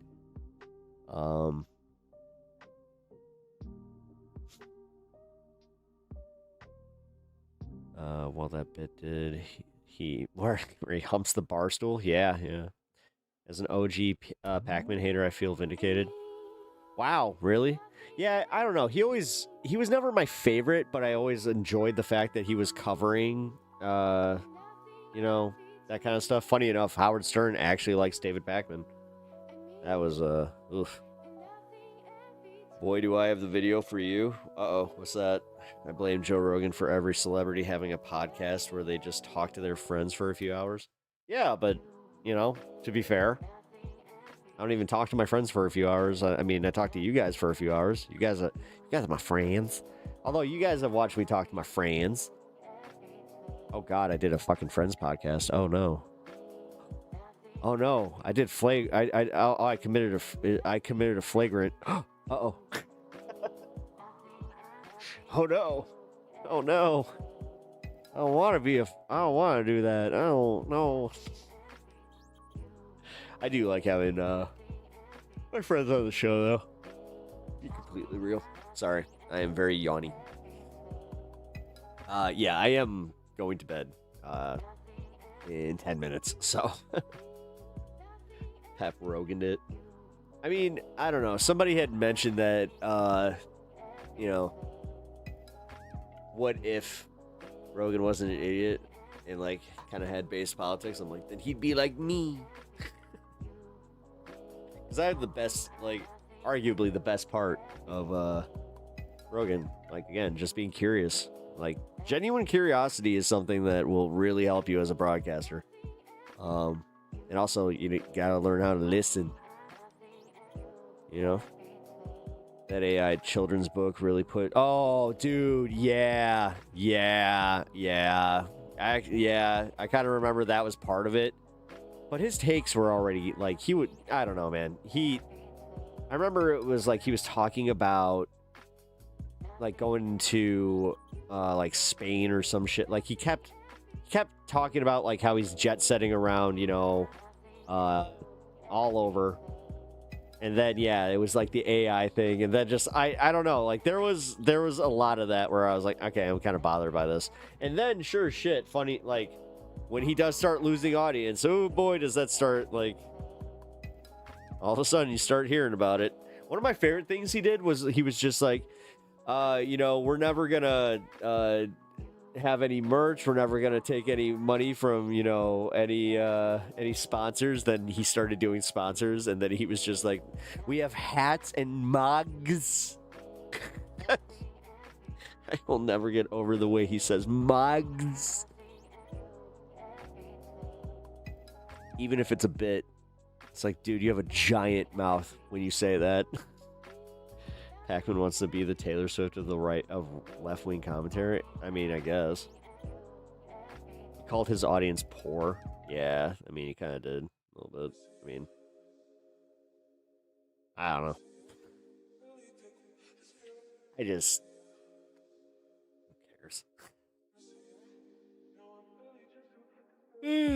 The marketplace of ideas has decided what they think of David Pac-Man.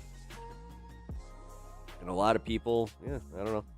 He's got a lot of that fucking Midas Touch audience, which Midas Touch, dude, you say what you will. 7 million fucking subscribers. They do fucking gangbusters daily with their fucking clickbaity bullshit. And every fucking video, Ben Meiselas, Trump is panicking. Like, Jesus. All hell is breaking loose. Like, there's a reason that's a bit with me now. Where it's just like, dude, it's every video. And you, like I said, what drives me crazy is that they fucking normies eat that shit up. Yeah, they do. They really do. You know, they love it. And it kind of annoys me. But then again, I also do a very different show. Like, if I was doing similar things to Pac-Man, God, I just realized that they all annoy me, even Kyle Kalinske lately. Just, like, the way that they break down the news and then their quick opinion, like, I don't know, man. Like, God, I'm starting to see the trend. Oh, no. I hope that I'm not, like, feeling the whole vibe out there, because if that's the case, that's not great. Yeah,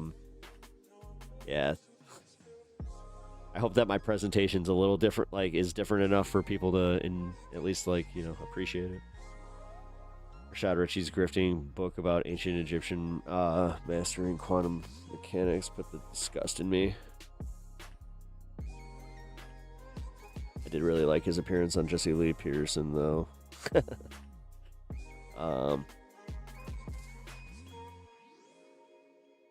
We need the apolitical normies. That's where things are. Yeah, I keep saying that, man. I'm glad that, like, we can start to... Well, I mean, oh, Natch. Yes, we... No, we do, though. We really do. I hope that we can kind of get there. That's why, I don't know, talking about the clickiness on MR and just talking about all this, ignoring it isn't going to be the answer, but let's see.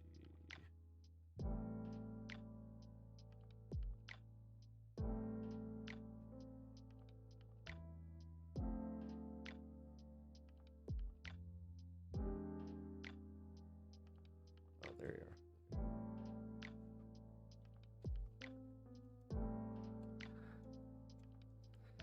Okay, give me 1 second. Kyle also being so alarmist and clickbaity is pretty disappointing. I skip almost all his solo videos these days. Yeah, no, I've been watching like the Kyle and Crystal ones, but yeah, no, same shit. It's yeah, no, it is bad. That's Pep's thinking pose. I'm like Johnny Walker Dread.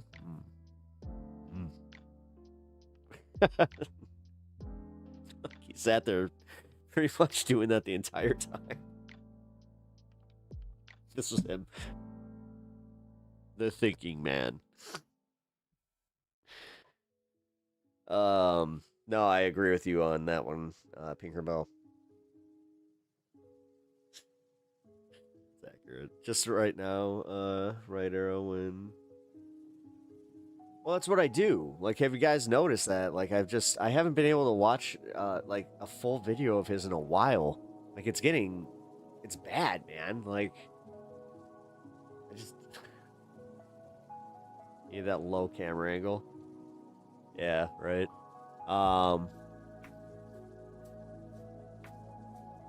Just do the JW, Johnny Walker Dread impression.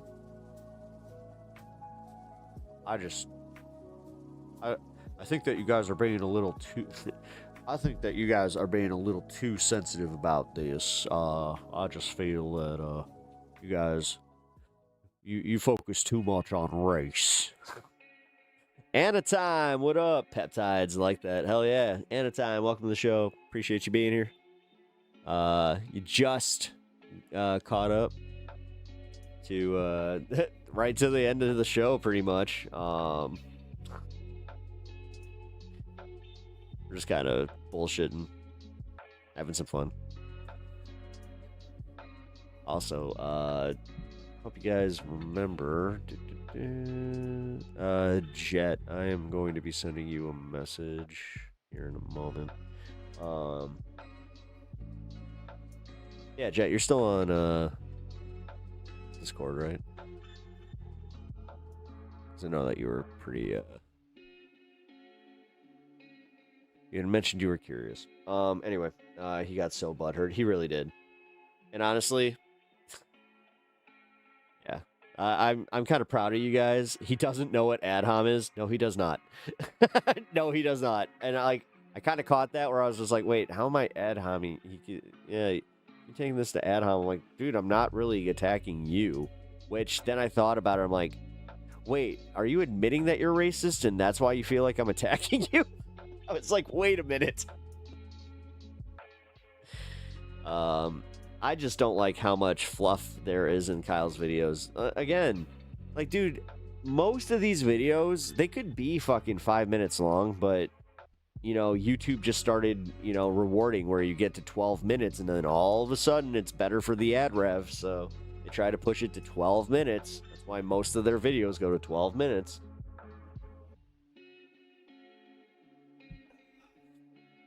That's basically it. Yep. You are. No, I think that, yeah, no, I messaged you before, so.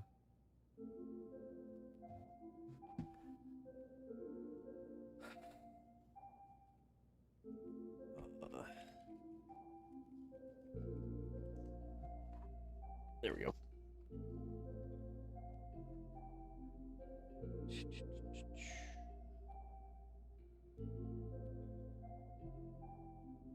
Okay. Sorry, guys. Where the fuck did my outro go? Oh, there you are. Okay, I guess I was more tired than I thought. I think he was reacting to something in chat and not Pep. Well, I mean, oh, if you're talking about Johnny Walker Dread, fuck yeah, dude. No, he was mostly reacting to chat.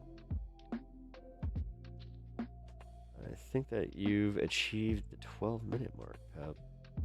Yes, we have. Okay. Insulting isn't definitionally at your argument sucks, so and so does your face is not the same as saying your face sucks, so you're obviously wrong. So obviously you're wrong. I mean, they could both be true. Yeah, exactly.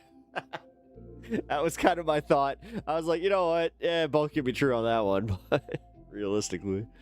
All right, guys. It is that time where I'm going to wrap up here. I appreciate y'all hanging out tonight. Thank you so much, guys. Also, thank you for all the feedback on this space. Sylvie, apologies for misreading a few things and being a little cranky pants. That was on me. But I really do appreciate you guys kind of chiming in, and I like kind of, you know, bouncing these ideas off you guys. I will take them to everybody that is part of this space. And honestly, guys, like we got this one. We got this one. This project is going to fucking is going to get huge. And when it does, it's going to be fucking awesome because there is the void there. Like, think about it. The way that everybody kind of like just disappeared from, you know, leftist YouTube. Especially when they could have technically done something like this. But, you know, this is where egos are kind of put aside and we have some fun. But F yeah.